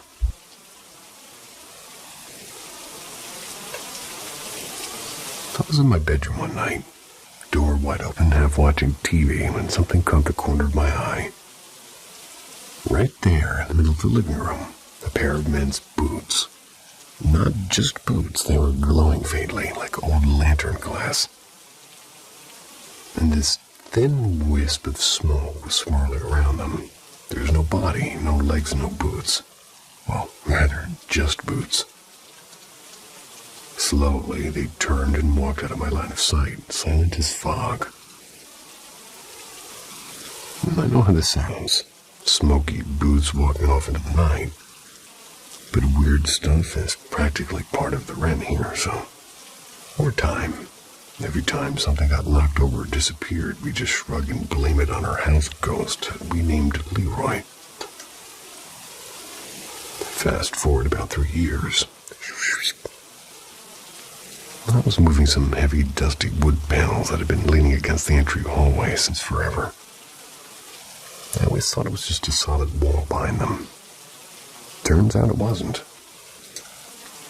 A hidden utility closet. It was surprisingly spacious, like somebody had sealed away a little piece of the house a long time ago. That night, after the little quote-unquote discovery, I flopped down on the living room couch. The lights were dim, and then there it was, a man, sitting calmly in a wooden stool in the corner, like he had been there forever. His body shimmered like those boots, semi-transparent and bluish and misty, and he was wearing overalls, a work shirt, a hat, and the exact same boots, and he was tall, African-American. A face I could clearly make out, hair, eyes, the shine on the buttons on his shirt. And actually, truly was unreal how real it was. I whispered to my roommate that there was someone in the corner. My roommate, bless his curious soul, he asked me what I was seeing. And that's when the man spoke. "I like the name you gave me," he said. The voice was low but clear. "But it's not my name." And just like that, something clicked in my head like someone whispering inside my skull. One word, Leonard. He then added, "If you found my space, you can keep it open during the day, but close it at night." I froze, and he looked toward the window and said, "The man outside can't come in. He never will." And my stomach dropped because, yeah, I'd seen someone out there before. A man with his palms and face pressed against the glass, always outside and always watching. One of the creepiest things I'd ever experienced.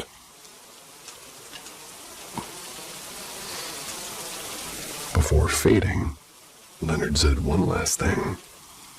"Be careful what you find in the backyard." And honestly, that's not vague for me. I've dug up weird things back there. An old mirror from the 1930s and rusted coins and shells and even a liquor bottle that made me violently sick when I stupidly took a sip. God knows what else is buried under that dirt. Leonard, he isn't a menace. He's more like a silent guard. He doesn't go to the backyard, and he was in my room once, just once. But after I asked him to leave, he quietly disappeared. I always felt like he'd been chasing something away. Never seen him again in person. Still follow what he told me. think this house used to be some kind of utility hub for the neighborhood, and Leonard might have been the technician here. The house was built in 1904 by architect Julia Morgan, and maybe, just maybe, never really left his post.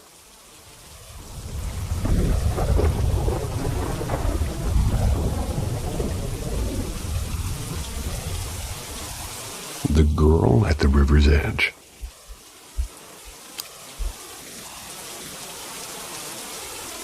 I heard this story from a guy I met completely by chance one evening at a small, quiet pub. We're both sitting at the counter, and somehow our casual talk over whiskey turned into something deeper. And as always, I asked him my favorite question. Have you ever seen a ghost or something not quite normal? He paused, fingers tapping lightly on his glass, and then he said with a crooked smile, I don't know if it was a ghost, but there was one night I almost crossed over. And this is what he told me. About a year and a half ago, he had a near-death experience. He was working at a dockside warehouse, and while unloading some steel beams, one of them slipped. It swung down, cracked him hard in the side of the head, and he blacked out instantly.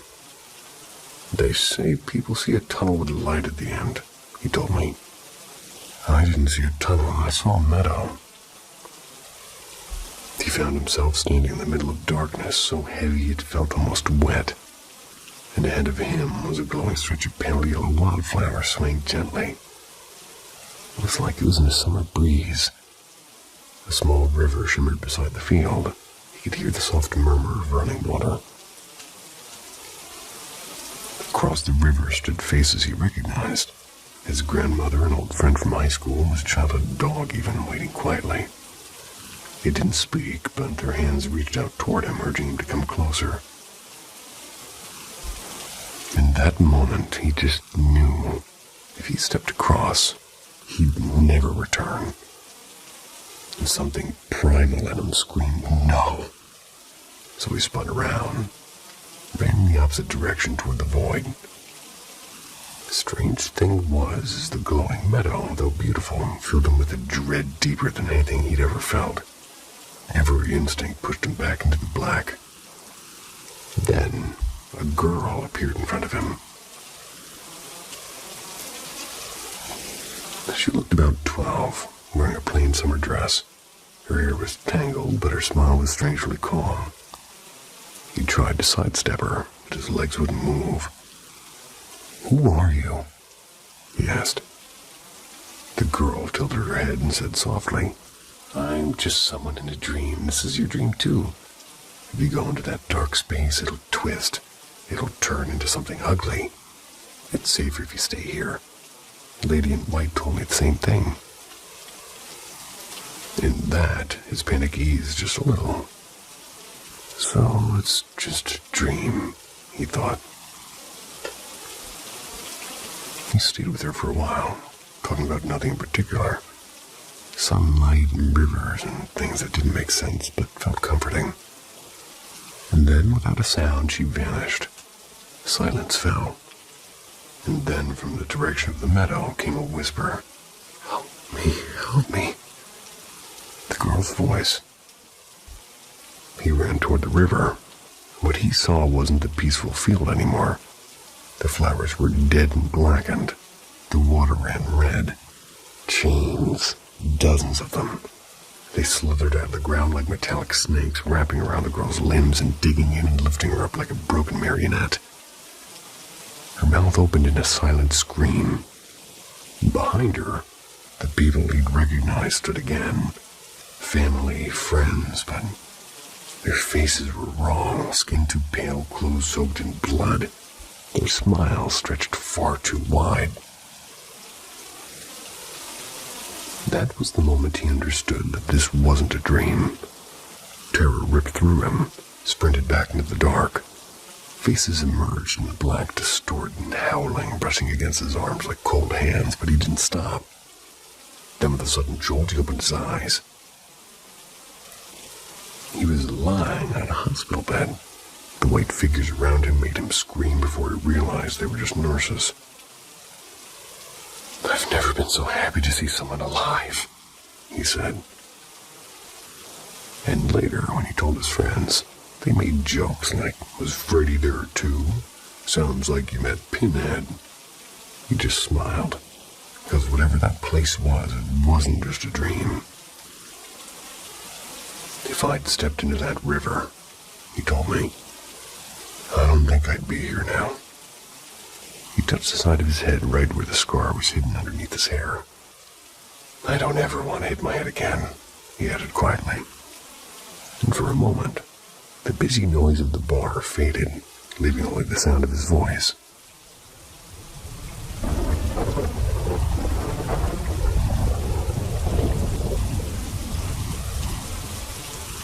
The Man with the Crooked Smile. For background context, I never really had any weird or paranormal experiences before this. And this happened earlier this year, probably around late February, early March. I was finishing some work late at night in my basement, and by the time I wrapped up, I was too tired to climb upstairs to my room. There's an old couch down there that folds into a bed, so I just decided to crash there for the night. At first, I had a totally normal dream. Kind of random, long one with different people coming and going. But near the end of it, things got strange. My dream started zooming in on each character's face one by one. It was like the curtain call at the end of a play. One person after another smiling blankly. Then it zoomed in on this one guy I didn't recognize. Maybe mid-20s, pale skin, long black hair. They were wearing what looked like an old wool sweater, and he was grinning. But something was wrong. His eyes weren't round. They were stretched into upside-down triangles. The scene moved on to the next character like nothing happened. Something inside of me screamed, "Wait, that wasn't right." Instantly, the dream snapped back to the man with the black hair. And this time, he was facing me directly. Same grin, but the edges of his mouth looked sharper and wider, and his eyes flickered like there was a small fire behind them. He knew I saw him. I jolted awake and my face burning hot like somebody had just been hovering close over me. And right then I heard it. The sound of heavy footsteps sprinting across the floor away from my bed, straight into the pitch-black hallway. I didn't even try to be brave. I ran upstairs and locked myself in my room. The next morning, I felt unsettled. But work was piling up and I couldn't waste time thinking about some creepy dream and weird footsteps. I shoved it to the back of my mind. And that night, I ended up back in the basement again. Same reason, too much work and too little energy. Didn't even think about the night before, I fell asleep fast. But at around 4 or 5 a.m. I woke up suddenly, and again footsteps. Clear as day, rushing away from the bed. Turned on my phone's flashlight, started walking toward the stairs. But halfway down the hallway, something hit me. Not fear exactly, something worse, a wave of cold, heavy dread wrapped around me like a wet blanket. My heart wasn't racing, it was like it had forgot how to beat. The light was on, and I could see the hallway was empty, but every part of my body screamed that something was standing there watching. My legs simply wouldn't move. The only thing I managed to do was press call on my girlfriend's contact. She picked up, confused but awake, and I begged her to just stay on the line. That tiny bit of human presence helped. The dread faded just enough for me to take a couple of shaky steps toward the stairs. And that's when I felt it. The back of my hoodie lifted, not brushed, not tugged, but lifted. It was like somebody had hooked a finger under the fabric and was pulling straight up on it. That snapped whatever freeze I was in, and my legs unlocked, and I sprinted like hell up the stairs. I slammed the door and didn't stop running until I was back in my room. After that, nothing else happened. I've been down in that basement plenty of times since. No footsteps, no weird feelings. There was nothing. But I haven't slept down there once. I still think about that man, and his grin wasn't human. His eyes looked like they were trying to fit in, but didn't know how. And the creepiest part is it felt like he wasn't part of the dream. It felt like he entered it and didn't expect to get caught.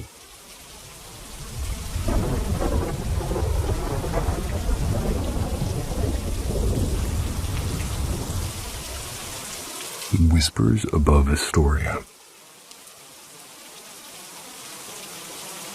Alright, so I've mentioned the Astoria Underground before as the place where we first crossed paths with Wyatt's brother, Thomas. But what often gets overlooked is that not all the ghosts in Astoria prefer the dark. Some wander beneath the open sky. Before my husband and I settled in Washington for good, we used to drive down to Oregon every few months to visit his family. On one of those summer trips, we decided to stop by the Astoria Column. If you've never been there, it's this tall, spiraling monument that's perched up on a hill. It's almost like a lighthouse within the beam. It's dedicated to Lewis and Clark's journey. Or a lighthouse without the beam of light. The trip just happened to fall on my birthday in July, which ironically is the one day of the year I'd rather pretend doesn't exist. Before heading up to the column, we wandered around downtown. My brother-in-law, who is way too good at keeping secrets, was off buying something behind my back.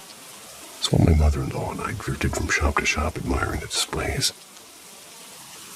And that's when I thought I heard my husband call my name. Clear, sharp. The kind of call that makes your stomach drop. I turned, expecting to see him behind me. The sidewalk was empty. Rolled my eyes at myself, hearing my name called when no one was there. It's practically background noise in my life. Kept walking. A minute later, as we paused in front of a window, there was this display of vintage photographs. And I saw a man's reflection standing right behind me. My pulse jumped like it had a life of its own. He wasn't just a shadow or a trick of the light. He was there watching me through the glass. Here's the thing.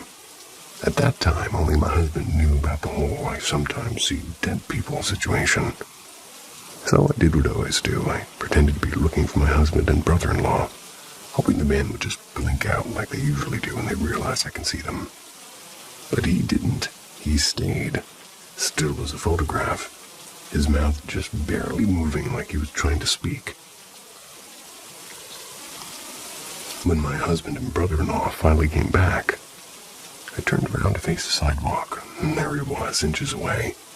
His eyes locked onto mine. I forced myself to look through him and straight at my husband. He must have read the panic on my face. He hurried over, wrapped his arms around me, and just like that, the man was gone. Like someone had flipped a switch. And that's when my brother-in-law handed me the small gift bag with earrings that he swears to this day he didn't buy. And he's a terrible liar, by the way. After that little encounter, I insisted we drive up to the Astoria Column. Maybe it was the adrenaline, maybe it was something else, but I needed to stand somewhere high and solid. Somewhere where I could see everything below me. The wind was sharp that day, and as it rushed past my ears, I could almost swear I heard a faint whisper trailing behind it. Ghosts aren't just in dark corners. Sometimes they stand right beside you, waiting for someone to notice. So the last time I told you about Astoria, it ended with me spotting a man I'd seen earlier wandering the streets. But this time at the Astoria Column.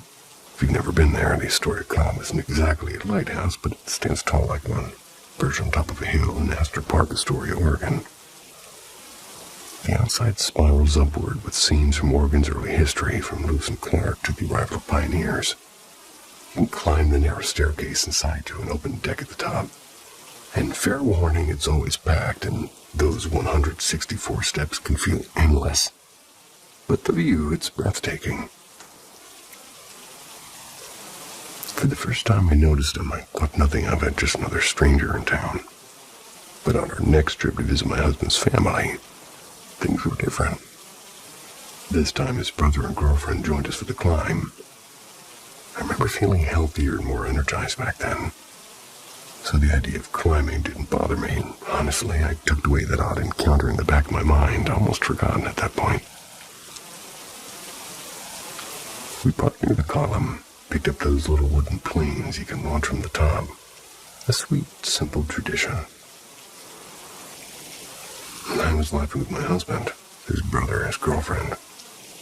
That's when I walked straight past the base of the tower, and that's when I saw him again, sitting on the steps, head slightly tilted, watching me.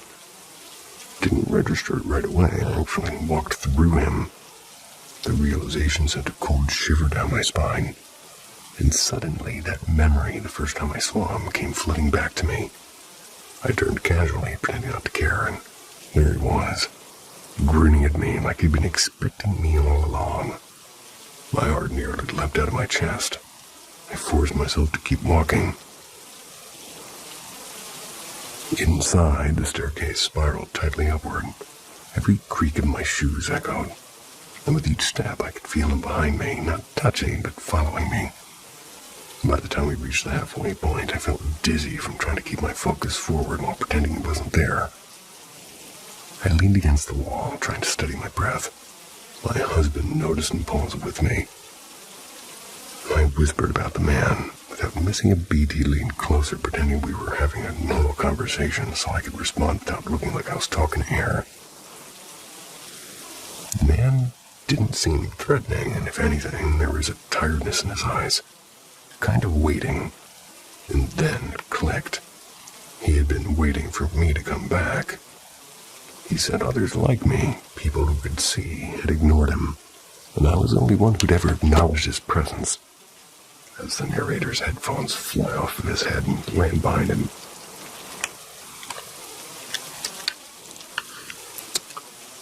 Excuse me.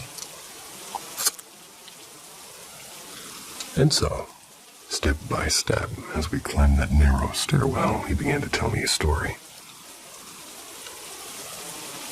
My name is William, born in a small fishing village near Chesapeake Bay, Virginia.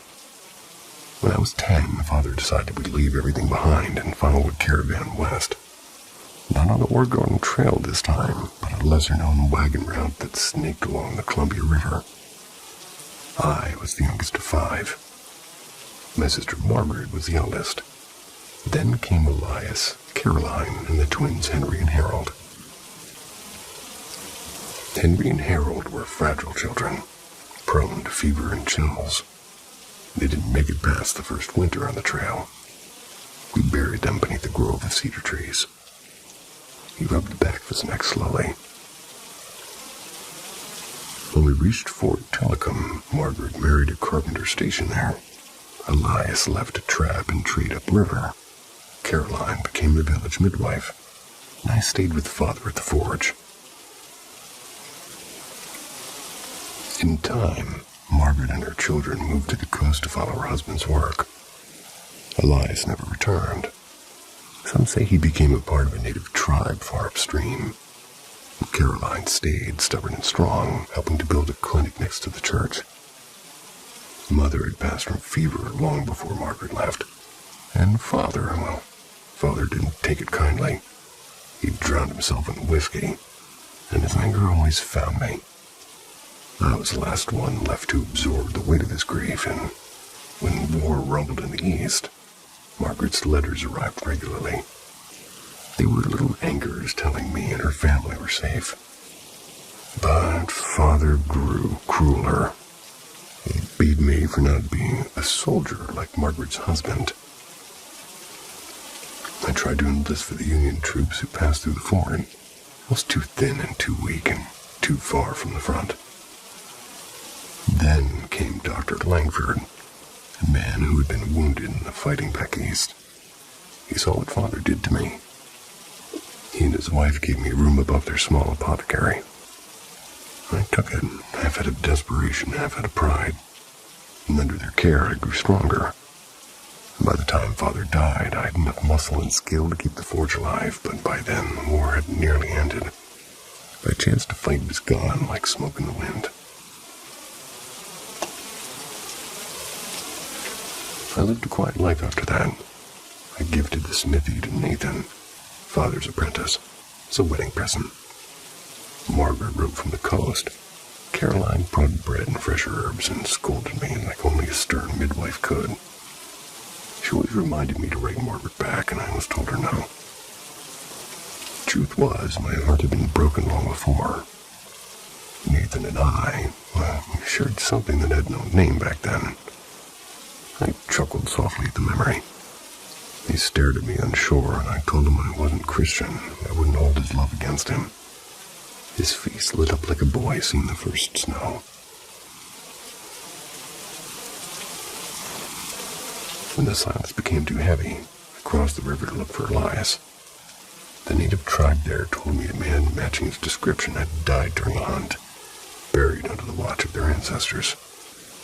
They said he had taken a woman as his wife, and they had 2 children, Thomas and Lisa. They brought me to a small cedar cabin my brother had built himself. I stayed there for a few years, watching my niece and nephew grow up among the whispering trees. Then word reached me. Margaret was gone. Caroline followed not long after, and I was alone. Eventually, Elias's wife remarried, and I returned to Fort Telecom, older and quieter, and still remembering the heat of the forge, though. He smiled at the distant tree line. I helped raise the beams of the bell tower, he said. I'm glad it still stands. He paused and looked at me. Nathan, we never spoke again of it. Never stopped thinking of him. I pointed down to the base of the hill. An indigenous man stood there, looking up at him, and his eyes were soft and full of years, and William whispered a name I couldn't catch. And just like that, he was gone, down the slope. His steps light for a man who had carried so much weight. They disappeared into the forest, arms wrapped around each other, and sometimes when I look toward the old bell tower at dusk, I still see their silhouettes, 2 souls finally walking side by side.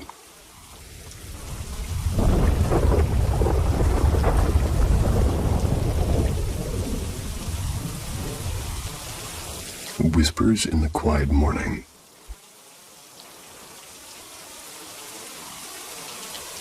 So my grandma passed in late March. I kept pushing off writing this down because it still it stings when I think about it. And even now I still get emotional remembering those days. People, my parents included, keep giving me crap for not being at her memorial. Just to explain a little, I've always been spiritually sensitive. Graveyards or spiritually heavy places drain me fast. It's like my chest tightens and my energy just gets pulled away from me. That's why I usually just keep my distance. A week before she passed, my grandma went to urgent care once. Then the ER a second time when things got worse. My cousin Kai, not his real name, rode with her in the ambulance along with her caregiver. On the way there, she suddenly sat up straight, almost like she was startled, and then slowly laid back down. And later they said it was a small heart attack, and it wasn't fatal, but it sped everything up. The doctors explained she didn't have long left. Her lungs were already failing from a chronic illness. They could only keep her comfortable. She stayed in the hospital about 10 days. And early one morning, my aunt, her eldest, called everyone to come because Grandma had been asking for all of her kids and grandkids. I didn't go. I hadn't slept properly for days and felt something pressing in on me, like I already knew it was her time.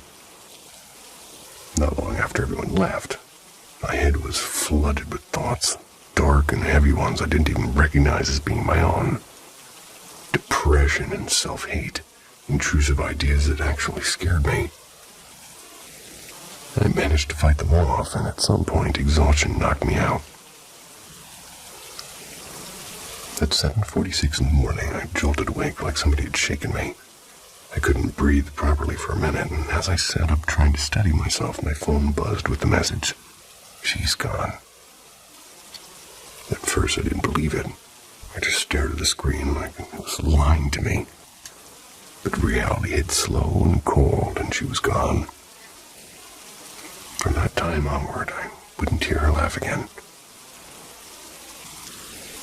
Everyone came back home to mourn. I was told I could stay behind, but honestly, I didn't want to be around my parents. Grandma practically raised me.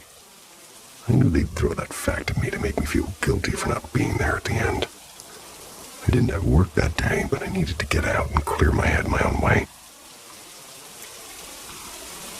While I was changing into my work clothes anyway, something happened. As I slipped my arm into the sleeve, I felt a hand on the inside of my elbow. Gentle and warm, like someone trying to comfort me. I just froze there. I placed my other hand in the same spot, but there was nothing. The door to my left was closed. The window to my right blocked by boxes. And behind me was her old bed. No one else was there. I honestly believe it was her, reaching out not to scare me, but to let me know she wasn't angry, that she understood why I couldn't be there. And even now, months later, I still get chills remembering that touch. Strange how love can still find a way to speak, even after everything goes quiet.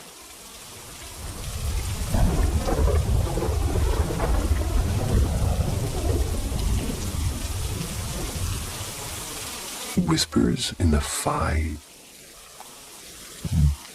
Oh no, I can't say words in Thai.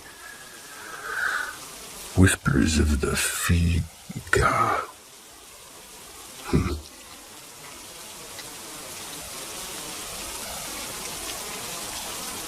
Anyway, so I once heard this story from a friend's older cousin who spent a summer in a quiet rural town near Chiang Rai in northern Thailand. Back then, he was a third-year student, and every long break, he and a circle of friends would travel to random places together. But that particular summer, his buddy Kiet couldn't join the group trip because he had to return home to help his family with their small farm. So instead of going south with the others, the cousin decided to tag along with Kiet. He'd never been that far north anyway. Kiet's father agreed, but reminded them, quite seriously too, make sure you're home before 7 p.m. The cousin thought it was just one of those village curfews or something to do with wild animals. When they arrived, Kiet's family greeted them warmly, and his father, a gentleman with a loud laugh, his aunt, who cooked with unmatched skill, and an elderly woman everybody called May Noi. And at lunch, May Noi had her own bowl of a crimson-red soup. She slurped noisily and clearly enjoying every drop of it. Curious, the cousin asked what it was. "It's Lu," Kiet's father said. "Raw pig's blood with minced meat and herbs. You've been eating it for generations." The cousin forced a polite smile. He'd had pig's blood before, but never raw. Yuck. That afternoon, Kiet took him around town on an old motorbike. Before they left, Kiet's aunt repeated, "Back before 7, okay?" He nodded absent-mindedly. On their ride, they passed by two strikingly pretty girls, hair flowing behind them on a blue Honda Wave. One glanced at him and smiled, and he smiled back, and that was it, a fleeting summer moment.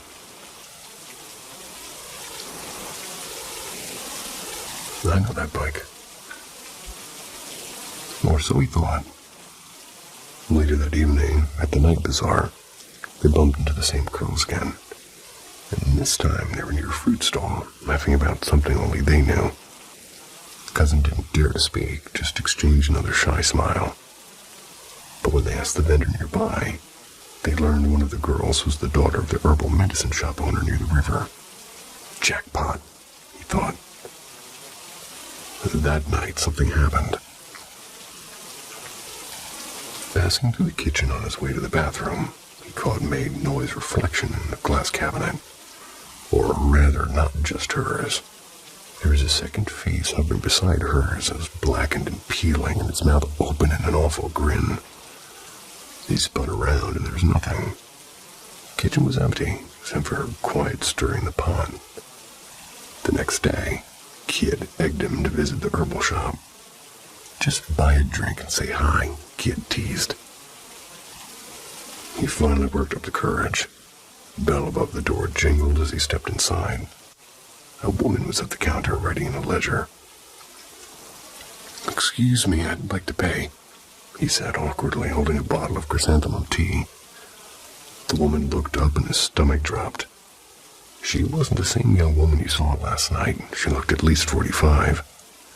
"We saw each other at the bazaar, didn't we?" she said, with her lips curling. He mumbled something, paid, and fled outside, where Kid was laughing so hard he nearly fell off the bike. Turns out those girls weren't girls at all. And in that village, many families secretly kept a fee-ka spirit, an old practice. The spirit, they said, licked its host's face at night, making them appear young and beautiful by day. A free skincare routine, courtesy of a ghost. "I will take one of those, thank you." Don't know about the licking part, but apparently it came with a price. Once bound, it could never be abandoned. Had to be passed on, and if ignored, it would turn violent. And that night, Kid convinced him to look at the shopwoman the right way, as they put it. So at the bazaar, Kid dropped his keys, signaling the cousin to bend down and peek at her through his legs. An old trick to see spirits in their true form. Okay. And there it was, a small monkey-like creature clung to her back, its long tongue dragging across her cheek. Alrighty then. He shot upright, horrified, and she caught him staring, and they bolted. And on their last night in the village, the family gathered for dinner. Laughter filled the house until he mentioned the fee-ka, and the air instantly tightened. May-Noi, with a gentle but unnerving smile, asked, "Do you believe?" He joked and said, "Of course, if I had one, girls would like me too." Later, just as he was headed to bed, May-Noi stopped him. She opened a small wooden box and pulled out a delicate gold bangle, the kind that shimmered even in the dim light. She whispered, "If you believe this can be yours." Something inside of him hesitated, but before he could even speak, Kid's aunt burst him, "Don't touch it!" He was rushed to his room. No explanations that night. The next morning, Kid's aunt told him the truth. May-Noi wasn't Kid's real grandmother. She was a mistress of Kid's late grandfather, who had fallen hopelessly in love with her under the fee-ka spell. Now old and frail, she needed a successor, and he, the outsider, was the perfect candidate. The bangle wasn't just jewelry, it was a vessel, the transfer medium for the spirit. And that 7 p.m. curfew I told you about wasn't about wolves or wild animals. Some spirits, neglected and wandering, roamed freely after sunset. So if someone ever offers you something glittering and free, think twice. You might not just be getting a gift. You might be getting a ghost. I'd still take it.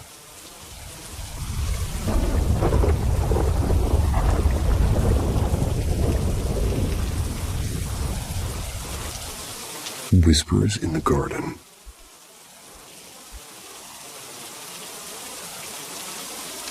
Keep your voice down, sweetheart. Daddy needs some quiet.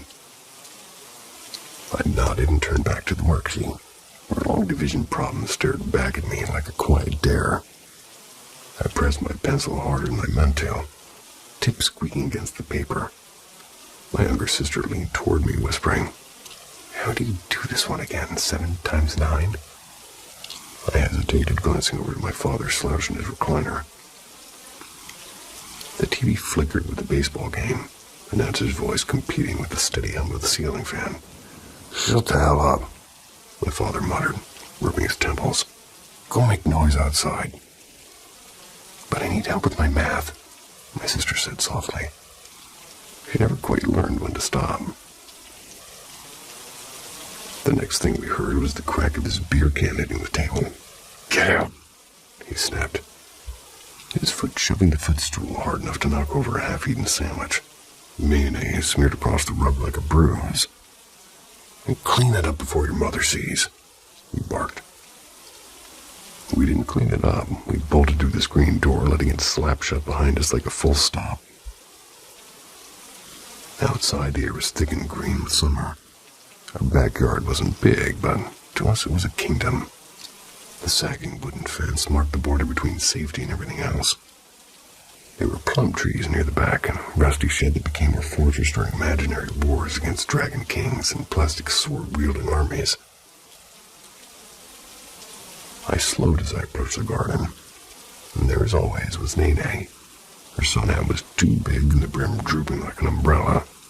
Her hands were busy coaxing stubborn weeds out of the soil, and she spoke no English, and my Tagalog was only a scattering of nouns. Nene, help, I said, pointing to the weeds and mimicking her motion. She laughed, her shoulders shaking like wind through leaves, and handing me a small trowel. Even from the garden, we could hear my father's voice rising again inside the house. She didn't look up, she just kind of pointed at the soil, showing me to dig deeper. I pulled at the dandelion and it snapped. She gently took my hand, pressing it down into the earth, and showed me how to feel for the root. I imagined the weeds were enemy scouts, and the eggplants and tomatoes were peaceful villagers relying on us for protection. Made the work lighter. The memories of Nene were always quiet ones. Hands in the dirt, smell of mint and soil, soft hum of her voice as she worked. She was patient in a way no one else in the house was. She taught me how to keep something alive, even when everything around us felt like it might fall apart. I didn't know then that the colorful scarves she wore were covering the absence of her hair. I didn't know she was sick. One night I woke up and the house was wrapped in silver light. She stood at the foot of my bed, her hat replaced by a bright green scarf, and her smile calm and soft, exactly the way she always smiled when the world was loud. She lifted a finger to her lips and mouthed the words I understood without translation. Okay. Everything will be okay. The next morning, I told her she had passed away at my aunt's house across town. Never told anybody that she'd come to see me, but for all the years after, through every storm life sent my way, I never doubted it happened. Nene had found a way to say goodbye to me.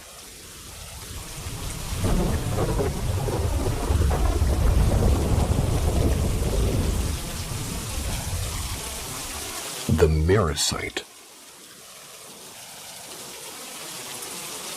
It lives in your body, feasting on your mind. The first time I noticed it at the time was at my mom's birthday. It was raining. The wind and water slapped against my window as the wind wipers clung on for dear life, desperately trying to erase the rain. I got out of the car, excitedly standing on the front doorstep with presents in hand. I gave the door 3 sharp raps when I was met with my mom's sleep-deprived face. Eye bags hung below her baby blue eyes, and her matted blonde grayish hair hung sorrowfully down her shoulders. Hi, son, why are you here? I cut her off with an excited yell. Happy birthday, Mom. She stared at me in confusion, as if somebody had just told her that I wasn't her son. What do you mean? She exclaimed. A tinge of worry stained her words. Isn't it your birthday? I questioned, pretty perplexed. No, don't tell me you forgot my birthday. Did you hit your head? No, it's your birthday today, isn't it? I said. Annoyance flushed my brain. No, it's not. Go home. It's pouring down. What are you, insane? I accepted my losses. I walked back to my car. It was her birthday today. I was sure of it. I felt wrong. Something was definitely wrong. And deep inside my body, I chalked it up to a simple mistake. But deep down, I knew something was wrong. The same night I sat down on my couch, I listened to the now gentle rain patter against the glass panes. I felt myself dozing off to sleep. I knew nothing. I couldn't walk or talk or even speak. I stumbled around in a daze, clueless of where I was or who I even was. I don't know anything, but I knew what I felt, and it was true fear. I clung on to anything I'd get my hands on. I didn't know how to use them. Dishes clattered to the floor. I slipped and fell, and I woke drenched in sweat. I clutched my heart as if it would burrow out of my chest. Stumbled up off the couch when I spotted something. It was me. It wasn't me, but it looked like me. Copied my movements, but it wasn't me. I watched my double. My mouth became intensely dry and the blood drained from my face. I raised a hand and it copied. I darted to my bedroom and slammed the door behind me, nearly knocking it off of its hinges. I hastily shut the deadlock. I breathed a sigh of relief. I lay in my bed completely still, too scared to move or make any sound. I tossed and turned for the rest of the night. The rest of the week went as normal, other than the days and work I had oddly forgotten about. I'd arrived home from work one night. The golden sunlight poured through my windows when I noticed somebody pulling up in my driveway. I stared in confusion as I watched a person get out of the car. They looked familiar, but I couldn't place who it was that they were. I watched as they speedily walked up my garden path. I watched in horror as the woman pulled out a key and unlocked my front door. How did they have my house key? As the door unlocked, I hastily snatched a kitchen knife from my counter, stepped back as the intruder entered my house, my safe place. "Get away, who are you? Get out of my house," I frantically yelled. My voice quivered as fear engulfed my body. "Honey, calm down, it's me." They replied pretty calmly, too calmly. They spoke as if they knew me personally. I'd never met her in my life. No, I'm not your honey, go away," I yelled, fear stinging my throat. The woman stepped forward and I stepped back, in disbelief.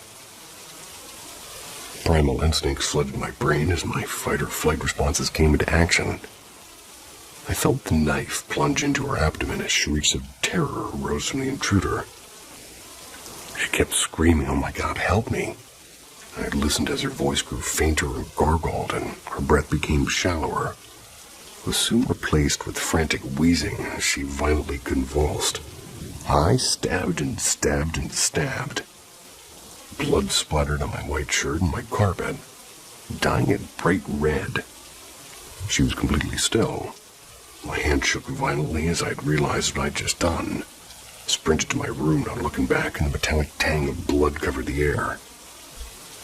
And just as I reached my room, I felt my legs give way.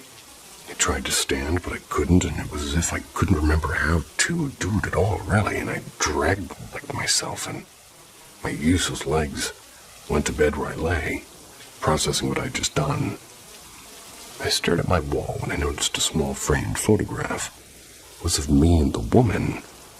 She was in a beautiful white dress with thin cloth covering her face, and I was standing next to her in a black blazer. My attention quickly diverted as I listened to my horrified whisper quickly turn into murmurs.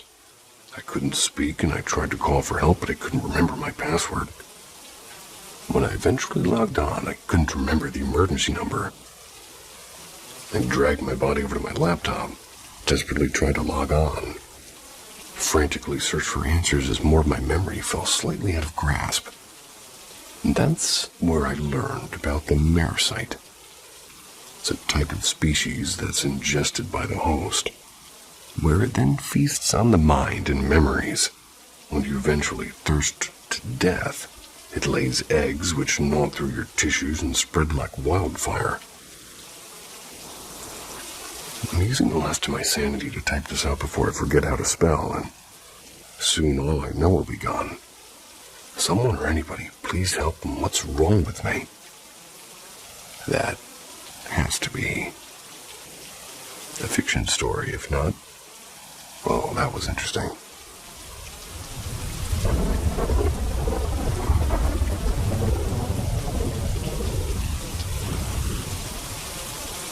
My household ghost talked to my niece and daughter.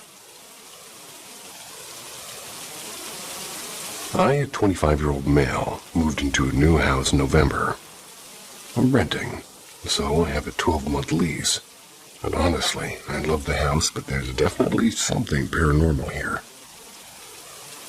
It started with small things, like lights flickering and my bedroom light turning off when it wasn't even touched. I chalked it up to electrical problems. Then, about a month into us living here, my 27-year-old girlfriend started saying she felt like something was watching her, and the house was creepy when she was alone. Allegedly. Excuse me. A few weeks after that, I started randomly hearing footsteps in our ceiling, like someone was upstairs. We would also regularly hear a singular knock on our front door every now and then, as though nobody was there. And also that light that would turn off in our room started turning off whenever we were getting dressed. Our cat started meowing at the ceiling in the laundry room every day, which is between our living room and the garage, and it also shares a wall with our bedroom. In January, I'm home alone with my 2 kids, S, a 10-year-old male, and E, a 6-year-old female. Back this up. Your son is 10 years old and you are 25. Alrighty then. Moving on. We were on the couch, which is on the opposite wall of our TV, and the TV was off. My son was telling my daughter and I a joke when suddenly, in the middle of it, the TV remote moved on the TV stand. It knocked over a Harry Potter wand to the ground. Our cats were asleep on the couch with us. It was unexplainable and freaked me out. The worst event was in March, during spring break. I had my niece, R, a 6-year-old female, over spending the night. And her and my daughter E were in the garage, which we've converted to a playroom. They were playing games. I was on the couch inside the living room. My girlfriend was outside smoking. My son was at his grandma's house. Suddenly I heard my daughter yell, "Yeah?" I didn't respond because I didn't say anything to her, so I thought she was talking to R. Then my daughter and niece both ran into the room and asked what I needed because they heard somebody call to them. My niece said it sounded like my mom. From her perspective, you know. I told them I didn't say anything. Nobody said anything, and they both explained to me that they definitely heard someone say both of their names, and to tell them to come here. They said it sounded like a whisper, but they were convinced it was my sister's voice, or his mom. I immediately called my sister and explained this to her because I was shocked, and these 2 little girls were both so sure of what they heard and were so scared that they wouldn't go back into the garage, or even go to get their shoes and toys. This is not the first time these girls have talked to the paranormal, unfortunately. My sister and I moved very close to each other in 2021, and I moved into my house first. The girls were 2 at the time, and my daughter didn't speak for the first 3 years of her life. But I caught her on the baby monitor talking to her ceiling in babble talk almost nightly. My niece spoke perfect words, and when they moved into their house, I watched my niece at my house while they moved their things in. A few days later, my niece told my sister and I that the demon that lives in my house came with her home to her new house. She explained that he got into the car with her and came home with her. This whole thing freaks me out.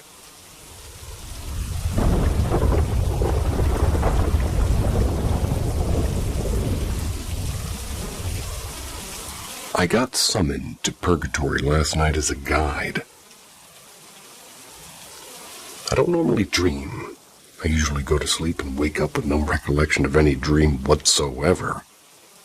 Occasionally I'll get a nonsensical dream about my daily experiences. Last night was different. My dream was so vivid and cohesive, and I truly felt like I was serving a purpose there. I was brought to purgatory to be a guide to people that had trials there. All of these people were attempting suicide or on the brink of suicide. They were between life and death and were faced with different trials. If they passed their specific trial, they got a second chance at life. If they failed, then they passed on. My job was to give hints to them about how to pass their test. They had to realize what in their life could help them out of their situation. I was able to save 2 people, but I lost 1. The first person I helped was a teenage girl. Her specific trial was an obstacle course set in a bog type of thing. The water wasn't water, but was a slime that could cling to your skin, slow you down if you touched it. She was being chased by a shadowy being. Her only goal was to not be caught. I was helping her, though, and this going over and over again until she realized that she was able to face the monster with the help of her friends. She woke up from her attempt in her bathtub with a pill bottle in her lap. She tried to OD, but earned her second chance at life. I could only speculate, but the monster was either her mom or bullies at school. I think it uttered the phrase, "commit to gun mouth," at one point, making me think bullies. Never heard that sentence in my life. The second person was a man, mid-30s, and very obviously had a manual labor job by his build. He was digging in a mine, but kept getting buried by cave-ins.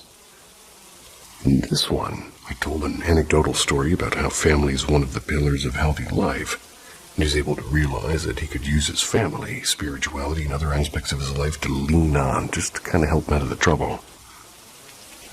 In his case, for everything he realized, he could rely on it, physically manifested as a pillar to help hold up the mine.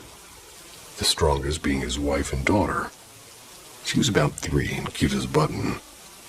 He woke up in his recliner with an empty bottle of Jack at his feet and a revolver in his hand. He cried for a bit and he went to hold his family, and I'm guessing his trial represented all the things in his life he's trying to deal with and felt overwhelmed. The last guy in the room was suffocating. Literally darkness. I was there trying to get him to realize that even the smallest of things could be the light of your life. He had a tuxedo cat that adored him. He was supposed to realize that even small things could light up his darkness, and provide warmth. Would have literally spawned a light, then he could see the way out. But he didn't listen. The darkness got him and snuffed him out. I saw him jump off the top of a building, and he passed on. His trial was supposed to represent his struggle with depression. Well, pretty sure anyways. It was a surreal experience to have something like that. And if you were one of the people that I helped above, well, keep it up and I believe in you.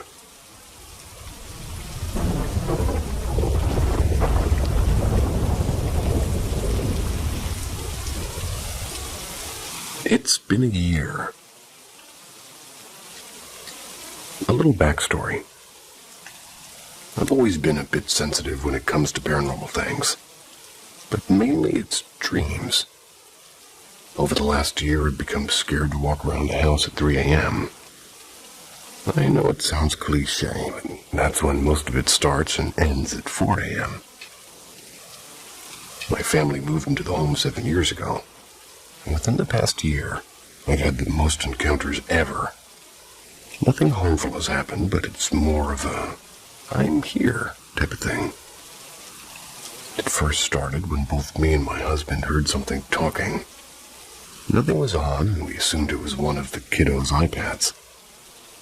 We went back to sleep and were awakened by a loud boom, assuming something fell. Ow. There's nothing. So it's been months at this point. I have an art studio downstairs, not fully a basement due to the design, but I take a break to use the half bath. Out of habit, I close the door. And then I heard 3 knocks at the door. Assuming it was somebody, I opened it quickly. Nothing was there and everyone was asleep. Maybe I shouldn't have opened it. And my house was built in the 70s, so you can hear creaks on both sets of stairs. No evidence because you would have to run fairly quickly. Weeks later, you can hear voices and sounds like two people are talking, but not loud enough for you to make out what they're saying. When approaching, it goes away, and again, nothing that could have done that. My husband said it sounds like a video game playing on an iPad. You can hear it, but not make it out.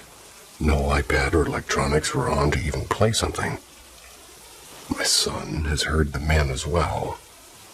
I've had small things go back and forth, like an unplugged wire or a single leaf on a fake plant. And this week, Monday actually, 3 a.m., my senior dog began walking back and forth on the ottoman, like he's following something. He usually jumps on it when he's playing or excited. No tail wag, just going from end to end and calling his name. Still did it, so I decided to get up and let him out, and he didn't potty, so we went back in. He then laid with me, and by that time it was close to 4 a.m. I'm not sure who or what it is and why, and I believe it's a man and a woman. I sense a woman, while the man is only felt when they're talking to each other. My husband's childhood home was haunted, but he chose to ignore it. I can't. I don't want to make things worse, but it does freak me out at times.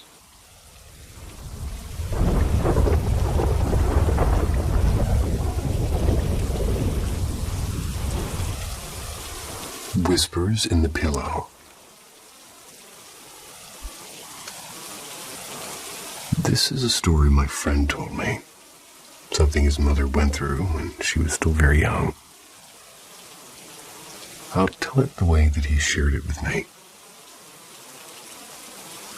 When my mom was about 19, long before I was born, she had a tiring job working at a busy clothing store in the city.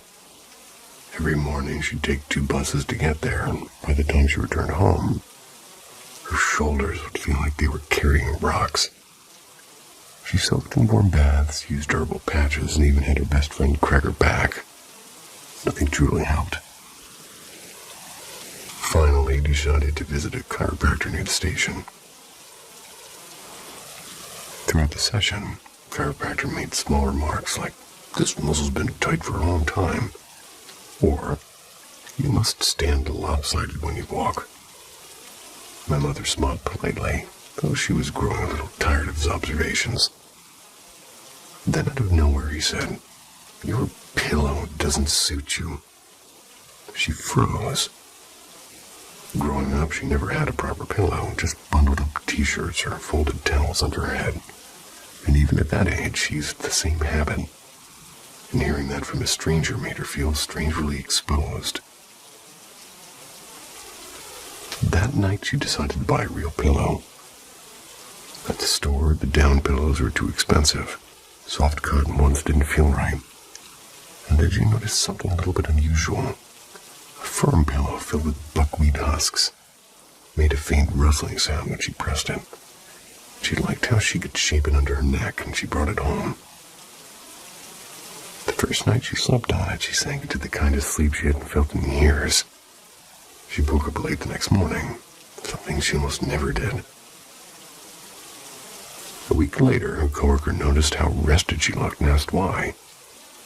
My mom told her about the pillow, and that coworker bought the exact same one.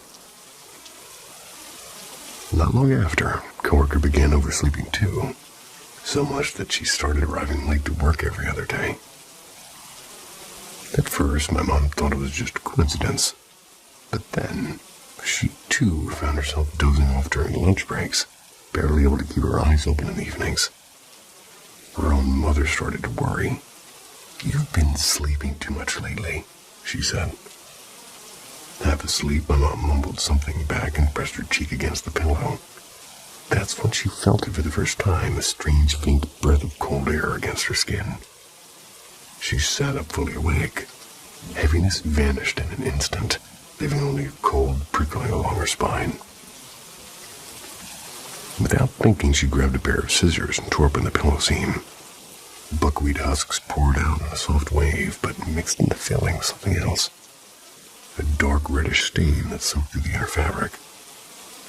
and there was a small curled Polaroid photo. It showed a middle-aged man standing in what looked like a foggy forest.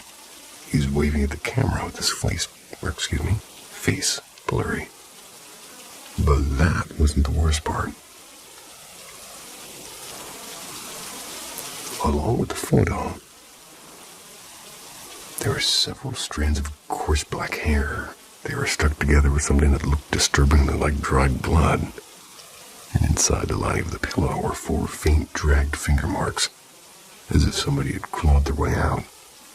My grandmother screamed. She immediately sprinkled holy water around the room, whispering prayers under her breath. They stuffed the husks, the photo, and the hair into a trash bag and rushed to the nearest church. The priest went pale when he saw the contents, then quietly began a cleansing prayer. The next day, my mother told her coker what happened. The woman raced home to check her own pillow. Inside, she found another photo. This time, a man on a pier waving. The 2 long finger marks inside the fabric, and the hair was different and thinner, but the dark stains were the same. When they reported it to the bedding manager, he simply said, "Oh, only had a few of those in stock, all sold out." No one believed them. The supplier was just a regular company. No explanation and no follow-up. When the other 3 pillows were never found. My mom never bought another buckwheat pillow after that. And even then, when she tells the story, she always ends it the same way. The man in the photo looked like he was waving at someone just behind the camera. Who was taking the picture?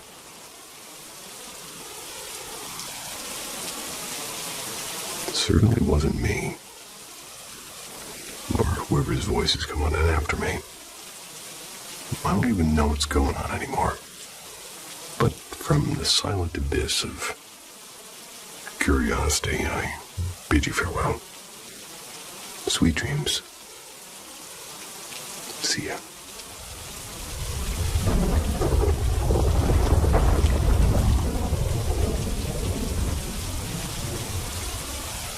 Fear and fascination collide at Paranormal M. We dive into the darkest tales the world has hidden. Subscribe now. The mystery awaits you. The ghost in the courtroom. For those of you who don't know, I work at a county jail. And over the years I've been here, I've seen more odd things than I can even count. I've shared a few before. Among the veterans, there's a little saying that we like to tell the rookies who claim they don't believe in ghosts. Give it time, you will. This most recent incident happened just a few weeks ago. Toward the north end of the building, there's a room that used to serve as a small courtroom. The county built a new one not long ago. So this old space is mostly used for storing extra uniforms, random boxes of files, and broken equipment. What most of the newer staff don't realize is that behind the judge's bench, there's a little hallway. It leads to a single bathroom. It's quiet and rarely used. The veterans like me, we prefer it over the more crowded restrooms. We usually keep the courtroom pretty dim, and there's a soft glow that slips in through the glass panel on the door, enough to find your way around without bothering to flick on the overhead lights. Plus, the light switch is halfway across the room from the bathroom. Anyway.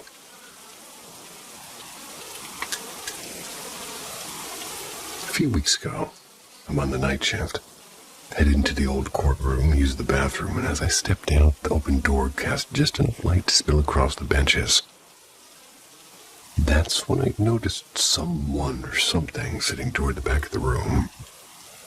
The figure was hunched slightly forward, facing the judge's bench, absolutely still. As the bathroom door swung shut behind me, the room fell back into darkness. I could only make out the outline of what looked like a man.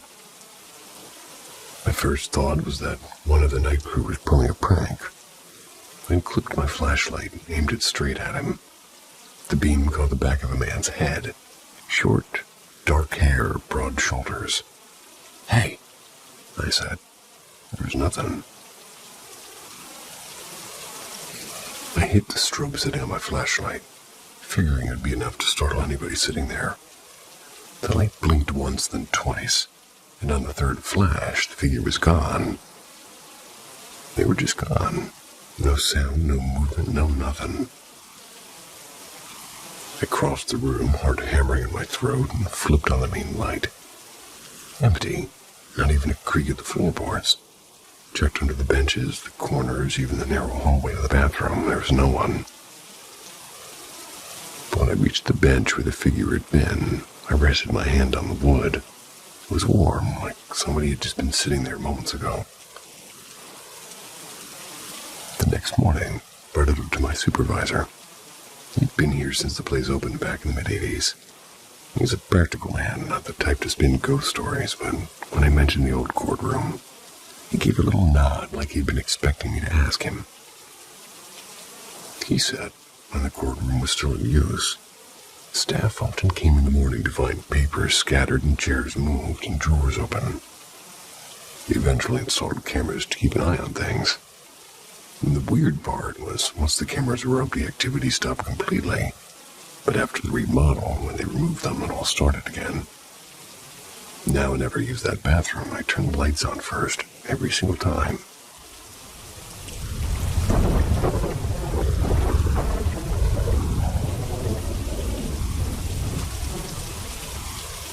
The Whispering Pillow.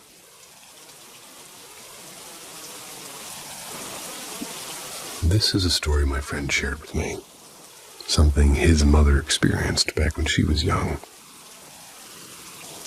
I'll tell it just the way he told me. When my mom was about 20 years old, long before I was born, she worked at a clothing store a bit far from where she lived. She had to take 2 buses every day. By the time she got home, she was completely worn out. Her neck and shoulders always ached, and she tried everything. Hot baths, massages, and stretching. Relief would never really last long. One day, she finally decided to visit a chiropractor. During the session, the chiropractor kept making casual remarks. "This spot's really tight." Or, "You lean on your right leg a lot, don't you?" She smiled politely, though she was starting to get irritated. Then he said you should get a better pillow. And that hit her and the narrator at the same time, because he could have sworn he just read this the other day. Let's find out, I guess. All of her life, she'd never owned a real pillow. Just bundled up some clothes or towels and used that. It was a small, private thing, and somehow it felt like he'd peeled back a curtain and looked straight into her room. Right then, she decided she wouldn't go back to that clinic. The next day, still feeling lighter after the adjustment, she went to the bedding section at her store and picked out her very first pillow.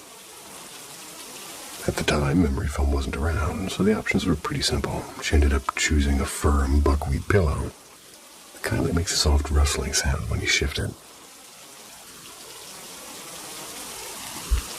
And that night, she slept like she hadn't slept in years, as the narrator recognizes this story very fervently. For the first time in forever, she woke up feeling rested, and a few weeks passed. A coworker noticed and said, "Hey, Susan, you seem so much better lately." My mom mentioned the chiropractor, the pillow, and the whole thing. The coworker laughed and bought the exact same one. But after that, something odd started happening. Her coworker began showing up late to work almost every day. "Why are you so tired lately?" someone asked. She laughed it off. "I just can't wake up. It's like I fall into this bottomless sleep." And strangely, my mom was the same. Even on her days off, she'd sleep straight through the morning, sometimes until late afternoon. Her shoulders didn't hurt anymore, but the sleep felt heavy, as if the pillow was holding her down. Her mom, my grandmother, eventually noticed and said, "You've been sleeping too much and it's not normal." My mom mumbled a half-asleep reply, face pressed into the pillow. And that was the moment she sensed it. Something was off. Not a sound she could name, not a smell she could place. Just a wrongness that made the hairs on the back of her neck rise. She bolted upright and the sleepiness was gone in an instant. Without thinking, she grabbed a pair of scissors and sliced open the pillow. Buckwheat holes spilled out like a burst grain sack, and mixed in with the dark brown husks was something else. My grandmother gasped, because inside was a faded Polaroid photo of a man standing at the edge of a forest waving at the camera. And tangled among the buckwheat were short strands of hair with a bit of pale skin still clinging to them. Ew, last time I read this there was no skin stuck to it, but alrighty then. When they looked inside the fabric of the pillow itself, they saw 3 dark, dragged, finger-like marks as if somebody had clawed the lining from the inside. And they didn't hesitate. My grandmother grabbed the holy water she kept in the cabinet, sprinkled it everywhere, muttering a prayer. My mom shoved all the contents into a plastic bag and took it straight to the church. The priest didn't even ask many questions. He blessed it right away. That night she couldn't sleep at all. She kept seeing that man's hand waving in the dark. The next day she rushed to tell her coworker. Woman went home, checked her pillow. Inside that pillow was another Polaroid, and this time of a different man on a rocky shore, and another lock of hair. 2 dragged finger marks this time. They brought it to the same priest, and he said prayers over it too. The store manager just brushed it off when they reported it and said, "We only got 5 of those pillows, and they're all sold already." The supplier, a completely ordinary bedding company. Nothing suspicious, no trails to follow. To this day, no one knows whether it was a cruel prank or something much darker. But on my mother's pillow, there were 3 marks, on her coworkers too. No one ever found the other 3. Became one of those stories my mom tells on stormy nights, half joking and half serious. Never touched a buckwheat pillow again. I don't see why we have to. He judged the buckwheat itself. Kinda hungry now, though.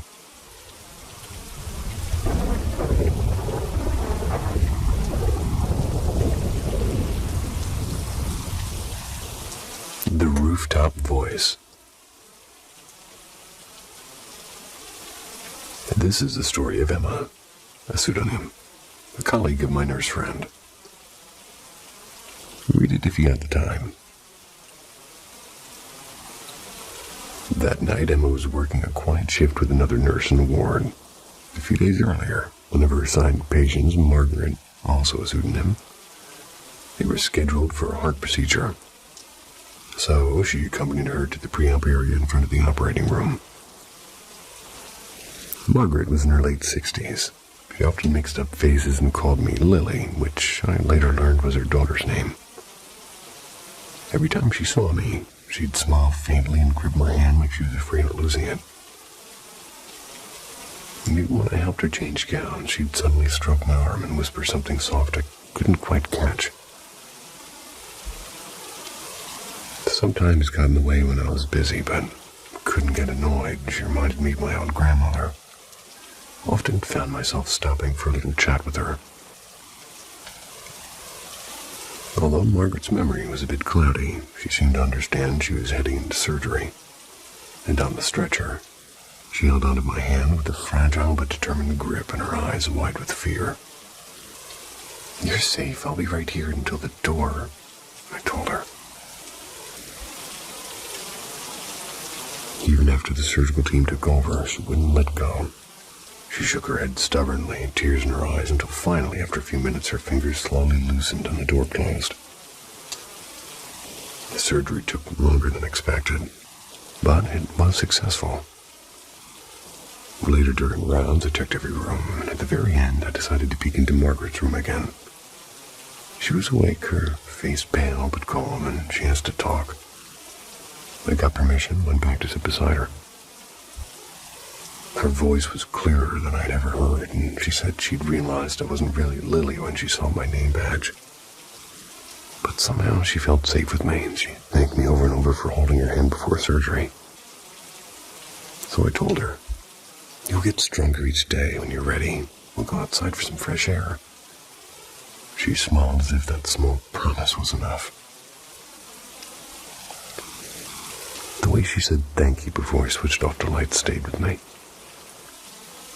That night ended with a single emergency, when I got home I collapsed into bed without dinner. And then the dream came. Margaret, she was on the hospital rooftop, dangling over the edge. My hand locked with hers, and at first I thought I could pull her up easily.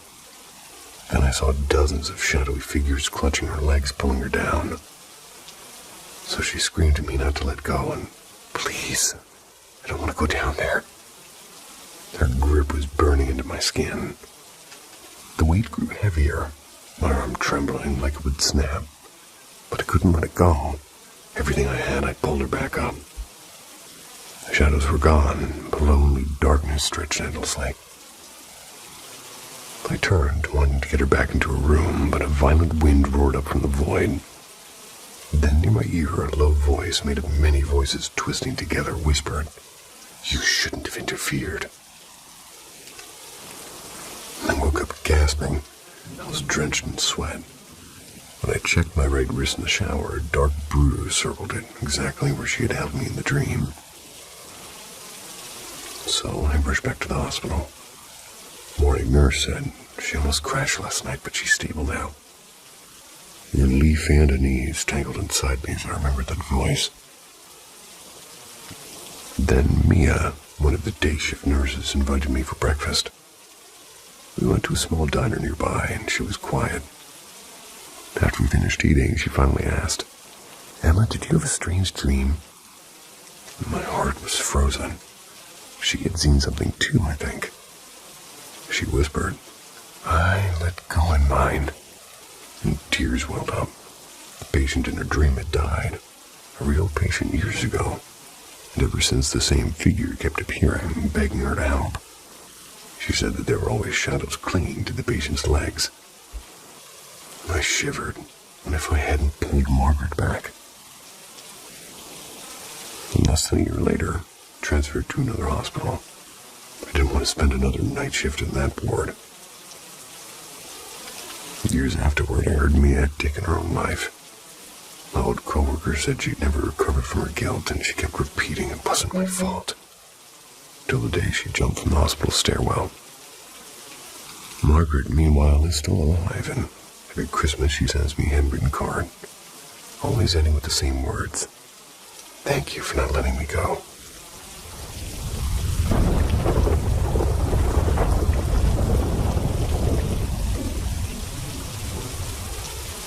Whispers on Maple Street.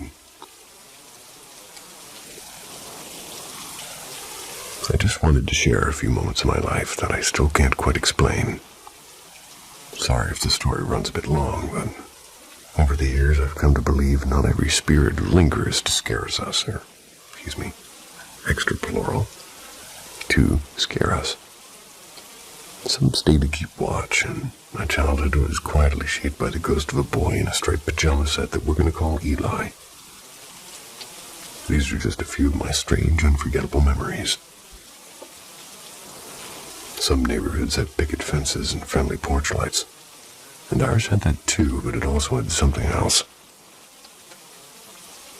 Growing up, I always had the sense that something unseen moved around our street.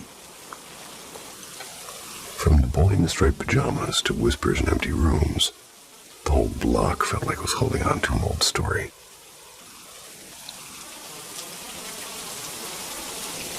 The first time I saw him, I'm sitting on the living room floor next to my brother, waiting for the school bus.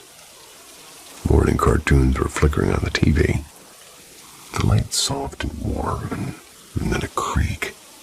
We heard slow, deliberate steps coming down the hallway upstairs, heavy enough to make us both glance at each other.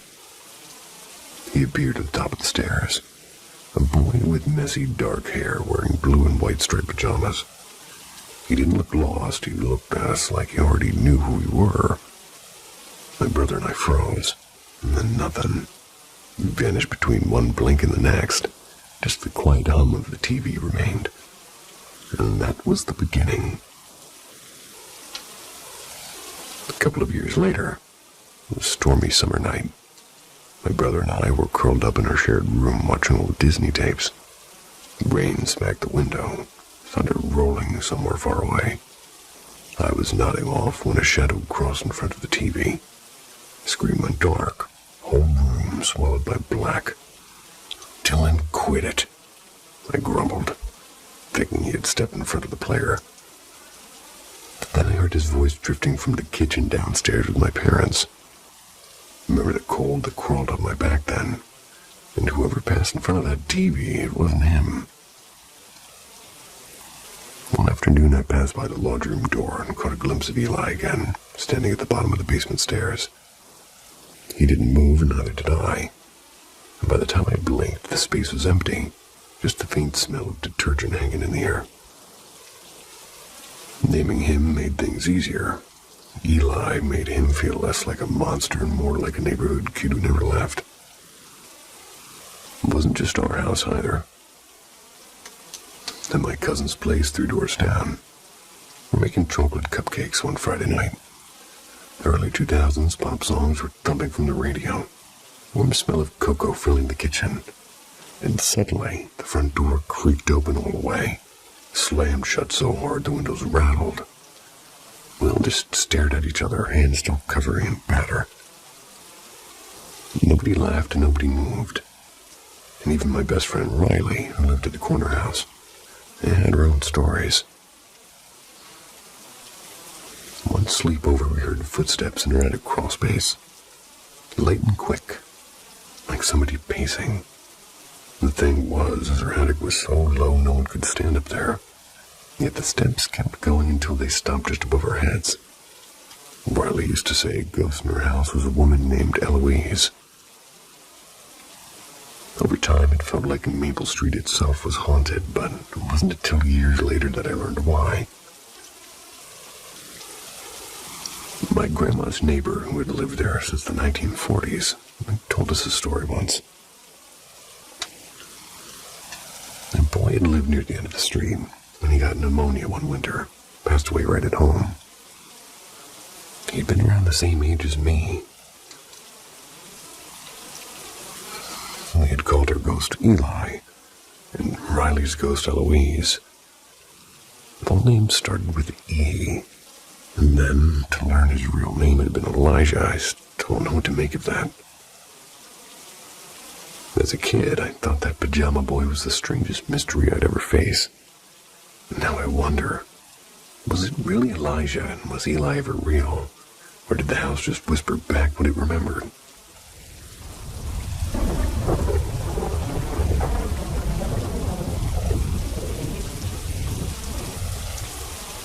The boy in the elevator.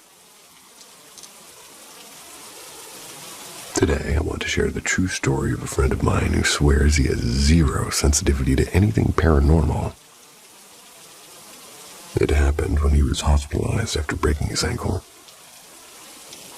According to him, this took place sometime around 1984, right when Footloose was on every radio station. The hospital was a sprawling concrete building with 6 floors, and he was staying on the 3rd one at the time. Each floor had its own smoking lounge back then. That's awesome. But after 10 p.m., patients could only use the one in the 1st floor lobby. That sounds unthinkable now, but at that time, hospitals still smelled faintly of tobacco smoke after dark. That night he couldn't sleep. His leg was throbbing, and more than anything, he was craving a cigarette. So he slipped a cigarette into his shirt pocket, shoved a crumpled dollar bill into his sweatpants, limped toward the elevator lobby. The indicator showed one elevator resting at the 1st floor, the other on the 6th. When he hit the button, one on the 6th floor started moving down toward him. With a soft chime, the doors opened and he stepped in and pressed 1. The lobby was quiet and was eerie. Only the vending machines hummed steadily, the sound hollow in the empty space. So he bought a 75-cent can of orange soda, pocketed the quarter change, sat in the smoking lounge. The light above him flickered once he lit a cigarette. Didn't think much of it. When he finished, The first elevator just sort of sat exactly where he had left it in the first floor. But when he pressed the button, instead of that elevator opening, the one from the 6th floor started descending again. Weird. Why that one? He stepped inside anyway and pressed 3. The elevator glided upward, 1st floor, 2nd floor, 3rd floor. But instead of stopping, it kept going. 4th floor, 5th floor, 6th floor, ding. The sound was sharper than before. The door slid open. The lights in the hallway were off except for a faint orange glow at the far end. The corridor stretched on like an endless tunnel, and a chill crawled up his neck. He jabbed the close button and there was nothing. He pressed 3 again. The elevator didn't move. And then from the darkness something clicked like a small foot slapping against a linoleum floor. 3 tapping sounds. And then a soft giggle echoed faintly. He heard the laugh and his stomach dropped. He pressed the close button again and again and the doors wouldn't close. The sound grew louder. He heard laughing again. Then he saw a small boy, maybe 8 years old, barefoot, wearing striped pajamas. His head hung low, but his mouth was wide in a grin that almost reached his eyes. He laughed again. The boy sprinted toward the elevator. The laughter grew sharper, like a skipping record, and he kept pressing the button, and the floors didn't move. The boy ran closer and closer and closer, and just as the boy reached the threshold, the doors began to close. For a second, relief flooded through him. But the boy slipped inside with impossible speed. Cold hands wrapped around his waist. Gotcha! And the lights went out. And he opened his eyes again. He was in his hospital bed. The morning hadn't come yet. The window was still tinted gray with night. His heart raced. His hospital gown was soaked with sweat. That was a dream, he said. But in the quiet of the room, he heard it again, soft and close. He heard the laughter. He sat up trembling, and in his pocket something jingled. He reached in and felt 3 coins, the same change from the vending machine. He really had gone downstairs. He forced himself to look around the room. No one, no boy. But something inside him twisted like a gut feeling, and he slowly lifted the blanket at his feet. The boy, he was curled up underneath, grinning, his teeth too white in the darkness. He laughed again, blacked out, asked for a transfer the next morning. Never seen anything like that again. Even if you think you're the most rational person in the world, some nights in hospitals, they hold things that don't quite belong to the living.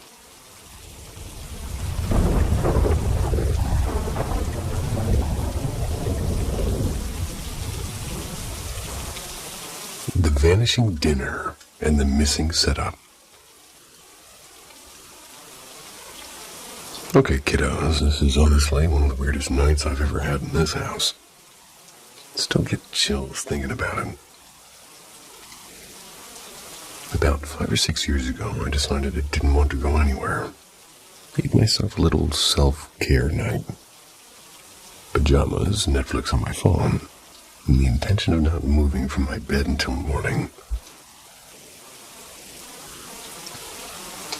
I actually enjoy cooking, but when it's just me, I normally grab some crackers or fruit or something simple. And that night, though, I felt inspired, and I decided to make myself a real meal. My painter roommate was home too, but he was always in his studio with his doors closed, headphones on. He never wants to be bothered.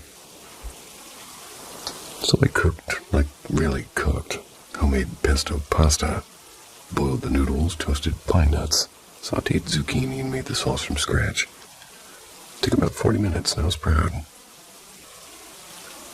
I plated it nicely in this deep ceramic bowl I'd gotten at the thrift store, grabbed a fork and a napkin, walked into my room with the plate balanced in one hand and my foot gently pushing the door shut behind me. My bedroom has 2 doors. One connects to the kitchen, The other leads to the back hallway with a bathroom and a small patio. I set the plate carefully on my bed. It was close to my phone, dead center of the mattress. I headed to the bathroom. It was maybe me being gone 10 seconds. I didn't even close the bathroom door. Didn't need to. Just me and my hermit roommate, after all. I could see most of my room from there anyway, so I walked back in. My plate was gone. It was just gone. Fork and napkin still sitting neatly on the bed like nothing happened. The smell of fresh pesto still hanging in the air, too. I froze and I started doubting myself. Did I leave the food in the kitchen? Did I imagine setting it down? Did it somehow slide off the bed by itself? I mean, the plate wasn't even slippery. Checked the floor, nothing there. I knocked on my roommate's studio door, which already felt weird because we barely talked. He opened it with this, "Why are you interrupting my genius?" face. "Hey, you mess with me?" I asked. "My food disappeared." His eyebrow lifted and he said, "What?" I explained and he sighed, and curiosity replacing his usual annoyance, and he followed me back. We checked everywhere, under the bed, behind my nightstand, under my blanket. Nothing. And then I noticed the plate on the other side of the room, behind a stack of laundry like 9 feet away. I picked it up and it was completely empty. The sauce smeared across the bottom looked like somebody had dragged their fingers through it, not fork marks, but fingers. We searched like idiots. The food had to be somewhere. Next to my bed was a woven basket I used for scrap paper and sketches. No trash bag, just crumpled paper. I lifted the top layer, and there it was, my dinner, sitting under the paper balls like somebody had gently tucked it in. No sauce on the paper, but perfectly hidden. At this point, my roommate gave me this look like, "Sure," and Santa helped too. I got so frustrated and actually teared up, which I never do. I'd worked hard on that dinner. It wasn't funny to me. He mumbled something like, "Your night gets better," and just walked off. After 5 seconds, he reappeared in my doorway, and he was pale and shaking a little bit. "This isn't funny. Are you pranking me?" "No, what happened?" Went to his studio, and his entire computer setup, the laptop, monitor, and speakers was gone. And this guy treated his gear like his firstborn. He would never leave it unsecured. We searched everywhere. Eventually found it in the laundry room at the back of the house, 25 feet away. The laptop flipped upside down, speakers placed neatly on either side, like somebody arranged them with purpose. No noise, no footsteps, no nothing. We stood there, and it was quiet in the house. Ended up eating a bag of chips in bed while staring suspiciously at every corner of my room. The only explanation that made me feel slightly okay was convincing myself some weird ghost had saved me from accidentally poisoning myself. Better a weird ghost than an invisible pasta thief.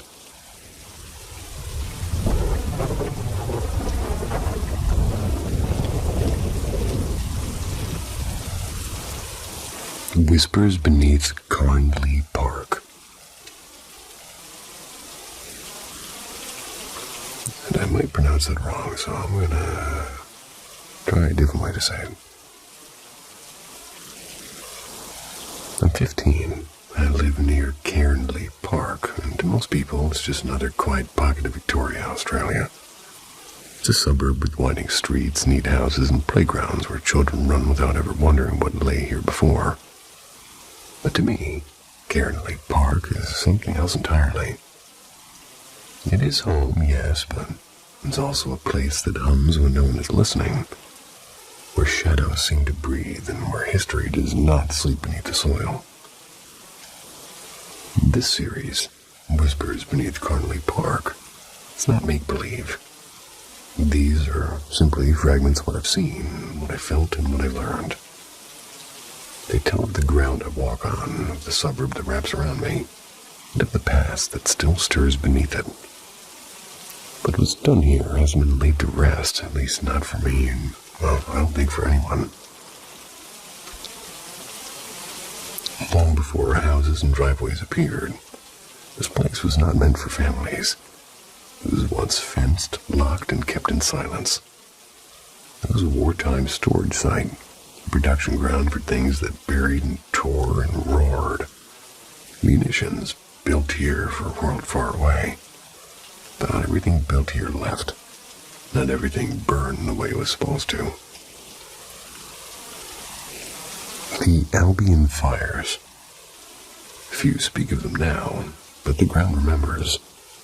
The explosions left no headlines that lasted.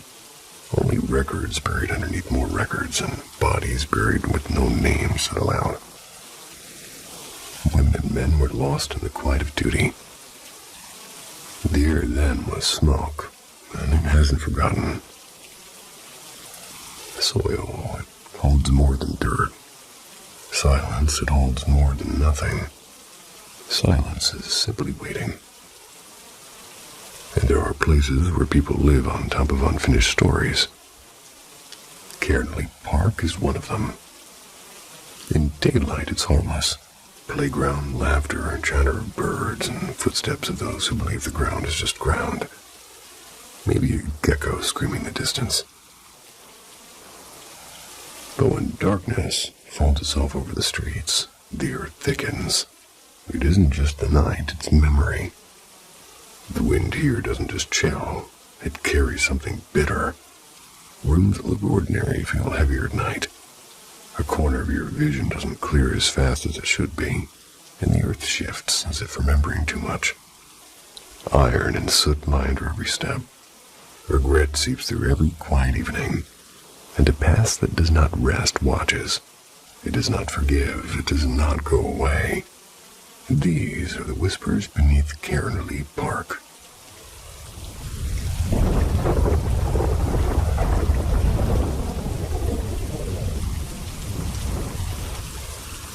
Whispers at Black Creek.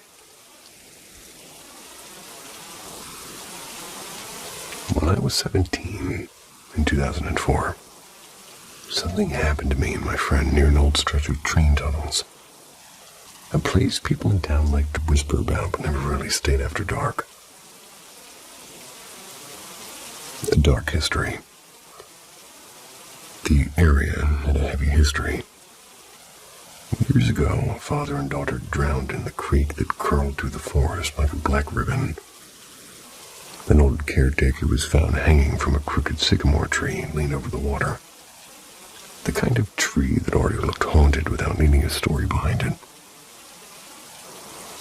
There had also been a shootout between local police and poachers at an abandoned cabin not far from there. And before all of that, when the train tunnels were being carved through the hillside, there was cheap laborers who had died in collapses. Their unmarked graves were rediscovered only a few years earlier. The tiny forgotten cemetery at the edge of the woods. The night we camped. 4 of us, me, my cousin, and 2 friends, decided to camp there the week before graduation. One last dumb idea before real life split us in different directions. We set up on a flat patch of land near the creek, a good 20 yards from the water, fire crackling, stars overhead. Everything felt strangely quiet. My cousin and I wandered down to the creek to shine our flashlights into the water, hoping to spot fish. And that's when we heard it. 3 sloshing sounds. The sound of somebody walking through shin-deep water. Slow and steady and deliberate. But when we swept our lights upstream, nothing was there. What we did see were ripples, perfect and even, like footsteps moving toward us. When we killed the lights, the sound returned. Light on, silence. Light off, sloshing. That was the moment my stomach nodded. It was responding to us. We didn't say anything. We just hurried back to camp. And as we turned, the sloshing raced toward where we had just been. Too fast for any person or animal we knew. By the time we reached the fire, the noise stopped at the bank. Then the tall grass behind us bent and shivered like something unseen was running the perimeter of our camp. Too fast to be a deer, too smooth to be the wind. The voice. It began as static, like the hush between radio stations. Then a man's whisper right against my left ear. "We shouldn't be here," I said before realizing no one had spoken to me. My friend's eyes went wide. They'd heard it too. The whisper grew clearer and deliberate. "You need to leave." We froze because for a second I thought a group of people was out there circling us. And in the woods at night, there was more terrifying things than ghosts. When we turned toward the ATV, all four of us saw this man. A black figure, tall, lean, wearing what looked like a brimmed hat. They leaned against the front of the ATV like it had been waiting. No feet. Legs shimmered like heat over asphalt. And though it was a shadow, it stood out darker than the night itself. When it straightened, the girl with us, she just screamed, and that broke us out of our paralysis, and the shadow zipped like it was pulled backward, disappearing toward the train tunnels. The ATV, which had started perfectly fine earlier, mind you, struggled to turn over like the battery had been drained, and it finally caught, and we got the hell out of there. Echoes in the dark. Later, after sharing the story, we found out dozens of people had felt something there. A trapper once told my uncle it was the only place in the county he refused to walk alone after sundown. Even the raccoons clear out at night, he said. A few weeks after that night, my uncle went raccoon hunting there. His dog dislodged a rock from a ridge and it struck him in the neck, paralyzing almost his entire body. Somehow he dragged himself back to his ATV and drove out alone, and he never explained how.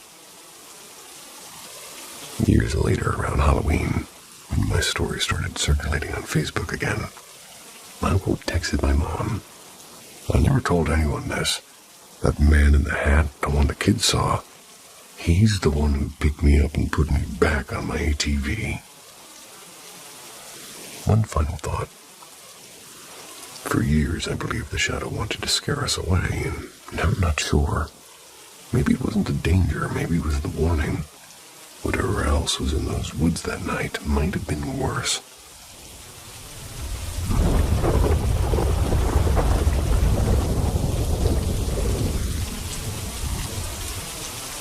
The blue door and the man in overalls.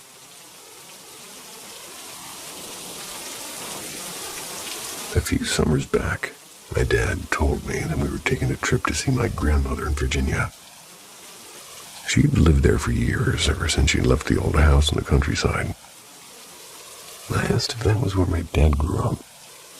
He shook his head and told me, calm when he does when the story's about to begin. He said his childhood home was actually an old boarding house in the hills of West Virginia. Used to be a farmhouse, he said. Then a boarding house, and then some things happened there. The voice in the attic. When my dad was a boy, he and my grandma moved into the place with the help of her own mother, and while unpacking boxes upstairs, their cat, Muffin, slipped past and ran into the attic. Grandma pushed the attic door closed, ready to head downstairs. That's when she heard a voice from inside the attic sing song softly. "Here, kitty, come here, pretty kitty." And the strange part is at that exact moment my great-grandmother, still on the phone with her, they gasped and asked, "Who's talking on your end?" Grandma whispered back, "That's what I was going to ask you." Then the attic door creaked open on its own. Muffin shot out like a bullet, tail puffed up, eyes wide, hissing as he fled outside. And she never came back. The bookcase. For a while, nothing else happened. Then one afternoon, when Grandma came home from the store, she found the great oaken bookcase in the parlor. The one that had been bolted to the wall, lying twisted in the middle of the floor. But the china plates had been inside, they weren't broken. They were lined up perfectly in a single row on the kitchen counter, as if somebody had carefully placed them there. Dad once told me that some people say spirits don't like certain objects, and he himself doesn't particularly believe in ghosts, but I do. The stain. Near the sink in the kitchen, there was always a reddish-brown stain on the floorboards. No matter how many times Grandma scrubbed it, it stayed. And when somebody stepped on it, the floor creaked in a way that made the hair on your neck stand up. Long before it became their house, it had been a small hotel. And a story went around about a traveling businessman shot by another guest in the kitchen. My dad never knew why, and he did say that on quiet nights, lying in bed, he could hear footsteps crossing that spot, slow and measured like someone pacing. Moving out. After the bookcase incident, Grandma started hearing shuffling in the halls when she was alone. And once she even saw a figure, just a shape really, moving toward the kitchen. And that was enough. They began packing to leave. While clearing the old freezer they used as storage, Dad opened a drawer and found their missing embroidered plates, a lighter, even a pack of cigarettes, things they had lost months earlier. No one could explain how they got there. Uncle Peter. When they left, the house went to my Uncle Peter.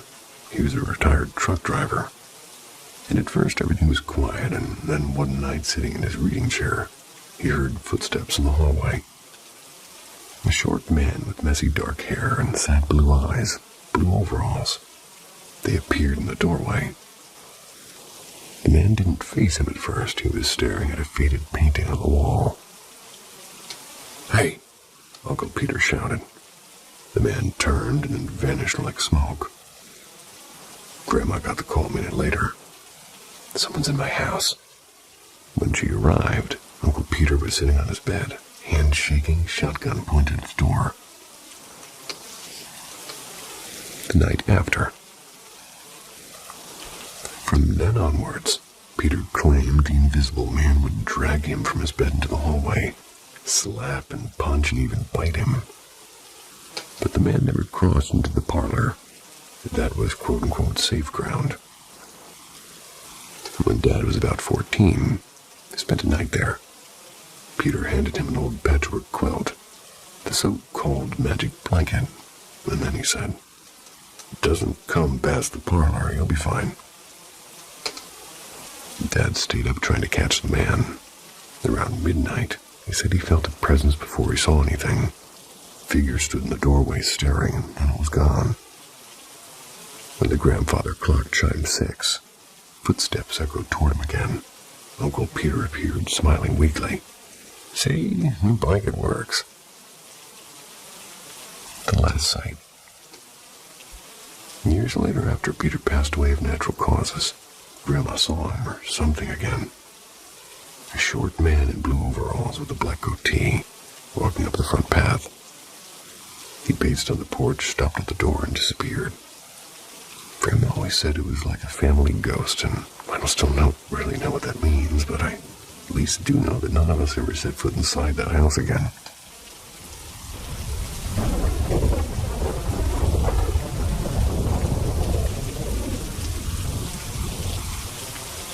The Midnight Call. This happened in late October 2022, just a few days before Halloween, actually. My girlfriend and one of her closest friends have owned a small beauty salon since late 2020. And for everything business-related, from Instagram posts to client messages, they use a single iPhone. It's always left at the salon overnight. That year, to celebrate the season, they decided to decorate the place with an altar inspired by Dia de Muertos, or the Day of the Dead. If you've ever watched Coco, you know the idea. Families build Families build altars with photos, candles, flowers, favorite food of their deceased loved ones, believing their spirit returns to visit for one night. That evening, after finishing up at the salon, my girlfriend came home as usual. We had dinner, talked a bit, and went to bed early. She stayed up watching a series on Netflix because falling asleep quickly has never been her thing. Sometime around 2:40 a.m., she shook me awake, absolutely terrified. At first, I thought she'd seen a jump scare on TV. Couldn't even get the words out. Just kept pointing at her phone, and I held her for a while until she calmed down enough to speak. She told me she'd just gotten a FaceTime call. Not from anyone random, but from the salon's iPhone. At first, she thought maybe her friend was there late doing inventory or setting up decorations. So she answered. But the only thing she saw was the salon ceiling. The angle they always leave the phone charging at. She called out her friend's name and there was silence. Just the faint red glow of the nightlight in the corner. She hung up feeling a chill down her spine, opened the security camera app. If it was a break-in, she'd see it. But the place was empty. Then she rewound the footage from the moment of the call, and it was clear as day. My phone screen lit up on its own, unlocked somehow, and dialed her number on FaceTime. I don't think anybody touched it. What made it worse was that the phone was password protected. Only she and her friend knew the code. It hadn't just glitched. It had chosen her contact specifically. The next morning, she showed everyone the footage. Nobody had an explanation. Some whispered it might have been connected to the altar, sensing some beliefs here, inviting spirits to cross over. And that was the first and last time they ever put up a Day of the Dead altar at the salon. Even now, 3 years later, whenever the story comes up, everybody gets goosebumps. Has anybody else ever experienced something like this? Not me.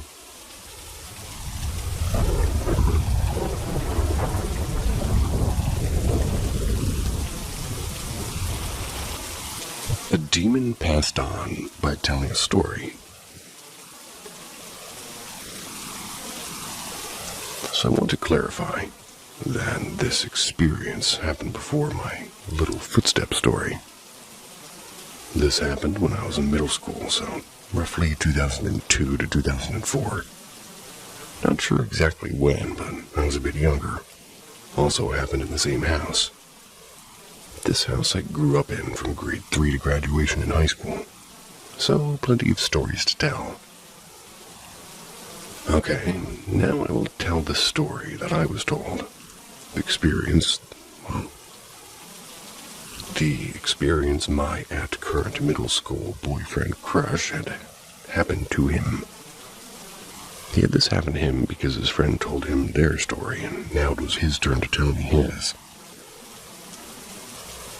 So my friend told me that this cat, or what seemed like a cat, was in his room one night.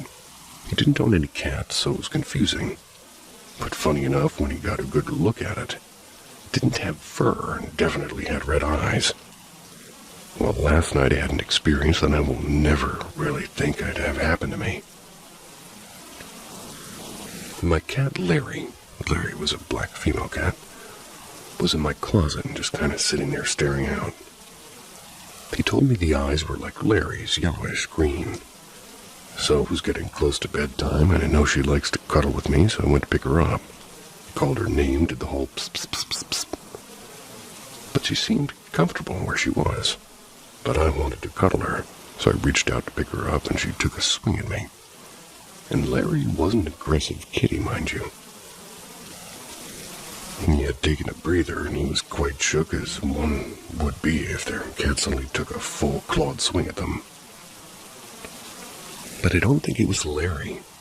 When she swung at me, the ball was larger than the claws. There was only 3, and they were big and jet black. Yeah, I know she is black too, but it wasn't fur I saw. Looked more like leather or hairless. Definitely not my girl.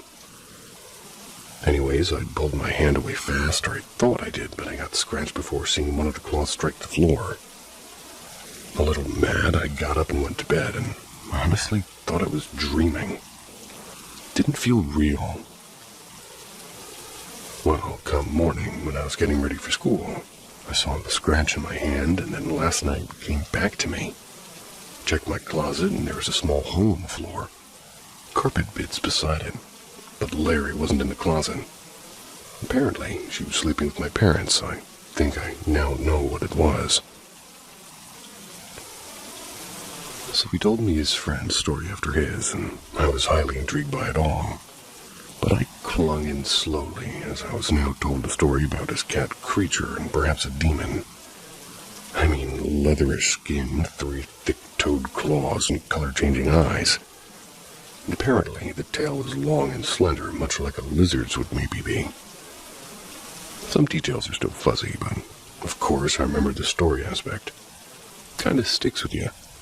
But hey, I've told this story many times, and so far it hasn't happened to anyone else. So now, I'll tell my part of the story for you. So after my friend told me all of this, it was a few days before I had my own experience with this creature. Now, I lived with my parents, my brother, and we had one cat. One black one who was more my parents' cat than anything. So one night I'm asleep in bed when I hear a little growl. Now, our cat didn't really growl at anything, so I stirred a bit hearing it, but a bit louder. Slowly walking, I sat up a bit and leaned over, reaching out to try to coax our cat over. And his name was Bandit. Bandit would always come when called, but this kitty, or what I thought was a kitty, didn't come. It was pitch black in the house, and all I saw was a faint outline from the outside light peeking underneath my window curtain. And this creature was larger, but not much bigger than a normal cat. Its eyes were staring at me, bright yellow with a tinge of red as it growled once more at me. Its tail thumped and then hissed at me. I don't remember the sound it made exactly, but it definitely wasn't a normal cat's hiss. Fed up, I just told the cat to go away, as I thought I, too, was just dreaming and seeing stuff. I fell back asleep till morning. But crazy enough, this I remember. After I pulled my blanket back up and rolled over, I felt something jump onto my bed and lay down. Okay, so yeah, I know this sounds crazy and possibly made up, but no, all of it's true. When I woke up the next morning, I asked my mom if she heard the growling sounds, and she did. I asked if Bandit was with her all night, and she said yes again. I left it at that, knowing it was real and not a dream or hallucination. Well, I told a friend the same story. She then had an experience. I don't know what happened after that, so far from time to time, till this day, I'll still feel a phantom cat jumping up where I'm sleeping and lay down next to my feet. Hope you enjoyed my story. Don't worry, I don't think this demon kitty follows anyone anymore.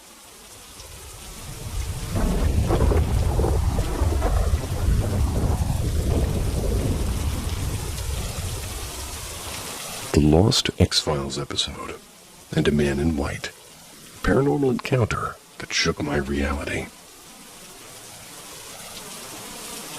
Complete summary of my unknown X-Files episode.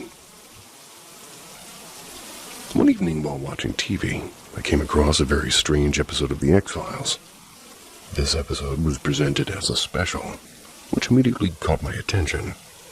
What was particularly odd was that it seemed to be linked to the Twilight Zone, a crossover that never actually existed. The episode began with an aerial shot of a deserted road, surrounded only with electric pylons, filmed as if by a drone. The camera slowly advanced down the road and a man's voice began to speak. Welcome to a special episode of the X-Files, linked to the 4th dimension. Tonight you will enter another dimension, an unknown and unexplained world filled with inexplicable phenomena. This episode is unique and special, and it will only be broadcast on this channel, nowhere else. Settle in and enjoy. Tonight, welcome to the 4th dimension, in connection with the X-Files. The atmosphere was already unsettling. and this feeling of strangeness intensified. The camera then rose to reveal a small town isolated in the middle of a desert. In the next scene, Scully arrived in this deserted town. She parked in the town center and got out of her car. It was nearby.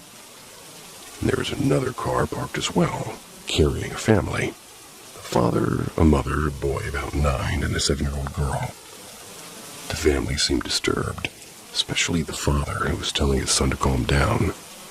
The family headed toward a store across from the phone booth where Scully was making a call to Mulder. During the call, Scully explained to Mulder that she had stopped in this small town for dinner and would return late that evening. Mulder talked about a recent case that they had investigated, but Scully as always remained skeptical about the paranormal conclusions. Mulder tried to convince her to be more open-minded. While on the phone, Scully noticed something odd. The family inside the store was acting strangely. She saw the father, and then in an instant he vanished. The mother then hurriedly exited the store with her children, but without the father. Intrigued, Scully cut off her conversation with Mulder and rushed toward the mother, asking her where her husband had gone.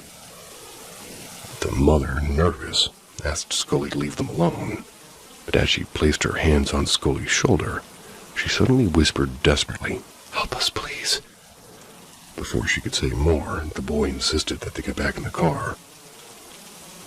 Scully got into her own car and decided to follow them discreetly. After about 15 minutes of driving, Scully arrived at the family's house. She got out of her car and knocked on the door. The mother opened it. Scully showed her FBI badge and explained that she was investigating paranormal phenomena. The mother, frightened, replied that everything was fine, and that Scully was just an old friend. To avoid alarming her son, who was watching from the doorway. But as soon as the door closed, the mother panicked and quickly whispered to Scully that her son wasn't normal, that he had terrifying powers. He confided that the boy had made his father disappear, and that she feared for her life and that of her daughters. The conversation took a dramatic turn when the boy suddenly appeared at the door and said to his mother, "That's not your friend, Mom. It's the lady we saw earlier."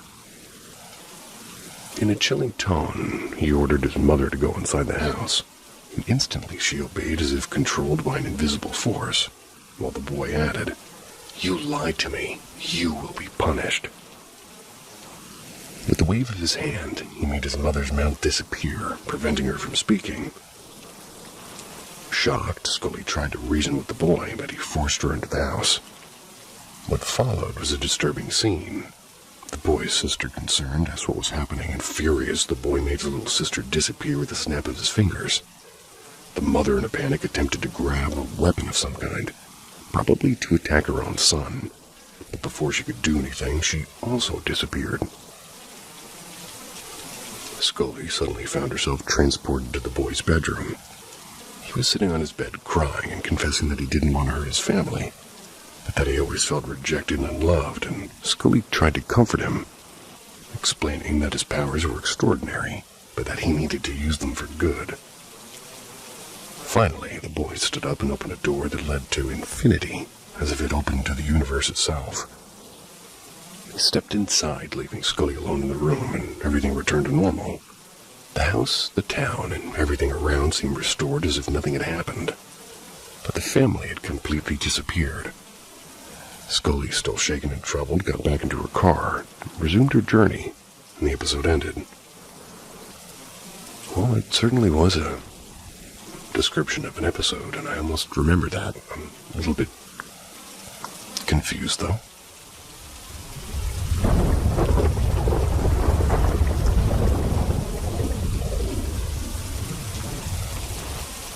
Weird paranormal activity keeps happening in my house. Some unusual things have been happening to me lately in my house, and I figure this might be a good place to discuss them. Let me give you a breakdown of everything. In August of last year, my grandmother passed away. It was devastating, but I've gotten better as time moved on. However, some creepy things keep happening in my house. I honestly have a difficult time trying to wrap my head around it. Now, I know this is going to sound like I'm making this up, and I don't have any photos or videos to back up what I'm going to say. But multiple members of my family have been experiencing creepy things as well. I just need to share it with everybody here. 4 major events have happened to me, and I'll share them. I live in a 4-bedroom house. There's 6 people, including me and 3 cats. And the first paranormal event happened when my siblings and I were talking to our mom about chores. And as the conversation was starting to become more argumentative, our Alexa out of nowhere started playing Baby Shark, which was strange since nobody in our conversation said any words, at least anything similar to the song that was playing. Also, what makes it more interesting is the fact that my grandmother used to play Baby Shark all the time for my baby cousin, either on her phone or the Alexa. It makes me believe that my grandma played that song to prevent an argument that was about to happen. The second event that happened was when I was working on my computer. I was completing college assignments, and I was at my desk in the living room, and as soon as I was finished writing a paragraph, I looked up and saw my back door randomly open. I know that door was closed because 10 minutes before it opened, my dad fully closed the door shut, and he was bringing in laundry, and my mom was also there.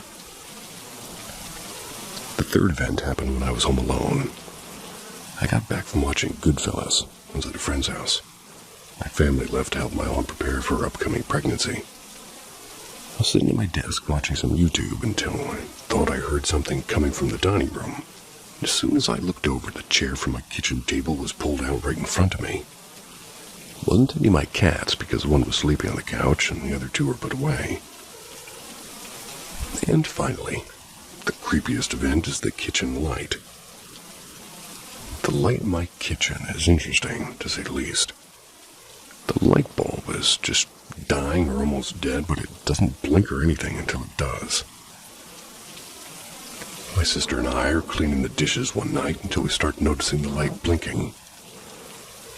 The light's above the kitchen sink, and as a joke, my sister asked me to ask a question to the light. So I asked the cliche question, "Are you there?" The light stopped blinking and blinked twice. When that happened, my sister and I looked at each other and she asked me, "Did the light answer your question?" And after being shocked, I told the light to blink once for no and twice for yes. The light blinked 2 more times. I started asking it questions, and the light was answering all my questions. My sister started becoming more uncomfortable and finished up the dishes. I was going to leave until I asked her to stay. I asked the light if it was here to talk to someone. It blinked twice for yes. So we went down the list of names who the light wanted to see until we mentioned my dad. The light blinked twice for yes. My sister decided enough was enough. Went to bed. But before I left, I asked the light if it was somebody I used to know, and it said yeah. And the only name that came to my mind was Grandma, and I asked, "Grandma, is that you?"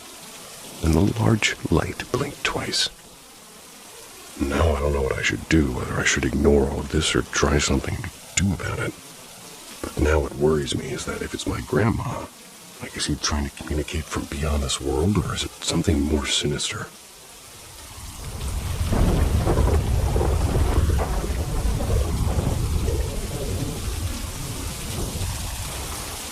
I keep being lured by something in a local abandoned church. In my local area, there's a church, long since abandoned, left to rot. I've been inside it once, years ago.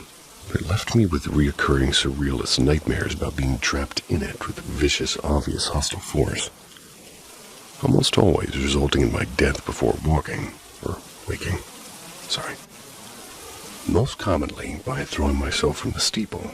Always waking either before that end or just as the force makes contact with me physically. Since then, any time I've walked past it, I can feel something within me watching me. And more recently, any time I've been stood, just beyond its fencing, I can feel whatever it is beckoning me closer. It's hard to describe. It's been fine until today, when I stood beyond the fence for around 15 to 20 minutes before stalking around the property looking for a way in, almost as if compelled to get inside it. And even now I find myself looking at the corners on the wall of my home, distance away from it, and I figured out that the corner I'm looking is essentially the abandoned church. Just kind of wanted to type that. Not sure if anybody has any advice or conclusions which can be given without the specifics of the church and her location. Not sure if this is the right place for this, though, or with the right flair. I probably shouldn't give the specific church and location because it might narrow me down too, so all I can say is it's not that old compared to most churches in Britain, only around 100 years old. It's disused and boarded up with metal fencing keeping the general public away, and its graveyard removed around 3 years ago now.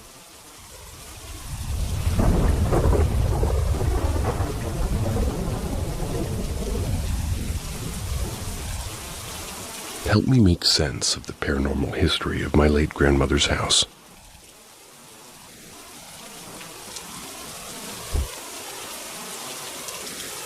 So without further ado, whether you're looking for a ghost story or looking to debunk some stuff, I'll start my account. I am a 20-year-old male, and this all started before I was born. I'll do my best to state the order of events chronologically. But these stories all come from different people in my family, so it might be a bit messy. My grandma's owned a trailer in Broomfield, Colorado for nearly 40 years. My father, his 2 brothers, and his 2 sisters grew up in this house. And me and my father also lived in this house with my grandma and grandpa later down the road. I'll give each story an account, a name, and an approximate date, as well as say who told me the story. 1985, 3-fingered lady. This one comes from my grandma, and at a separate point in time, my dad as well. My eldest uncle Ryan, when he was young, was just about 10 or 11.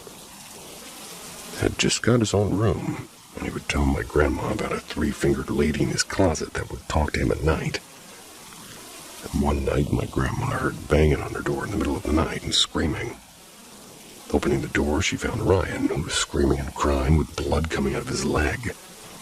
He told her the 3-fingered lady tried to drag me into the bed, tried to take me to hell. And after that night, they never heard about her again. Well, that's good. This one, at least, is a kind of distant layer of truth to it, because after his passing in the hospital 30 years later, I saw a scar in his leg and 3 lines going down to his calf. 1990. My favorite year. Open the door. This one comes from my grandpa. My grandma was a nurse, so she used to get home really late. And one night, my grandpa woke up to the doorknob on his bedroom door jiggling. He could hear my grandma saying, "John, let me in, the door's stuck."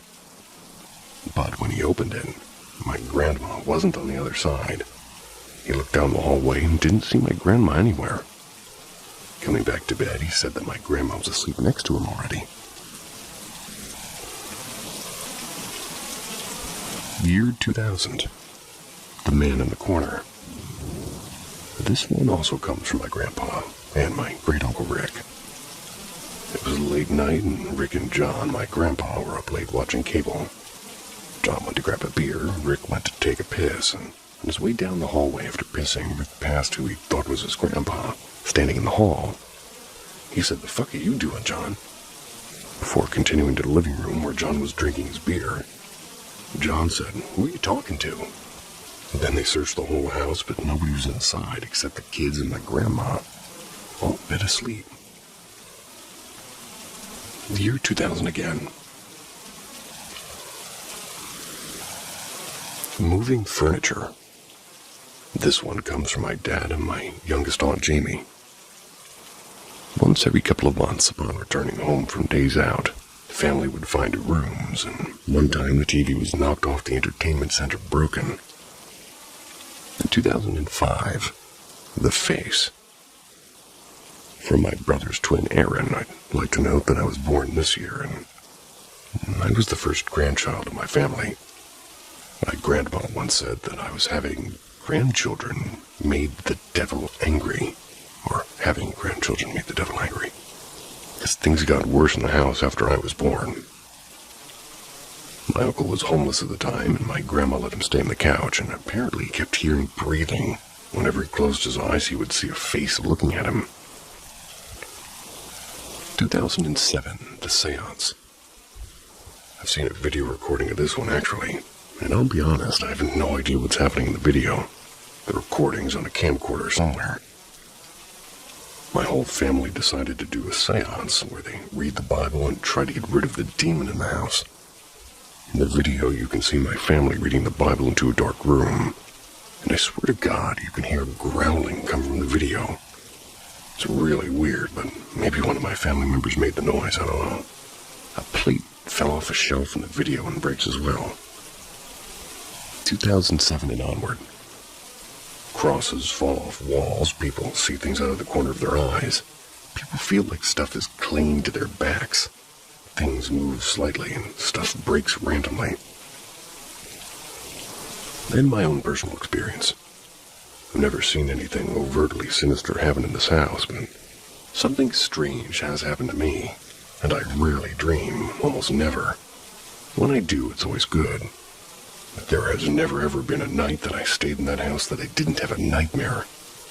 They started when I was about 6. From then on, they only came back when I slept in that house. Also, I fully believe that my family believes that that house is haunted. Since I was a baby, I've been taught that honesty is a core value, and my father's number one peeve is when, well, pretty much when I lie. I can't see my family lying about this stuff and keeping the lie up for decades, even though bad fallouts and arguments and everybody agreed that house was evil. I'm making that post because my grandma passed recently, and in her final hour she told us to take her somewhere else. She didn't want to die in that house. She refused. It's strange, but I'm sure it can be explained. If you have any questions or theories, please tell me. I want everything to be finally debunked. If you have nothing, enjoy the stories, I guess.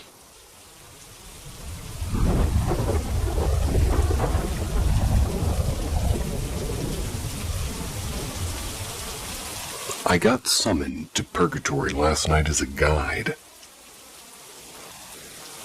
I don't normally dream. I usually go to sleep and wake up with no recollection of any dream whatsoever. Occasionally I'll get a nonsensical dream about my daily experiences. Last night was different. My dream was so vivid and cohesive, and I truly felt like I was serving a purpose there. I was brought to purgatory to be a guide to people that had trials there. All of these people were attempting suicide or on the brink of suicide. They were between life and death and were faced with different trials. If they passed their specific trial, they got a second chance at life. If they failed, then they passed on. My job was to give hints to them about how to pass their test. They had to realize what in their life could help them out of their situation. I was able to save 2 people, but I lost 1. The first person I helped was a teenage girl. Her specific trial was an obstacle course set in a bog type of thing. The water wasn't water, but was a slime that could cling to your skin, slow you down if you touched it. She was being chased by a shadowy being, where my goal was to not be caught. I was helping her though, and this going over and over again until she realized that she was able to face the monster with the help of her friends.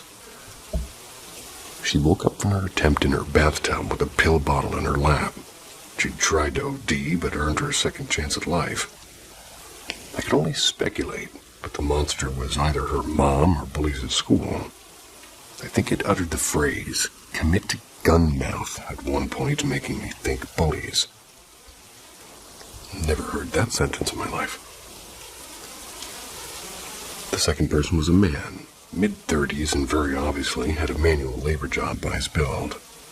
He was digging in a mine, but kept getting buried by cave-ins. In this one, I told an anecdotal story about how family is one of the pillars of healthy life, He was able to realize that he could use his family, spirituality, and other aspects of his life to lean on, just to kind of help him out of the trouble. In his case, for everything he realized, he could rely on it, physically manifested as a pillar to help hold up the mine. The strongest being his wife and daughter. She was about 3 and cute as a button. He woke up in his recliner with an empty bottle of Jack at his feet and a revolver in his hand. He cried for a bit and he went to hold his family, and I'm guessing his trial represented all the things in his life he was trying to deal with and felt overwhelmed. The last guy in the room suffocating. Literally darkness. I was there trying to get him to realize that even the smallest of things could be the light of your life. He had a tuxedo cat that adored him. He was supposed to realize that even small things could light up his darkness, provide warmth. Would have literally spawned a light, then he could see the way out. But he didn't listen. The darkness got him and snuffed him out. I saw him jump off the top of a building, and then he passed on. His trial was supposed to represent his struggle with depression. Well, pretty sure anyways. It was a surreal experience to have something like that. And if you were one of the people that I helped above, well, keep it up and I believe in you.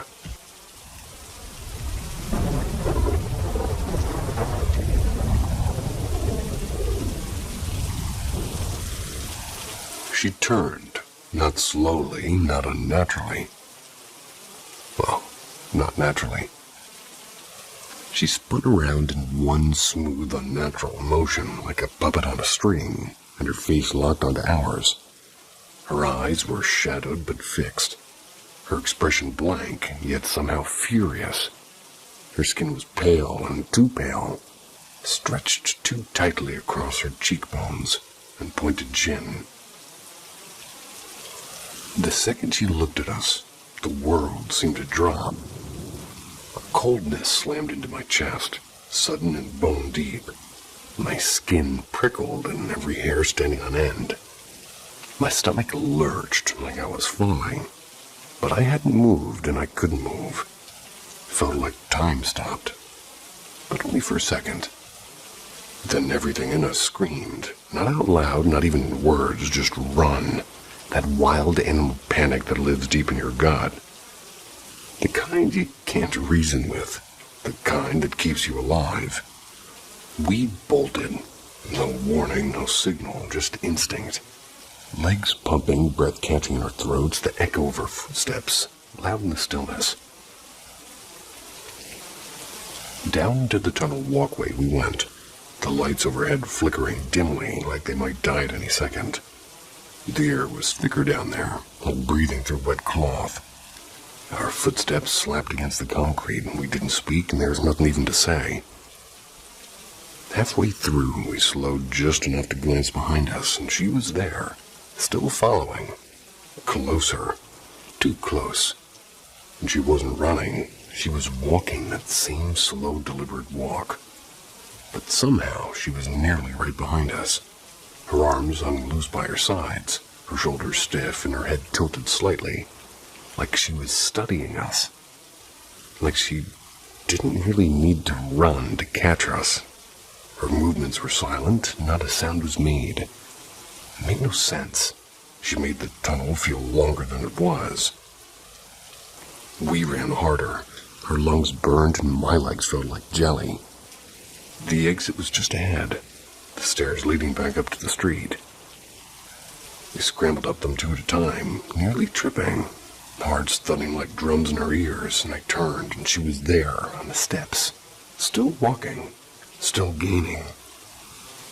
I didn't understand it, like how. We were running flat out, and she had moved faster than a crawl. But there she was, her face still calm, still blank, eyes locked onto us like we were already caught. We hit the street and kept going, sprinting down the sidewalk, past shops and shuttered houses. The lights above us blurred, and our feet thundered on the pavement. I looked back again. She was still there. Not running, not stopping, still walking, and somehow closer.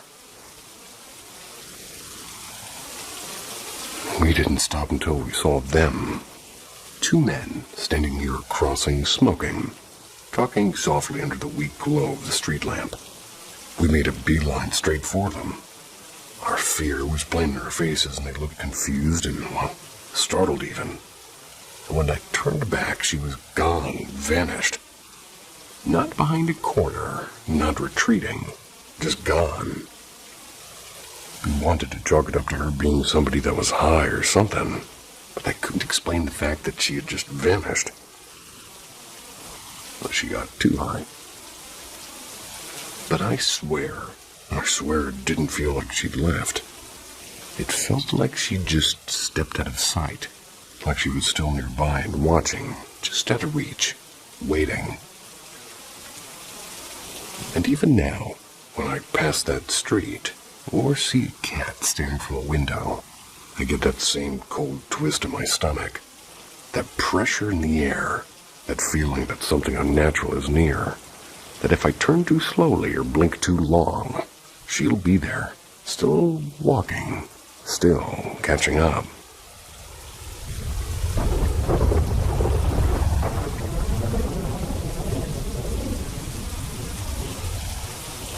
The woman in the hallway.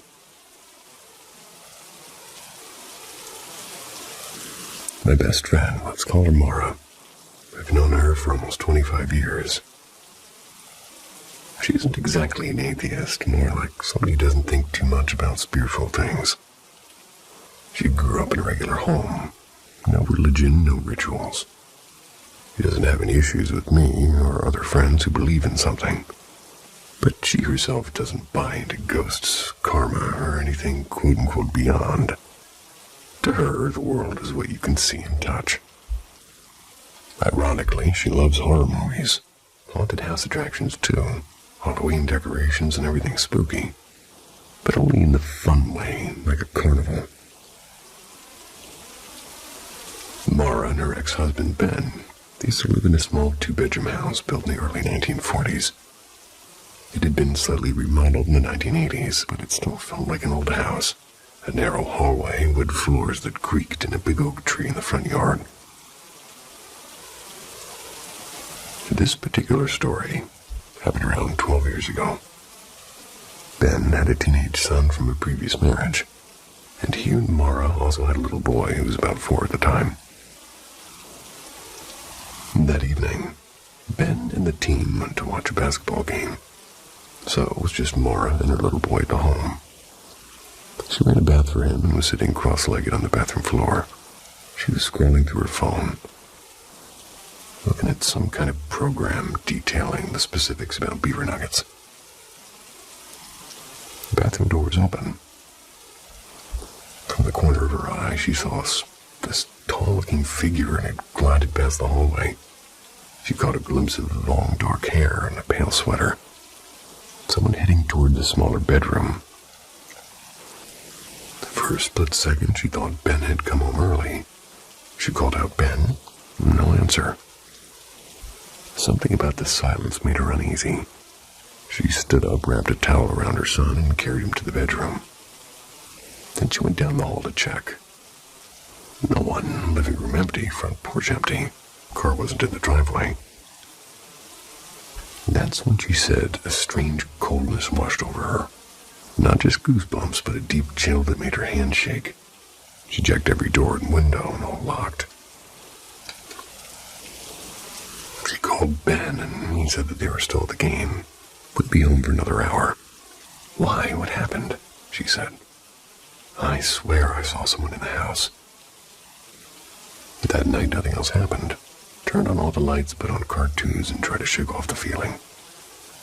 A couple of months later, something even stranger occurred. One night, Mara and Ben were watching TV in the living room. Kids were asleep. She said Ben suddenly went stiff, and his head dropped forward. He began making a low groaning sound. Almost like he was choking, but not quite. His eyes were wide open, arms twitching.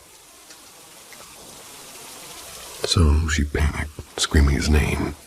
And when he snapped out of it, he looked confused and weak, like nothing had happened. Mara rushed him to the ER, terrified he'd had some sort of seizure or stroke. But after hours of tests, the doctors found absolutely nothing wrong.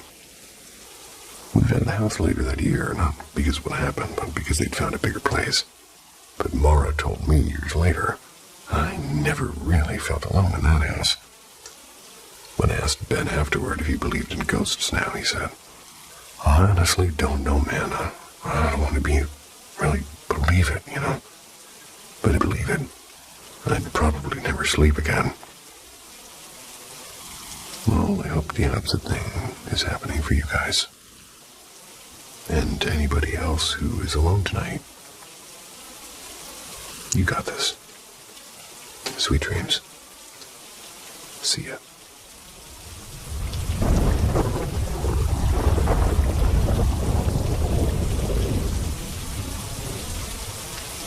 The unknown doesn't stay silent. Paranormal M listens to the whispers and tells their stories. Subscribe.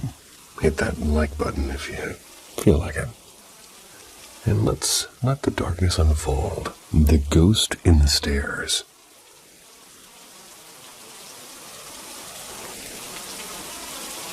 When I was still a student, I once heard a Japanese ghost story. They made hospitals feel different ever since then. It was about a night guard in a quiet little clinic. A young man had just been hired to cover the night shift. His task sounded easy enough. Walk around the building, then pick up the phone if it rang, and then rest until dawn. The clinic had a simple security system. There was a soft green light, and it meant everything was normal. But if the light turned red, someone was inside. One night, the young man leaned back in the chair, half asleep. That's when a flicker caught his eye. The lamp had glowed red. Then almost immediately it returned to green. He exhaled, told himself it was probably just some faulty wiring. But minutes later, red again. And this time it didn't change back.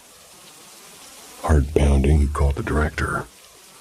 The man on the other end spoke calmly, promising to come right away. Relieved, the guard glanced out the window and spotted the familiar figure walking toward the rear entrance.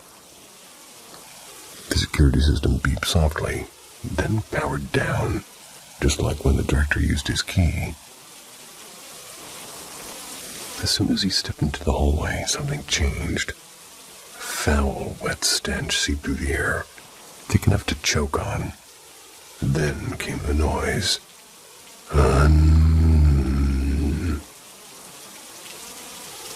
It was coming from below the stairs. Not a song, not really quite a prayer, but a sound that wavered between both things. And then it showed itself. Skin pale like spoiled milk, long limbs too long, joints bending in ways they shouldn't bend. It swayed its body as it climbed the stairs, humming that strange, broken chant. Halfway up, the guard's phone suddenly rang. The figure froze. Slowly, its head twisted toward him, followed by its entire body, turning like a broken doll. Its clouded eyes rolled, and then a grin stretched across his face. It laughed. It lunged. He slammed the glass door shut just in time. The smell grew unbearable. Thuds hammered the door. Head, elbows, knees. Every hit made the glass groan. And then silence. Shaking, he forced open the window and jumped. Bone shattered, arms, legs fractured to the skull, but he lived. Days later in the hospital, a nurse whispered something that froze his blood colder than the night itself. Even when unconscious, every night his eyes opened, his mouth moved, and he sang.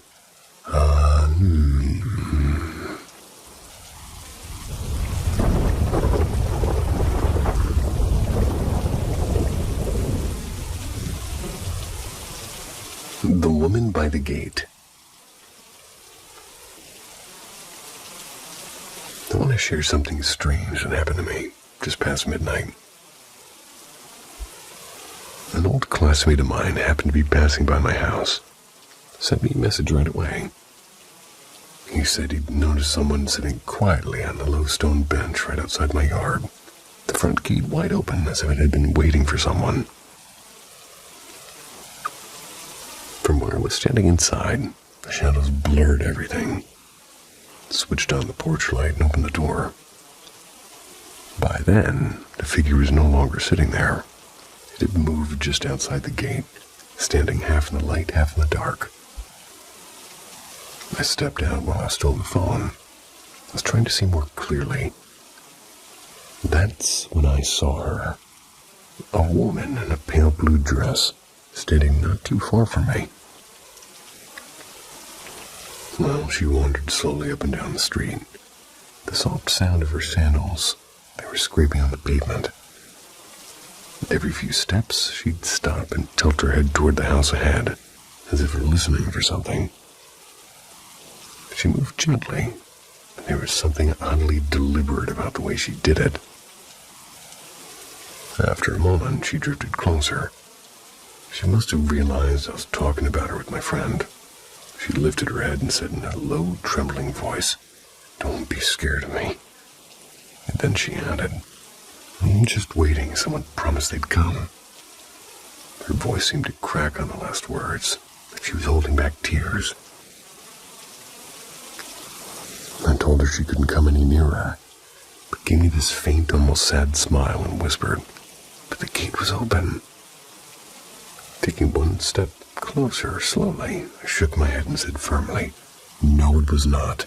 Please keep your distance." She didn't argue. She only murmured, "Don't look at me like that." She turned away and walked down the road with the same calm, strange stillness she had when I first saw her. And I can still picture her perfectly. Shoulder-length black hair, light blue dress fluttering in the night breeze, a small clutch bag clutched in both hands. And about the gate, I'm certain I locked it. It has a heavy bolt on the left side. Always takes a good push to open. But that night, it had been shoved ajar and the iron latch scraped out of place. Not long after I went back inside, my friend called again. From where he lives, a bit further down the street. He said she kept pacing up and down for at least another 20 minutes. And then, just like that, she was gone.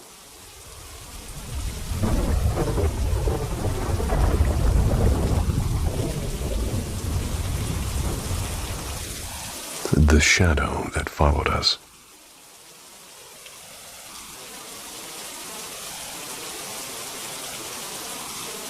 So many strange things unfolded through the years, and at first, thought it was something tied to the house that we lived in.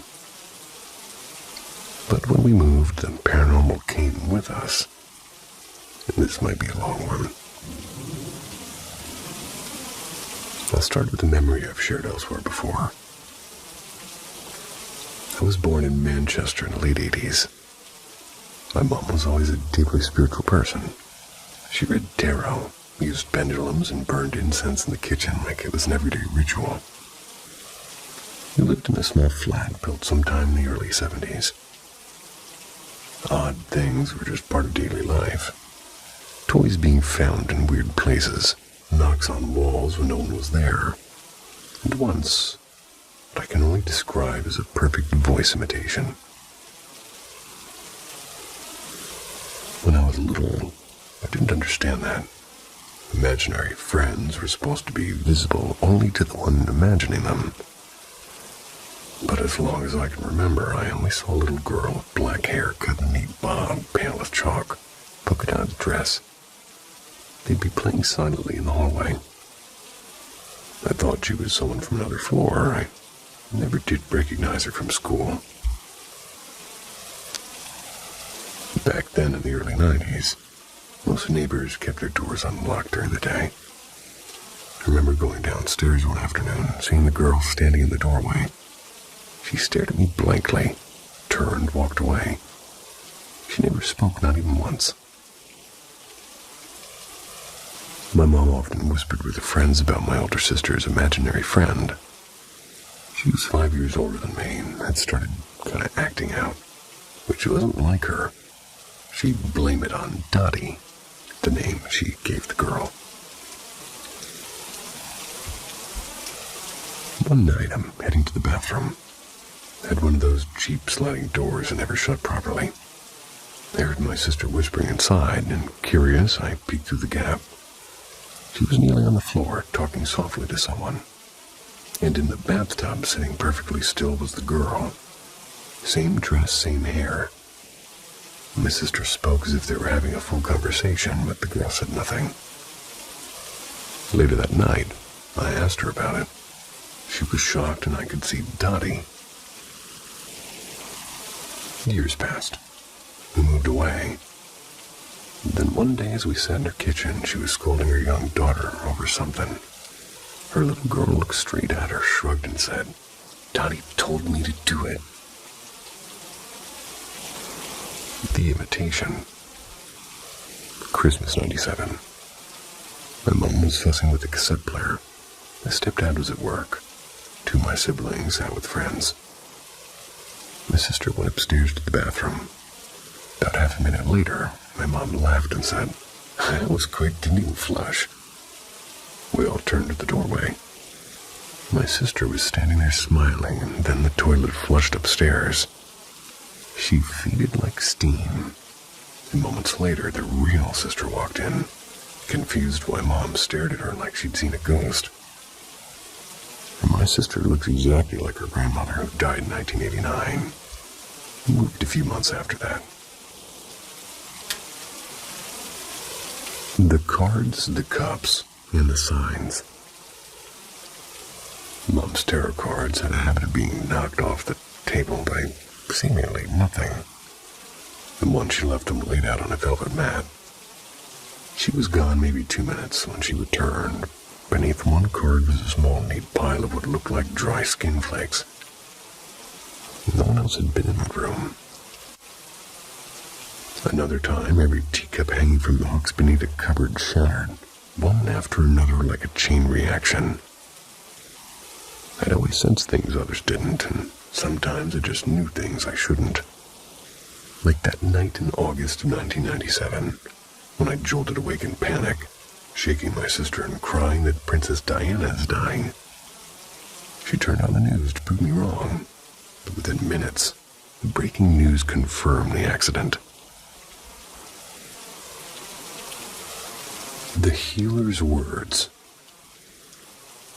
A few months later, Mom took me to a spiritualist center. A Reiki healer came over after the session, saying that she was drawn to me. When she placed her hands near me, the air felt electric. She told me I was a bridge, that energy on the other side used mine like a doorway. She told me to wear obsidian for protection, and I didn't for years, but I have now for 2 decades. The plain dream. The night before 9/11, I'm staying at my eldest brother's place. He says I shook him awake, asking why anyone would fly a plane into a building. And I don't even remember this, but the next day when the news came, he dropped his coffee and stared at me. The house with footsteps. As a teen, I stayed with my dad in a quiet town. The house felt wrong from the start. One night after midnight, while chatting online, my dog stiffened and whimpered. I touched her head to calm her, and then a violent bang came from upstairs. She growled, another bang. Footsteps thundered down the staircase, or they knocked a pair of decorative muskets from the wall. They stopped at the door. The handle shook violently, and the wood cracked. No one was there. That night, even my online friend watching through the webcam was terrified. Still a bridge.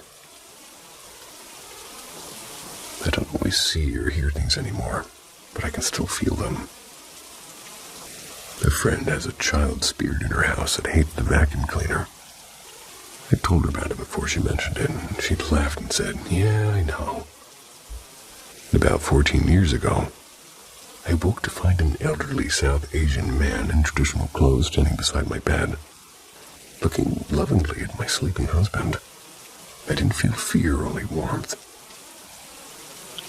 And months later in India, I saw his face again, in a photograph on a shelf. My husband's late grandfather. So, am I haunted, or am I just what the healer said, a bridge?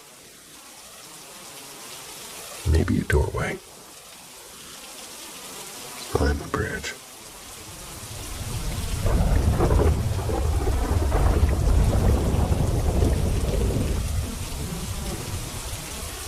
Whispers beyond the pines.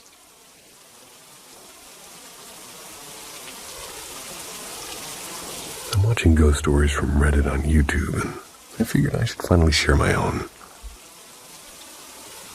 This happened somewhere around 2008 or 2009. And back in 2006, I moved into an old rental house on the outskirts of Cleveland, Ohio. It was a strange place. A single home left standing in what used to be a quiet neighborhood, now wrapped by parking lots and offices and a 24-hour diner. The old owner, from what I was told, had refused to sell the land. The house itself was tiny, maybe 900 square feet. 2 bedrooms, 1 bathroom, slanted wooden floors, a crawl space that smelled like wet leaves. Oddly, it had its own private well, even though the whole block had access to city water. Gave the place a damp, heavy feeling that never quite went away. A few months in, I invited a couple of close friends to move in. So there were 4 of us total, 2 couples sharing this little creaky house. It was fun at first, and I was in my early 20s.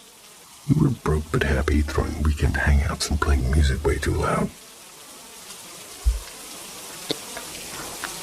I wasn't the first to notice it. My roommate's girlfriend was. We started talking more and more about the figures that would zip past the hallway or stand by the kitchen doorway. Shadowy shapes that never seemed fully solid. Outside the house were thick pine trees that blocked out most of the city light. And at night, the place felt like it was alone in the woods. At first, it was only flickers. I'd be on my computer late with my headphones on, playing some online game. When I'd catch a shadow just at the edge of my vision, I'd hear whispering, faint, like a radio between stations. If I paused the music, it would stop too. I started talking to the empty air. I can hear you, just leave me alone, okay? Then I'd turn the music back on, and it would start again. I always had that feeling that someone was watching, especially when the others weren't home. And one night, somebody joked about using a Ouija board, and I shut that down fast. My aunt had one when I was 13, and what happened after that is something I still don't like to talk about, to be honest. So I tried something different. I started reading books about hauntings and energy and people who claim to be sensitive to spirits. I started meditating, trying to see if the feeling was real or just my nerves. And it turns out my roommate's girlfriend was quietly doing the same thing. We didn't even know until weeks later. During my meditations, I sensed 2 clear presences. A young boy, maybe 7 or 8, and a tall man in a long old-fashioned coat. The man didn't feel threatening, more like he was guarding the boy. I figured maybe I was just losing it, so I said to the air, if I'm wrong, nothing will happen, but if I'm right, give me something I can't ignore. A week later, my workplace threw its big winter party. I worked for a quirky little online shop that sold collectibles and weird pop culture memorabilia. Because the owners were eccentric, they always invited local quote-unquote personalities like tattoo artists and actors from indie horror films, that kind of crowd. After too many cocktails, my coworker dragged me over to a woman she wanted me to embarrass myself in front of. She was a horror actress, dressed like she stepped out of a gothic movie. But instead of laughing at me, she stared at me like she already knew my face. Then she said without even blinking, Ethan's going to be fine. I froze. Ethan was my roommate. She shouldn't have known that name. Then softly she added, but the boy in your house house is lost. Every bit of warmth left my body. She mentioned one more thing I can't remember clearly, something about the woods behind the property. We ended up talking for nearly half an hour. She told me she practiced spiritual work, that she'd felt something when she shook my hand. She showed me a tattoo of her zodiac sign, which is a Scorpio. Damn straight. I met her again at another party a year later. Still won't share her name, but I'll never forget her face. That night I came home tipsy and passed out fast. Around 3 a.m. I woke to my girlfriend shaking me and cops in the hallway. Blue lights were flashing outside. Ethan had been caught in a sting operation. I didn't know he'd been dealing small amounts of pills. He'd driven across the state line that night and was arrested in our driveway. He did eventually walk free from, or rather, with probation. The actress had said that he'd be fine somehow, and she'd been right. The boy's spirit, though, took longer. Eventually contacted a local medium, the kind older woman who did a small ceremony at the crawl space. After that, the whispers stopped. House felt lighter. I hadn't realized how heavy it felt until it wasn't anymore. I don't seek that other world anymore. Once was enough.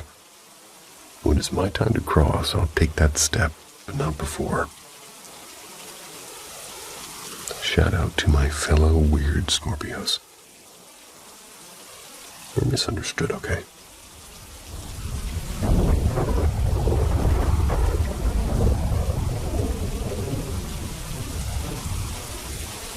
The man who came back from the ground.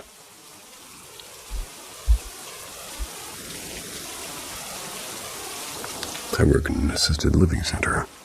It's for people living with dementia. And this morning, I sat in a room with one of our residents. She's still very early into her dementia, clear and often very sharp.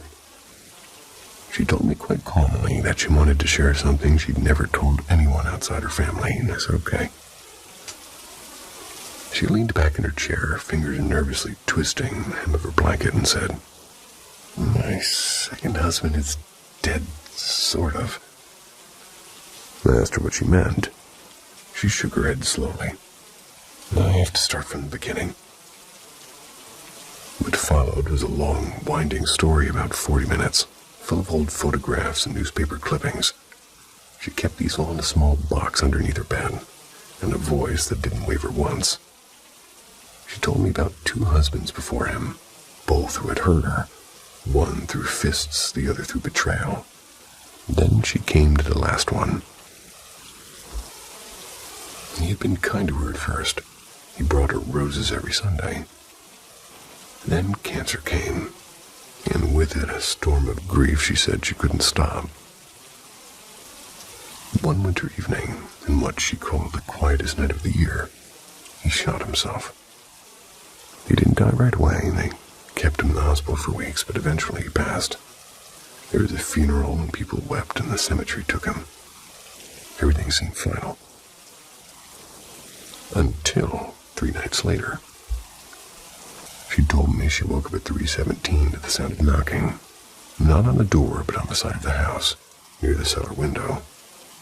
She swore to me, her voice trembling now, that when she opened the door, he was standing there, wet caked to his hands, suit still torn, eyes like wet glass.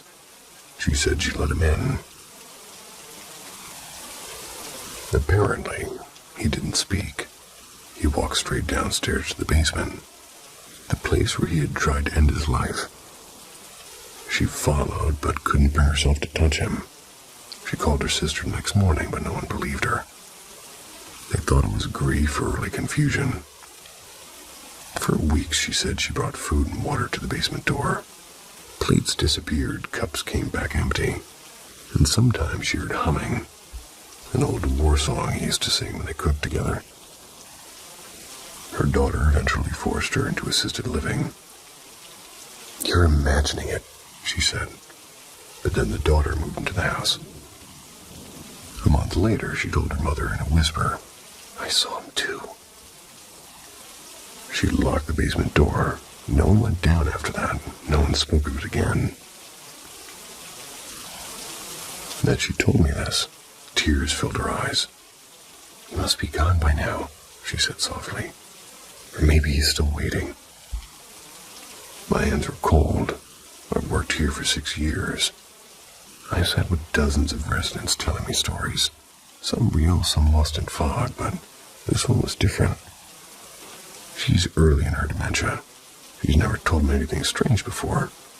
She told it in perfect sequence, like reading it from a book that she lived.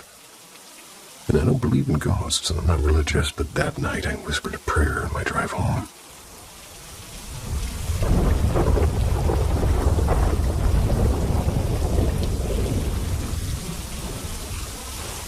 The man who came back from the ground. I work in an assisted living center. It's for people living with dementia.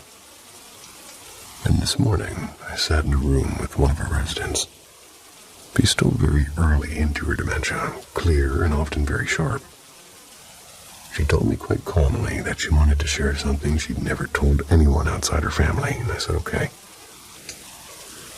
She leaned back in her chair, fingers nervously twisting the hem of her blanket, and said, "My second husband is dead, sort of." I asked her what she meant. She shook her head slowly. "I have to start from the beginning." What followed was a long, winding story about 40 minutes, full of old photographs and newspaper clippings. She kept these all in a small box underneath her bed, and a voice that didn't waver once. She told me about 2 husbands before him, both who had hurt her, one through fists, the other through betrayal. Then she came to the last one. He had been kind to her at first. He brought her roses every Sunday. Then cancer came, and with it a storm of grief she said she couldn't stop. One winter evening, in what she called the quietest night of the year, he shot himself. He didn't die right away, and they kept him in the hospital for weeks, but eventually he passed. There was a funeral and people wept, and the cemetery took him. Everything seemed final. Until 3 nights later. She told me she woke up at 3:17 to the sound of knocking, not on the door, but on the side of the house, near the cellar window. She swore to me, her voice trembling now, that when she opened the door, he was standing there, mud caked to his hands, suit still torn, eyes like wet glass. She said she let him in. Apparently, he didn't speak. He walked straight downstairs to the basement, the place where he had tried to end his life. She followed, but couldn't bring herself to touch him. She called her sister the next morning, but no one believed her. They thought it was grief or early confusion. For weeks, she said she brought food and water to the basement door. Plates disappeared, cups came back empty, and sometimes she heard humming, an old war song he used to sing when they cooked together. Her daughter eventually forced her into assisted living. "You're imagining it," she said. But then the daughter moved into the house. A month later, she told her mother in a whisper, "I saw him too." She locked the basement door. No one went down after that. No one spoke of it again. Then she told me this. Tears filled her eyes. "He must be gone by now," she said softly. "Or maybe he's still waiting." My hands were cold. I've worked here for 6 years. I sat with dozens of residents telling me stories.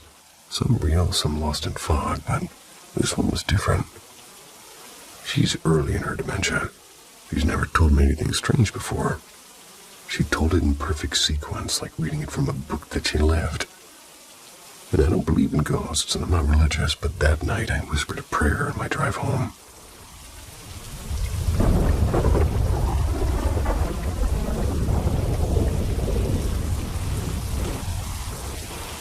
Whispers in the dim light.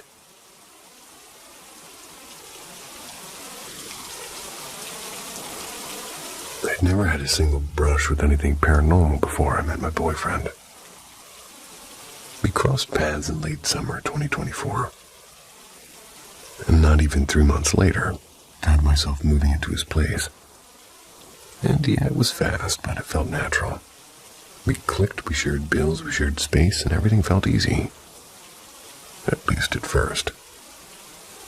Oh boy. He didn't tell me about what he believed was a quote-unquote attachment until well after I moved in. One night during our first real argument, something strange happened. We were sitting in the living room, my voice maybe a little bit louder than usual, when suddenly from the kitchen a heavy wooden chair toppled over with a thud. No breeze, no one near it. A scent of cold rush going through me. My boyfriend didn't look shocked, and instead he sighed and said, "Yeah, it does that sometimes." I froze and said, "It?" He explained almost casually that sometimes things fell or would move when emotions were tense. Sometimes for no reason at all. That night's fight had actually started over something kind of stupid. Me and my best friend had gone to a thrift shop earlier that day. We bought an old Ouija board. Thought it would be funny. He didn't find it funny. I remember rolling my eyes and saying, "It's just a board, it's not real." I couldn't have been more wrong. We ended up getting rid of the board that same night after he finally told me about his history. His first encounter. When he was about 12, his family dog passed away. He was a quiet kid, the kind who spent hours in the woods behind his house digging and building forts. And one day, while wandering around, he found a warped, dirt-stained Ouija board lying face down near a hollow tree. No planchette, no box, just the board. Desperate and grieving, he tried to talk to his dog.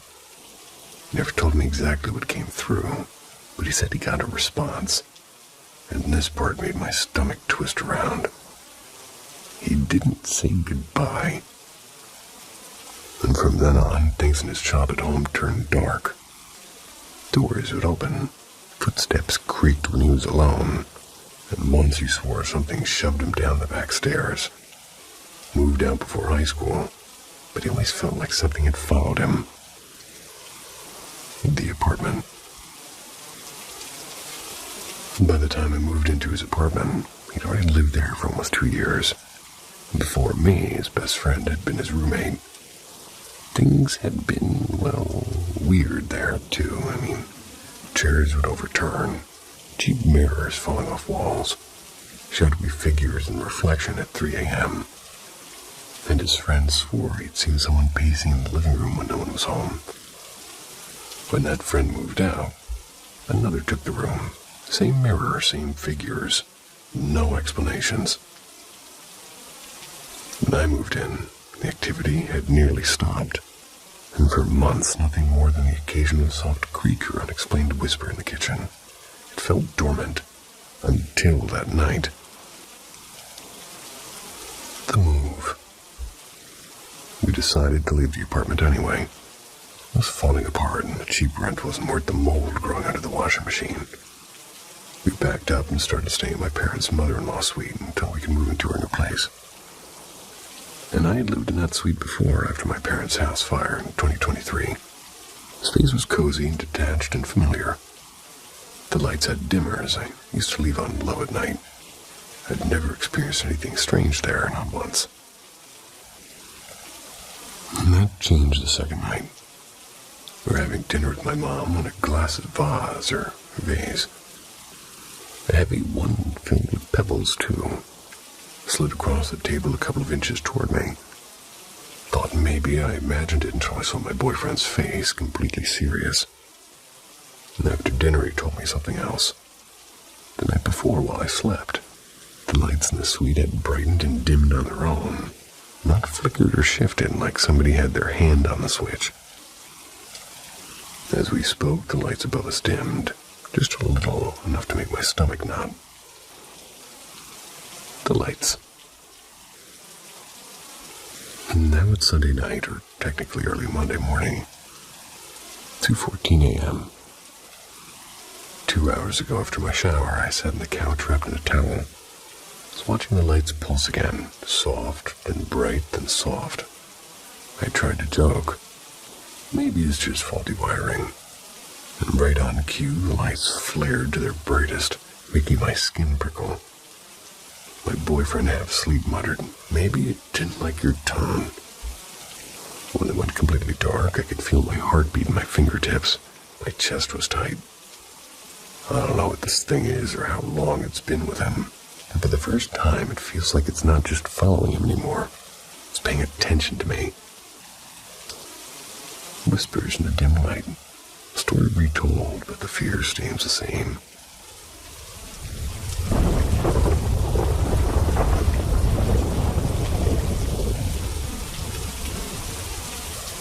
The shadow behind aisle 27.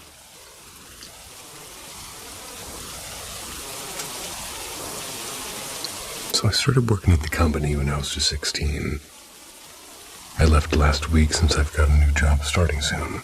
I'll be turning 24 by the end of this month. That means I spent nearly 8 years there. Long enough that now I'm out, I might as well share this. When I first joined, everybody used to joke about the place being haunted. They tell stories about boxes sliding off racks, equipment vanishing in the warehouse, voices echoing at night, and that creepy feeling like something was right behind you. I thought it was all nonsense, to be honest, and in the first few years, the only weird things I noticed were flickering lights and the occasional bottle toppling off a shelf. I brushed it off as bad wiring or air pressure changes. Everything shifted in early 2020, right at the start of the pandemic. An older gentleman came into the store and strolled down aisle 2. That's where we kept alcohol and soft drinks. They suddenly collapsed. He'd had a heart attack, and the deputy manager at the time, Josh, rushed over to do CPR. We blocked off the aisle with sheets so customers wouldn't see. But when the paramedics arrived, they told us the man had already gone, and he'd likely died instantly. The store was evacuated, and management decided to close for a few days. The manager went in alone the following Friday to clean up. When we returned Monday, the entire aisle was soaked. Every bottle on that aisle had mysteriously burst overnight. The CCTV footage showed nothing. One minute everything was normal. The next, every bottle shattered at once. And right on the aisle where somebody had just passed away. Paranormal stuff went quiet after that. And Josh, by the way, never came back to work, and I don't blame him. Then came 2021. The store underwent massive refurbishment. We expanded into the unit next door and doubled in size. The old entrance on the left was sealed, and a new one opened on the right, and, well, the aisles flipped entirely. What used to be aisle number 1 was now 28 aisles away. And guess where aisle 27 landed? Exactly where the man died. And management turned it into the toy aisle. Yeah, the toy aisle. I didn't get a say in it, but still, probably not the smartest idea. And that's when things picked up again. Toys would fall off the shelves for no reason. Random noises would play, even when the shelves were empty. And sometimes toys would go missing and show up somewhere else hours later. Sharon, who managed that section, once screamed because she felt somebody breathing down her neck. Later, she found deep red marks on her shoulder. It's like somebody had grabbed her hard and she'd been completely alone at the time. The worst moment for me came a few months ago, around 11 p.m. The store had been closed for an hour. I was finishing up in the warehouse alone. It's always freezing in there because it's all concrete. But that night the air felt different. I felt cold breaths on the back of my neck. And then came the tapping, slow rhythmic taps on the shutter door from the outside. No one could have been there. It's an isolated industrial estate. I checked the security cameras and there was nothing. I told myself I was overthinking and went back to unloading pallets with my headphones on. What I didn't notice was the shutter slowly rising behind me until a gust of cold air hit me.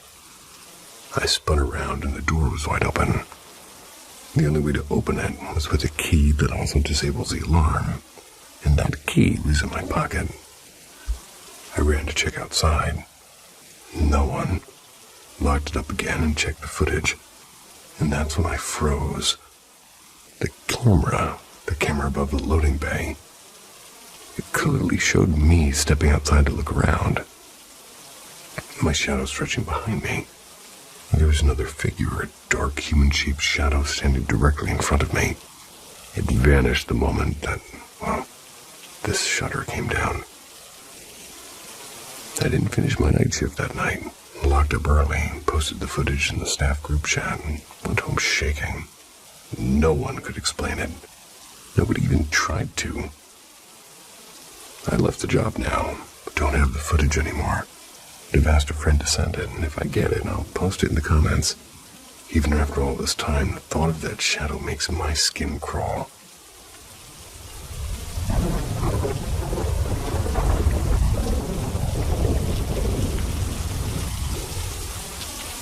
The girl at the landing. My wife has always thought it was kind of an odd thing how much I enjoy watching supernatural horror movies. She often says, "You wouldn't be laughing at them if you'd seen what I've seen." And I used to joke about her sixth sense all the time, until something happened that changed everything. It was a quiet Sunday evening at my aunt's house. We were downstairs watching TV, just the three of us. That's when my wife went upstairs to grab her water bottle from the guest room. She was only gone for maybe a minute, but when she came back down, I could tell immediately something was off. Her face was pale, her hands were trembling slightly, and she was breathing like she'd just run a marathon. She tried to act normal, but I know her too well. She didn't say a word about it until later that night when we were alone. She told me she had paused at the top of the stairs because she saw into the old sewing room. Standing just inside the doorway was a little boy, maybe 6, maybe 7. They were dressed in an old-fashioned school uniform.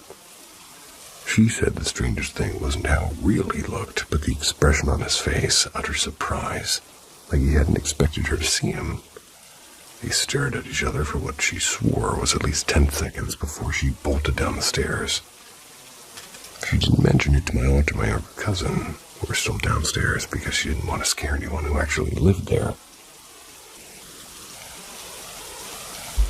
The next morning, I gently convinced her to tell my aunt. She didn't want to. She hates feeling like she's making things up. But she did eventually do it. As my wife described the boy, my aunt's face froze and her hand went over her mouth. Then she just started sobbing. And after a long pause, she whispered, "That sounds exactly like Leo." Leo was her little brother. He had died when he was 7 years old and fallen from the wooden bridge behind their house. No pictures left of him. Most were lost in a house fire decades ago, or a house fire decades ago. And this was the first time my wife had ever heard the story. The old tragedy. My aunt told us how back in the 1960s, Leo had been playing near the river with the neighbor kids. One boy, a cousin of theirs, had gotten into a fight with him over a toy boat. When the other kids returned home later, and Leo didn't, a search party found his body caught in the reeds under the bridge where they'd been playing. My aunt had also believed that the cousin had something to do with it, though nothing was ever proven. She carried that guilt her whole life, convinced she could have protected him if she had been sick in the bed that day, or hadn't been. The nightmares. Here's the part that still makes my chest tighten when I think about it.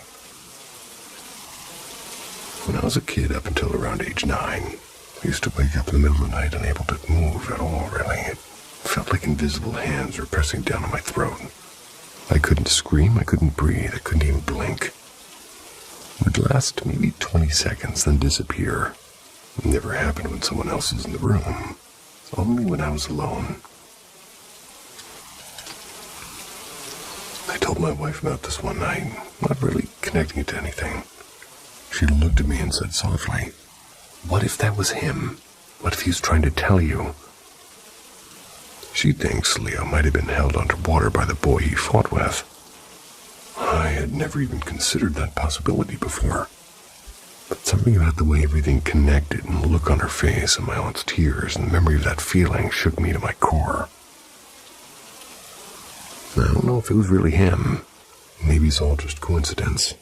But after that night, I stopped laughing at people who, well, say that they've seen things. Some things you can't explain. You're darn tootin'.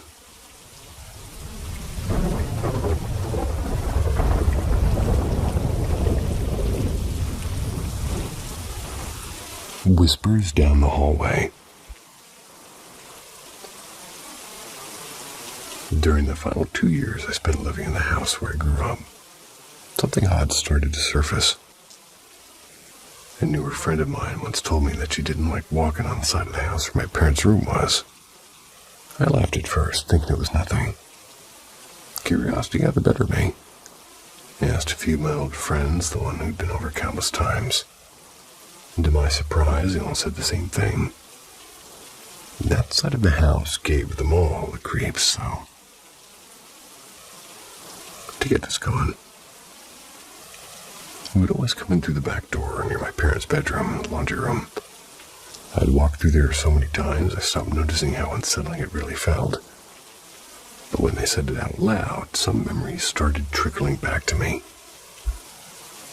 When I was a kid, we'd sometimes hear the door to the laundry area slide open and shut, even though nobody was leaving or coming home. It eventually stopped happening, but the strangest thing was these figures. My brother and I used to catch glimpses of something tall, dark shapes gliding from my parents' hallway toward her bedrooms. They'd always flicker at the edge of her sight, and every time I turned around, nothing was ever there. When my friend mentioned those bad vibes, it felt like whatever was lingering there noticed. Little things began happening more often. One night, I'm home alone making popcorn with this old plastic machine. I turned around to grab some salt, and bang! The lid launched off the machine like somebody had smacked it, and I froze. Then I laughed nervously, and because humor is how I deal with fear, I decided to name the ghost Kathy. A few weeks later, my brother and I are watching a movie in the family room. All the lights in the house were off except for the oven clock glow, and I felt a shift in the air like somebody had walked into the kitchen. Figured it was Mom getting water. When I looked up, something was standing in front of the microwave light. I blinked, and just like that, the shape melted into the dark. The last encounter is the one that still makes me uneasy. Getting ready to head out for a birthday party, and Rusty, my beagle, may he rest in peace. Indeed. He was wagging his tail for me for a second and stiffened the next, and his ears shot up and fur raised along his back. A low guttural growl came from his chest. He was staring into my brother's empty room. I didn't see a thing, but the air felt heavy like the room was holding its breath. My hand shook as I grabbed my keys. I called Rusty to me and got out of there fast. Just was tight the entire drive. Looking back, nothing ever really hurt us. But the unease was real, and my parents are deeply religious. House carried a lot of tension back then. Space was always cluttered, whether it was a ghost or just energy of everything we'd been through. The side of that house never felt still. What do you think? Coincidence or something else? Coinky-dink.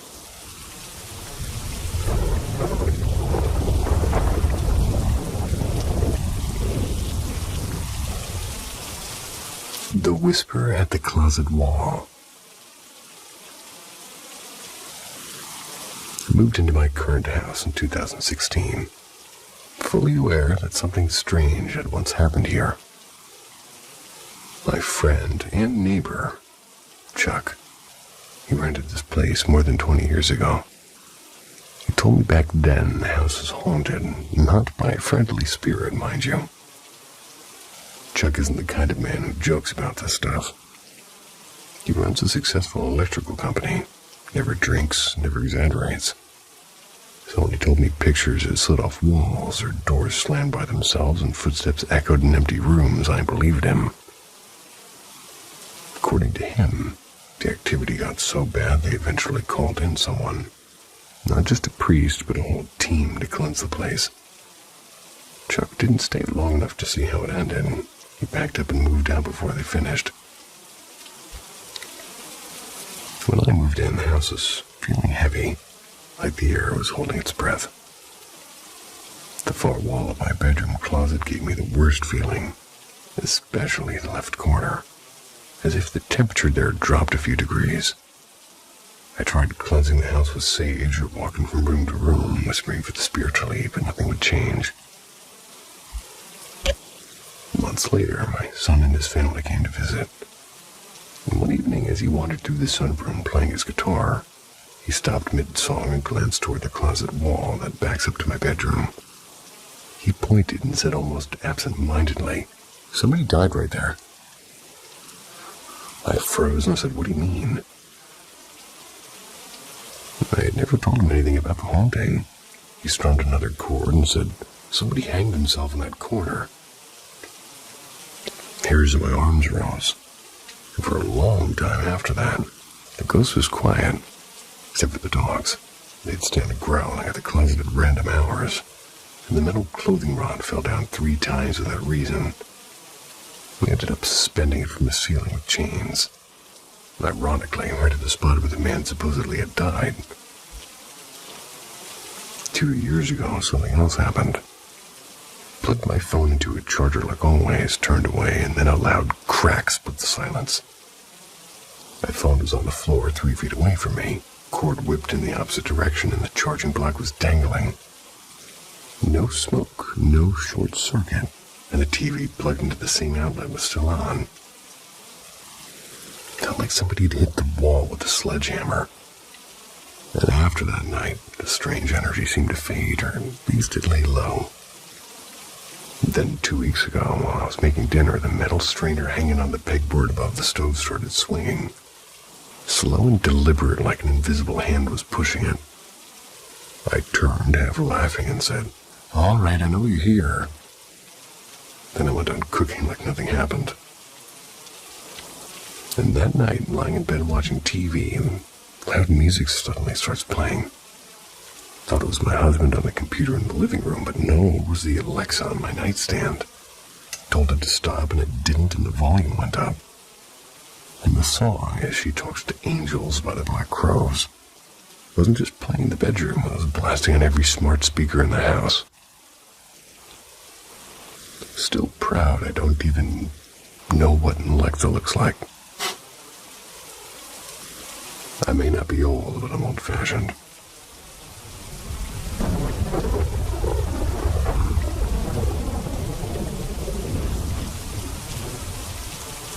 My household ghost talked to my niece and daughter.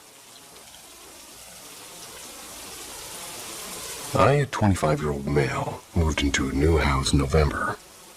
I'm renting, so I have a 12-month lease. And honestly, I love the house, but there's definitely something paranormal here. It started with small things, like lights flickering and my bedroom light turning off when it wasn't even touched. I chalked it up to electrical problems. Then, about a month into us living here, my 27-year-old girlfriend started saying she felt like something was watching her, and the house was creepy when she was alone. Allegedly.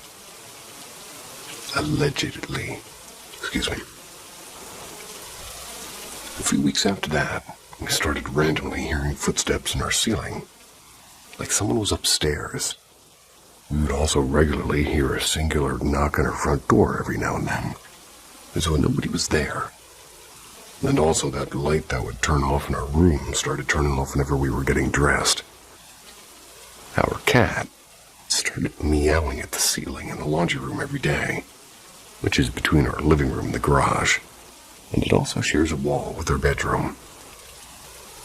In January, I'm home alone with my 2 kids, S, a 10-year-old male, and E, a 6-year-old female.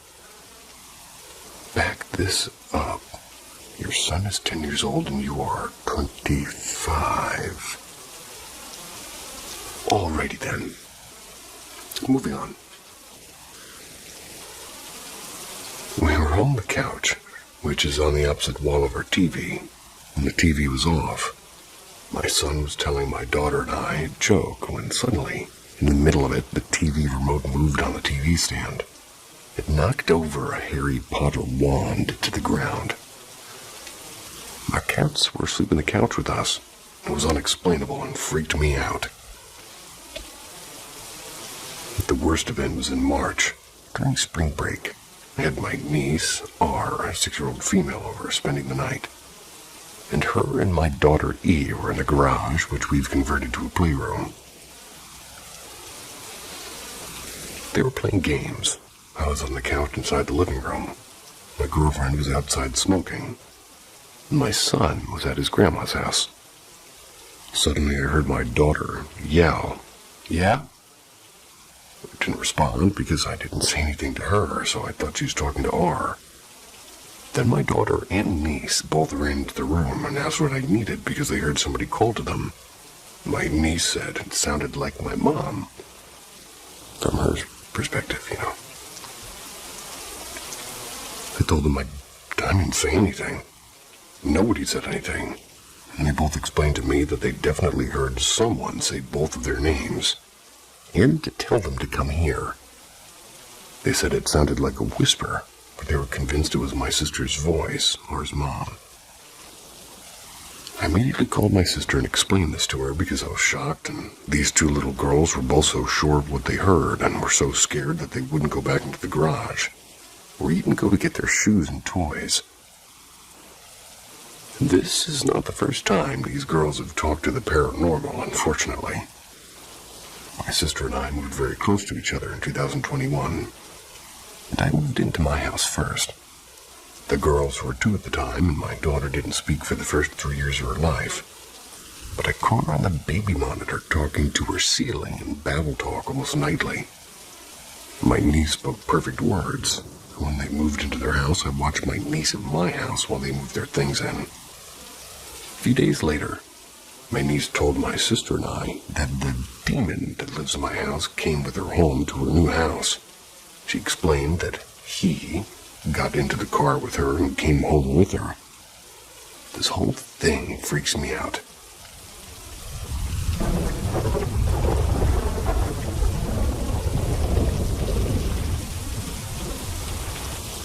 I got sick from a town full of witches. Doctors found nothing. An old man in a hidden house cured me.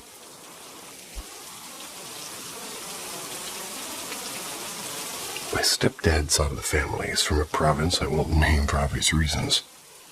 People there are different. The place has a reputation. Locals say that there are Mangkukulam living there. Folk witches, both good and bad. Everyone in the area is careful about how they act, and what they say and who they look at. Even my stepdad warned me, always be respectful and never let your guard down. Anyway, we went there for a short visit. One afternoon, I bought a sealed bag of chips and was walking and snacking when I felt somebody behind me blow air directly at the back of my neck. It wasn't just wind, it was like somebody exhaled on me. I turned around, no one was there, and just a few old houses and quiet streets. I brushed it off. A few hours later, I started feeling really weird and dizzy and heavy. I lost my appetite completely. My sense of taste disappeared. I couldn't enjoy food and couldn't sleep well. Just felt drained. My chest was tight, but no fever. I went to a hospital the next day for blood tests and vitals, and everything came back as normal. Doctors told me I was fine. Maybe just stressed or tired. But I knew something was wrong, and I felt off, and I wasn't the only one who thought so. My stepdad immediately took me to somebody he knew. An old man who lived in a hidden house far from the center of town. No signs, no lights, just a path locals apparently already knew. And this guy was quiet and calm. Didn't ask questions, just told me to sit. Placed his hands on my head and muttered something in a language I didn't recognize, then blew gently over the top of my hair. And he handed me a small shot of some kind, some bland-tasting oil, and told me to drink it. I don't even know what was in it, but I followed along. Nothing happened instantly, but about a day later I started feeling normal again. Appetite came back and taste returned, and the fog in my head lifted. Whatever that old man did, spelled prayer or placebo, I don't know, but it worked. I'm not saying I believe in kulam or spirits, but I can't explain what happened either.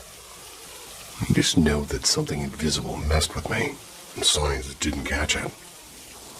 Be careful out there, especially if you're visiting places with deep-rooted traditions.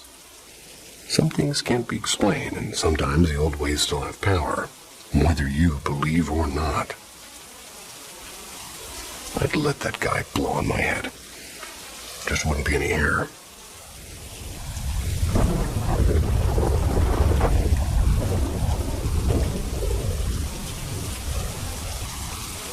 How is the baby?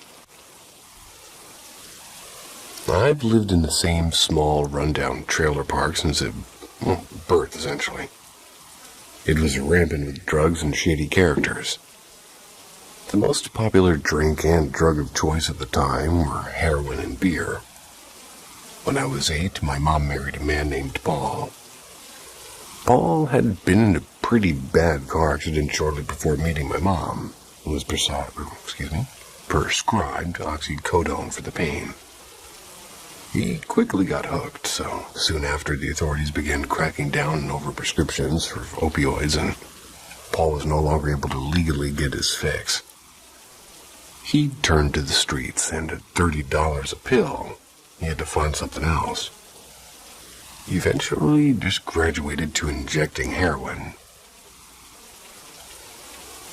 Is that cheaper? Anyway, Paul had a friend named Luke, whom he met when he first started using heroin. Luke was a seasoned drug user and a drunk. Luke and Paul got along well, and since I grew up in this trailer park, Luke had been around just as long as I had. He knew me when I was a child, and he knew me as a teen. I'd pass by Luke often, especially when I went to check the mail. He'd be walking the opposite way, heading to a neighbor's house, and would always say, "Hey, sweetie." Luke could be drunk as a skunk and barely able to walk from being high, so he'd always straighten himself up just enough to slur out a "Hey, sweetie" when he saw me. Luke was around when I had my first child, a daughter at 16. I was still in high school. "Hey, sweetie" eventually turned into "How's the baby?" Every time I saw him, whether or not I had my daughter with me. About a year after having my daughter, I went to school, and when I came home from the bus stop, I saw tons of police near our trailer. I was still a few yards away, so I kept approaching, trying to see what was going on. There was caution tape around the house, and the back door was hanging open. And as a teenager, I brazenly started up the 3 steps that led into the trailer. But a deputy stopped me, told me I couldn't go inside. "What do you mean I can't go inside? I live here," I said. The deputy responded, "I can't let you in, it's a crime scene." When Paul appeared, much to my dismay, and by this time Paul was a full-blown addict who had broken my mom down mentally, emotionally, and financially. And if Paul was here, my mom was at work as a preschool teacher. and my daughter was at that same school, so what was going on? Paul explained that around 10 a.m., Luke had come over to hang out. Paul was sitting in the recliner strumming his guitar, while Luke stood in the kitchen. The kitchen had a countertop that separated the living room from the kitchen, so Luke was out of Paul's direct line of sight. Paul said that Luke came over extremely intoxicated with a beer in hand, and after a few moments, Luke fell down, and Paul assumed that he had just passed out drunk. Luke was lying there for 2 to 3 hours, and Paul continued strumming his guitar, even singing a song about Buddy Luke passing out and puking. It wasn't until Paul had to use the restroom that he noticed Luke wasn't just passed out, he was blue. Paul immediately called 911. They instructed him to perform CPR, which he did, and he described it as the single most foul thing he'd ever attempted to do. Luke had died and vomited. Every time Paul tried mouth-to-mouth, vomit would come out. And after a while, Paul couldn't continue and just waited for emergency personnel. The call to 911 was made at 1:12 p.m. By the time I got home around 3:45, the body had been removed, but the scene was still treated as suspicious. Because of that, nobody was allowed inside. Eventually, the police let Paul back in, but it wasn't until after 6:30 p.m. that my mom came home. She was very angry, and my daughter and I were just waiting to go inside. Paul said he'd go in and clean up whatever mess was left behind. According to him, there's a lot to clean up, and about an hour later, he said that we could come in. The kitchen floor was so sticky, you could hear your feet stick to the linoleum when you walked across it. Heroin addicts aren't exactly the best maids, so we lived in that trailer for at least another year. But I never walked across that floor barefoot, nor did I let my child walk across it either. No matter how much we cleaned, it would always feel sticky. About 6 months after Luke passed away in our kitchen, I was standing outside, leaning on the bed of the truck and talking to a friend. The trailer I was standing outside of happened to be the one Luke had lived in for many years before moving to a different one, where he was living at the time of his death. My friend now lived in that same trailer. We were just hanging out and talking when I heard a very clear, very familiar voice. "How's the baby?" Fate of Paul. Paul later confessed to me that when Luke passed away, he had taken Luke's used syringe out of his sock and used it to inject himself later that night. After leaving the trailer, we lived in a small rented house for about a year before my mom left Paul. Paul went back to the trailer park, dragged the mattress him and my mom shared into the overgrown, now wooded area of a destroyed playground. It's a playground that belongs to the church next door. He had a large tent, and that's where he lived, and he lived for 6 months after my mom left him. He shot up in his tent and nodded out with a lit cigarette, like I'd seen him so many times. Usually it was just wind up burning his leg and he'd wake up, but this time it caught the mattress on fire. He asphyxiated due to an overdose of heroin laced with fentanyl and burned, only being found 3 days later by a friend who couldn't see the top of his tent anymore, as he put it. He was identified by dental records. Yucky.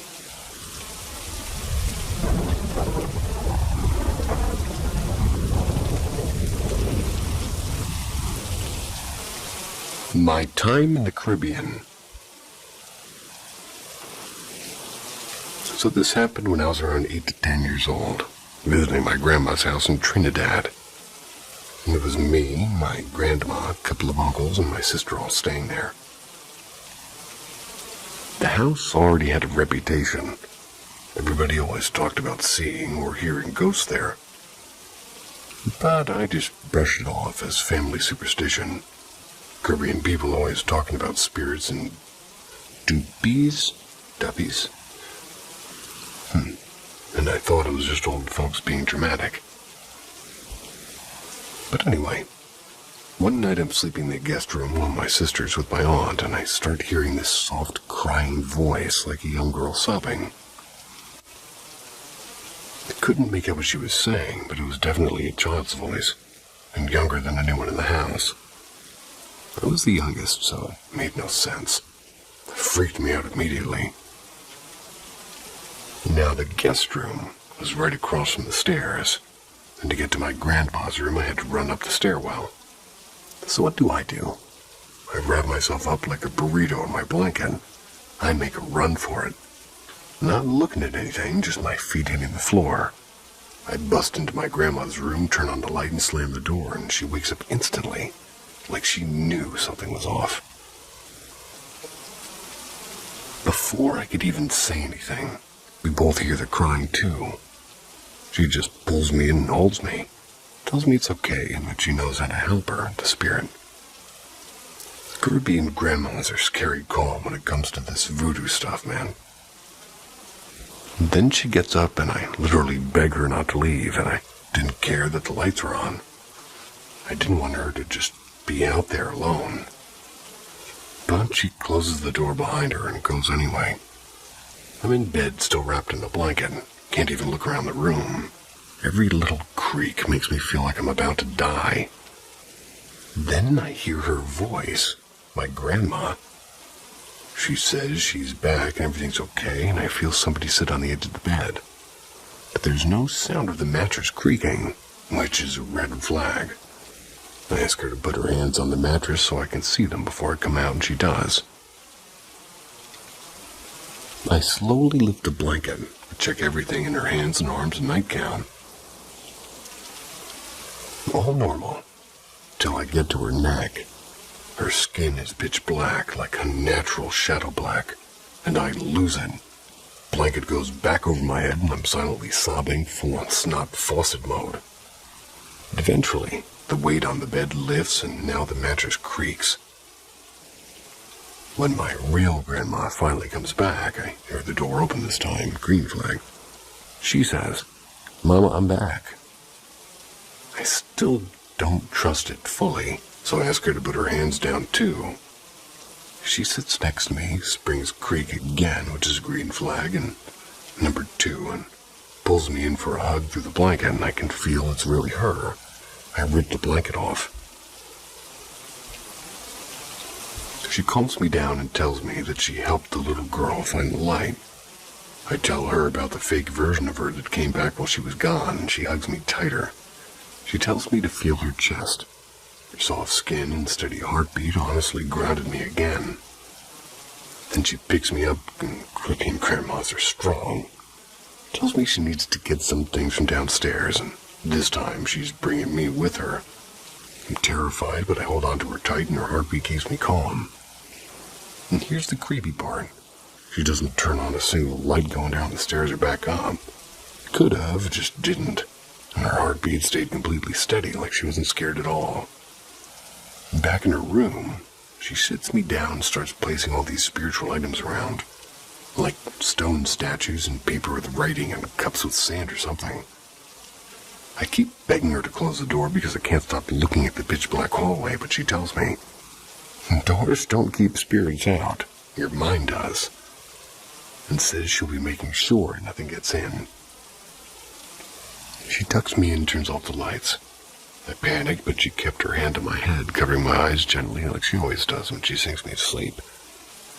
I eventually pass out. The next morning I wake up to sunlight and voices in the house, and my uncles are talking low in the kitchen. I go out, and my grandma's just sitting at the table like always. I've been too scared to ask her what really happened that night. We don't talk about ghosts, unless she brings it up. But yeah, that's my Caribbean ghost story.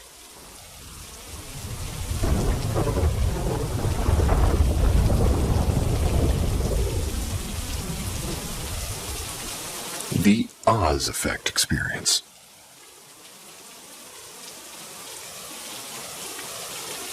That silence feeling, being watched. Yeah, I'd recommend you to listen to it. Last summer I had this feeling, in the middle of the woods in a spot in the Caribou goldfields. Caribou, maybe. Where a triple murder and robbery took place in the 1860s. I was on the Old North Trail in an area called Murderer's Gulch, on a secondary road into an abandoned mine. This place is deep in grizzly bear country, in thick forest. It was a hot, sunny summer day. No people live within miles of this place. One can Google for the story of the murders and robbery. My girlfriend and I wanted to check the area out after hearing the story.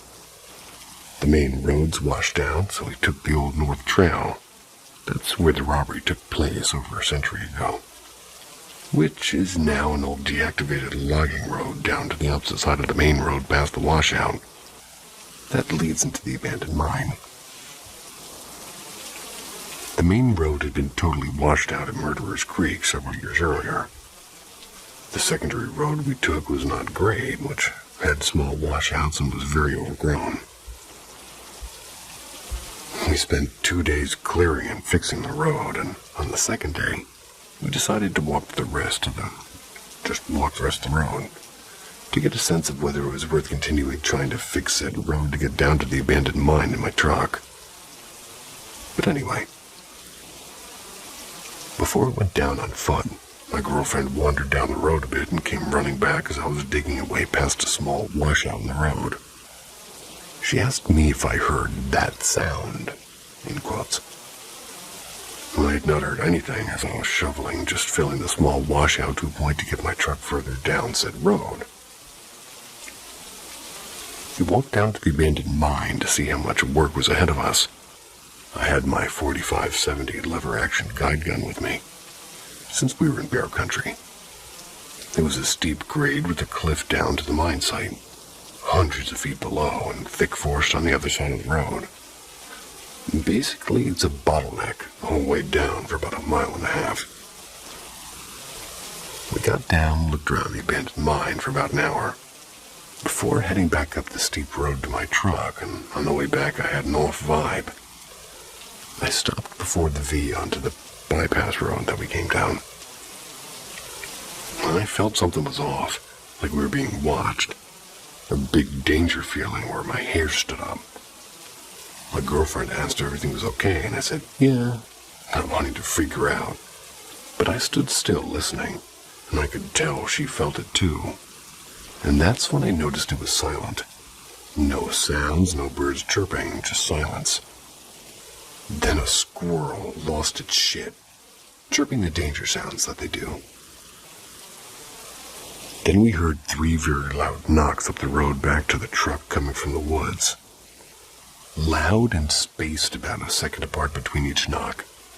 It was like somebody smashing a big rock on a tree not far behind the tree line.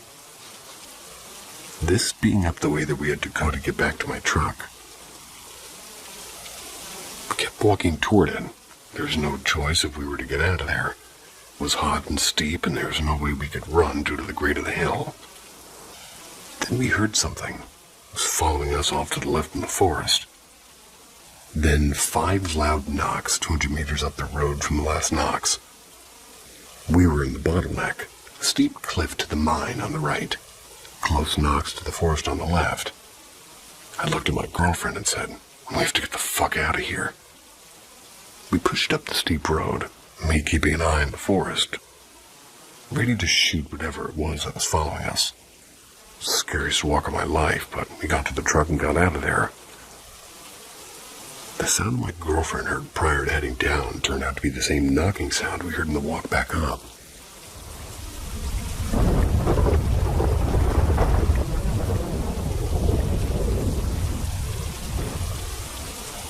My ghost story. I still get chills thinking about what happened during my senior year of high school. It all started with this rumor about our school theater being haunted. I know. Haunted theater, a tale as old as time. But I swear, this is at least my experience. When I was going through the theater program, older students used to talk about a ghost circle. A circle drawn in chalk on the backstage wall. They said it was there to bind a ghost, and everyone was warned never to break it. No one ever explained exactly what would happen if you did, but even the skeptics wouldn't mess with it. The summer before my senior year, the school started remodeling the theater. They repainted the entire place, including the wall with the ghost circle. Painted right over it, as if it never existed. And that's when the strange things began. Almost immediately, weird stuff started happening. The janitor, usually very professional, suddenly refused to clean the theater at night, wouldn't go near the prop closet anymore. She seemed genuinely spooked, and the prop closet would make banging noises like pipes clanging. But the moment somebody opened the door, the noises stopped.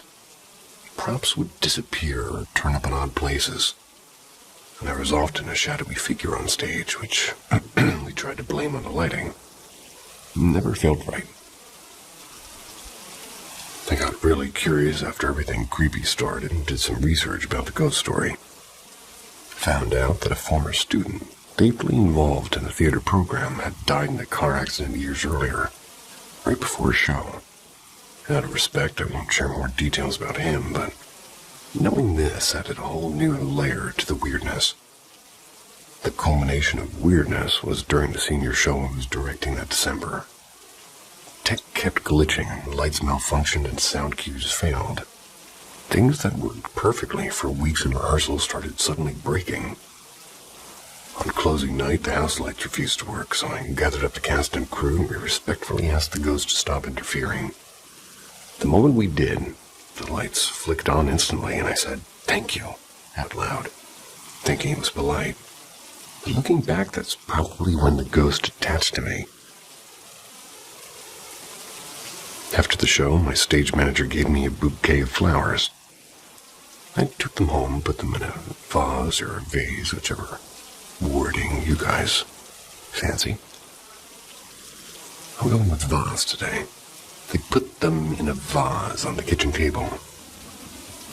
I spent the rest of my nights out at the table talking with my aunt who was visiting, and after literal hours of chatting, 3 of the flowers suddenly slumped over at the same time. They didn't just bend, they looked like their stems had been cleanly cut, revealing the inside of the stems. I couldn't explain why or how it happened after they'd stood perfectly all evening. I didn't tell my aunt about the ghost then, even though it felt exactly like something we'd expect from the theater spirit. Weird things started happening at home. I slept in the finished basement where my bed was in the corner, and the doorways only had curtains instead of doors. Sometimes I'd wake up to see the curtains swaying and thought it was just drafts. Then one night I felt my bed dip behind me as if somebody sat down. When I turned around, no one was there. Later, my aunt stayed over again in another part of the basement. And one morning, she told me she thought the dog had jumped in bed with her. She felt something run up her body, but when she opened her eyes, the dog was, well, no dog was there. The dog had been locked upstairs all night. That's when I finally told her everything about the ghost. She suggested calmly communicating with him and asking him to leave me alone while I was sleeping.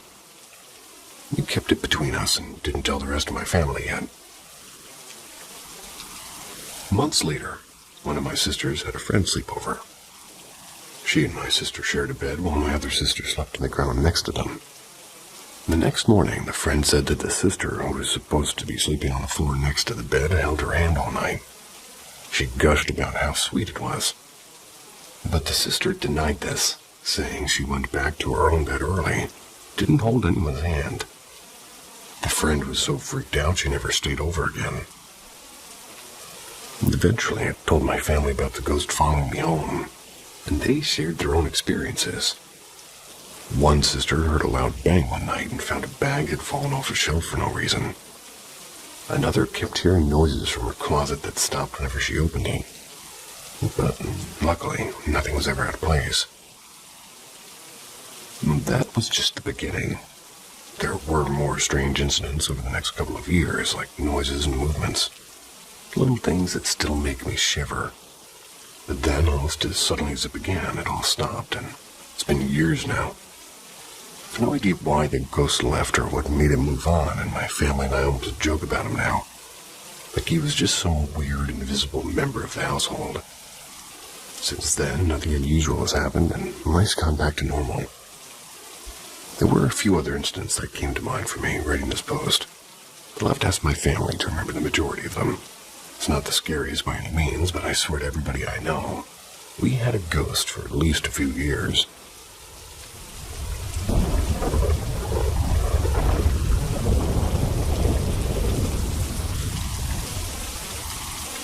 Strange activity in my home.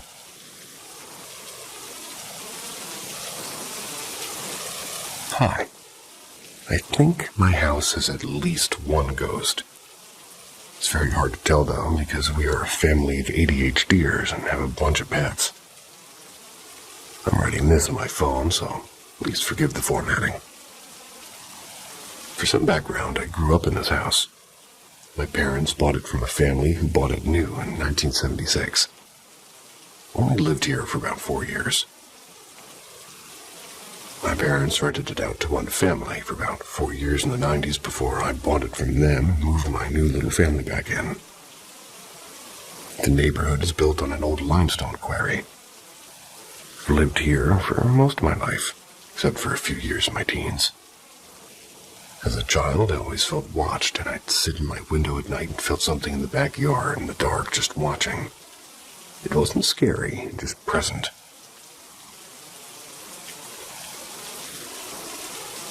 There's also a central part of the house, between the hall and the garage and laundry room, that feels spooky.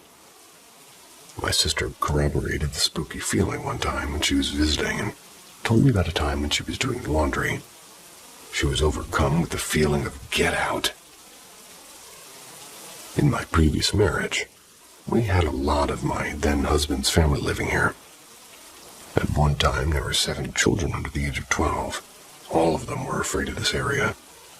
Multiple adults have pointed out that it feels eerie there as well.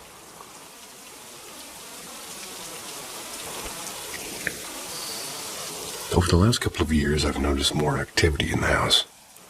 The notable things are, 1, phantom cat jumping onto the bed. I was working overnights at the time and would spend my off nights in a sleeping house. One night, I'm laying in bed with my now husband who was sleeping. I was browsing the internet when I felt a cat jump on the bed and walk between my husband and me, then laid down. We put the beds up at night and keep them out of the room while we sleep. I thought maybe we missed putting one of them, so I shone my flashlight over to where I thought it was. Nothing was there. I felt around and still nothing. I hopped up and did a head count of pets, and everyone was accounted for. 2. Loud crashing of shelves to the ground with nothing out of place. For a couple of months, randomly, a loud crashing noise was coming from the office. And we have a bunch of shelves on the walls, and those shelves are full of crap. Collectibles and Legos and pictures and trinkets, so you get the point. So hearing one of those shelves come crashing down and stuff breaking and flying across our tile floor was alarming. But when we'd go to check on it, nothing would be out of place, and this happened at least 5 times. I was not the only one to hear it, and I wasn't the only one to go check. I have a video from my security camera of the noise, and the camera was pointed at the puppy crate. 3. A hanging plant was torn from its place. I had some small succulents hanging in my window in the kitchen. One was a little guy in a swing hanging from twine. The twine was fairly substantial. It was in good condition that day when I checked the moisture level of the soil. I wish I had taken a picture of the twine after this happened, but I wasn't thinking of documenting anything yet. But as I was saying, in the early hours of the morning, the twine was pulled apart at all 3 supporting points, and my plant went tumbling. The most striking thing about this is that my dogs didn't bark, and if I set something down too hard in my nightstand in the night, my dogs would go off. But nothing here. It's like they were watching and the noise was expected. I have a recording of the noise and the silence that follows, and I checked the video to see if there's a cat to blame, but no, it seemed to be over there when it happened. 4. Sunglasses go missing. They're later found in a reusable baggie in the sink. And this is a weird one that I can't figure out. I was alone at home and getting ready to leave for an appointment. I have to have my sunglasses to dry because daylight hurts my eyes, and as I was leaving, I opened my purse and checked for and saw my glasses and put my phone in my purse. Then I decided I should use the bathroom before I left. I set my purse down, went to the bathroom. Then I grabbed my purse and went to the door while digging for my glasses. Not in there. Stumped, I retraced my steps and I couldn't find them. I searched for a few minutes but had to go, and when I got home again, I searched again and found nothing. And like I said, I have ADHD, so I'll often lose something I'm holding, but can usually find it. I keep looking and getting rather frustrated. I eventually pull my husband in to help look. Nothing. I give up for the evening and I go do the dishes, and in the sink inside of a reusable sandwich bag are my glasses. And this weirds me out enough to review my security camera footage because did I put them in there? No, I saw on the tape where I put the bag in the sink the night before. I saw me searching for the glasses, and then when my husband and I were talking about where they could be, I saw the bag open by itself. Like the ghost was trying to help or something. Well, I don't know. It seems so strange. These are the most recent and, well, most my attention-grabbing of incidents. There's always something weird happening, but 99% of the time I can attribute it immediately to my ADHD or pad.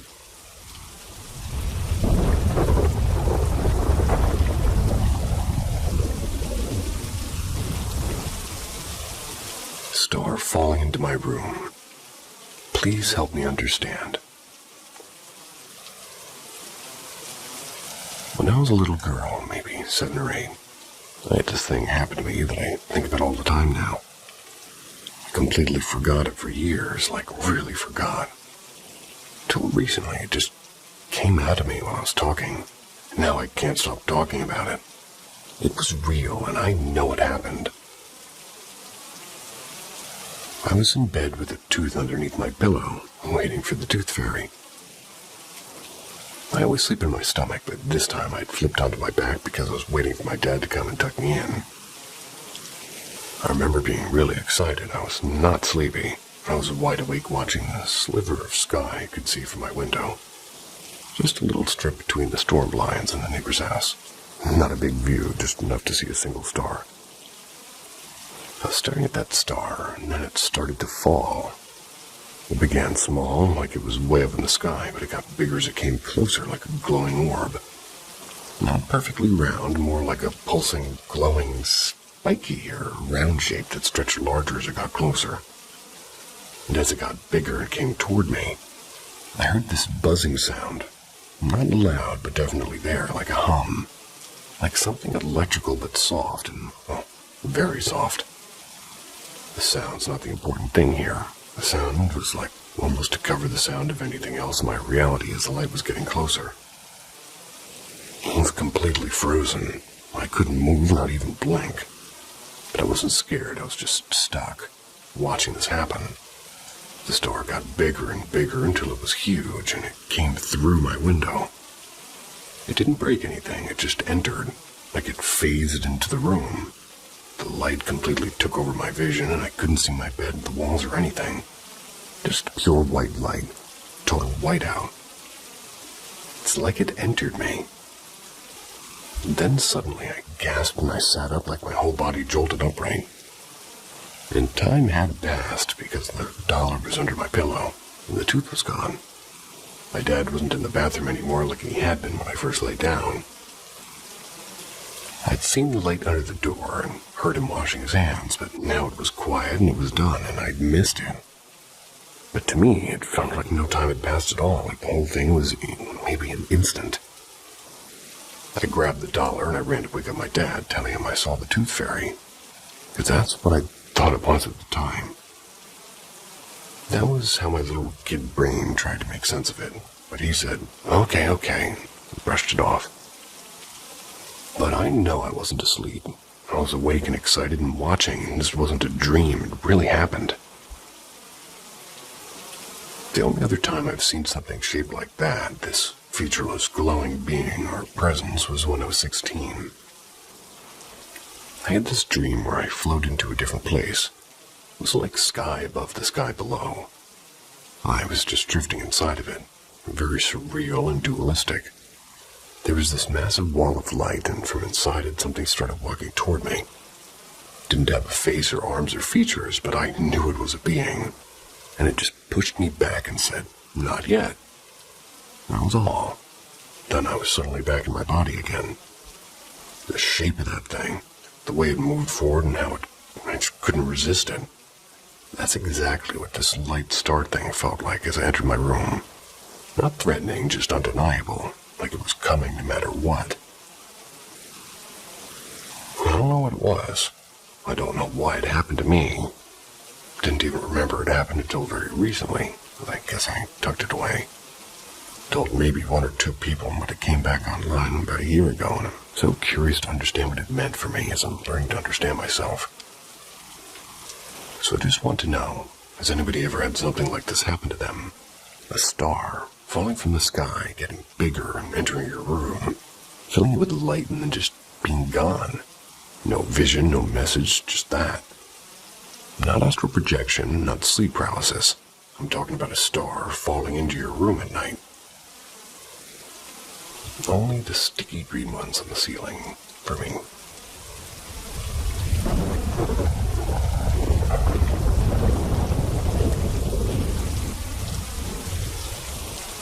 The Boy by the Door.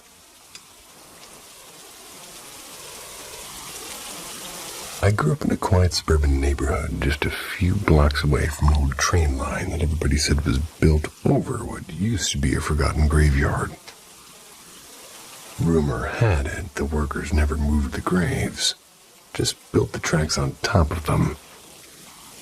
Some people whispered about restless souls wandering the streets at night. And at the end of our cul-de-sac lived an older couple who loved telling stories. One summer evening, they came over to talk with my parents. I overheard them describing something that happened a few nights before. Their two German shepherds had started barking uncontrollably. They were facing their tall wooden-side gate. It was as if something or someone was on the other side of it. When they stepped outside with the flashlight, they saw a large shadow standing perfectly still between the gate and their shed. The closer they got, the stranger it became. It wasn't just a shadow. It was a man dressed in dark clothing. No head at all, though. He didn't move, not a sound came from him. The couple grabbed their dogs and ran back inside, locking the doors behind them. My parents talked about it for days, and even as a kid, I didn't fully believe in ghosts. I must have been about 6 years old then. Memories from that age usually blur together, but that particular night is carved into my mind like it happened yesterday. And our house was a single-story place with a long hallway running from the living room straight to the garage. My sister's room and mine were at the very end, across from each other. We always kept our doors open because we were too young to sleep in the dark. I was lying on my side in my little white metal bed, staring at the doorway as I tried to sleep. That's when I saw something crawl around the corner. It was a small, pale boy with grayish skin and hair stringy and completely naked. He was on his hands and knees, moving far too fast to be human.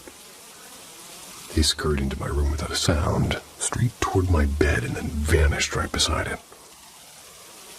I froze. My heart was pounding so loud it felt like the only sound in the room. And just when I thought I'd imagined it, his head popped up over the edge of the mattress. His eyes met mine, cold and empty. Lifted his hands and shoved my stomach with surprising force. I gasped and curled out to a little scream, and he dropped out of sight. When I finally forced myself to peek over the side, he was gone. Not a sound, not a shadow, nothing.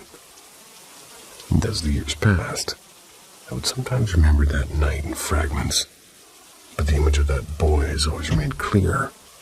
It never appeared to me again. I never slept with my door open again after that, though. Hopefully, see you tomorrow. Sweet dreams.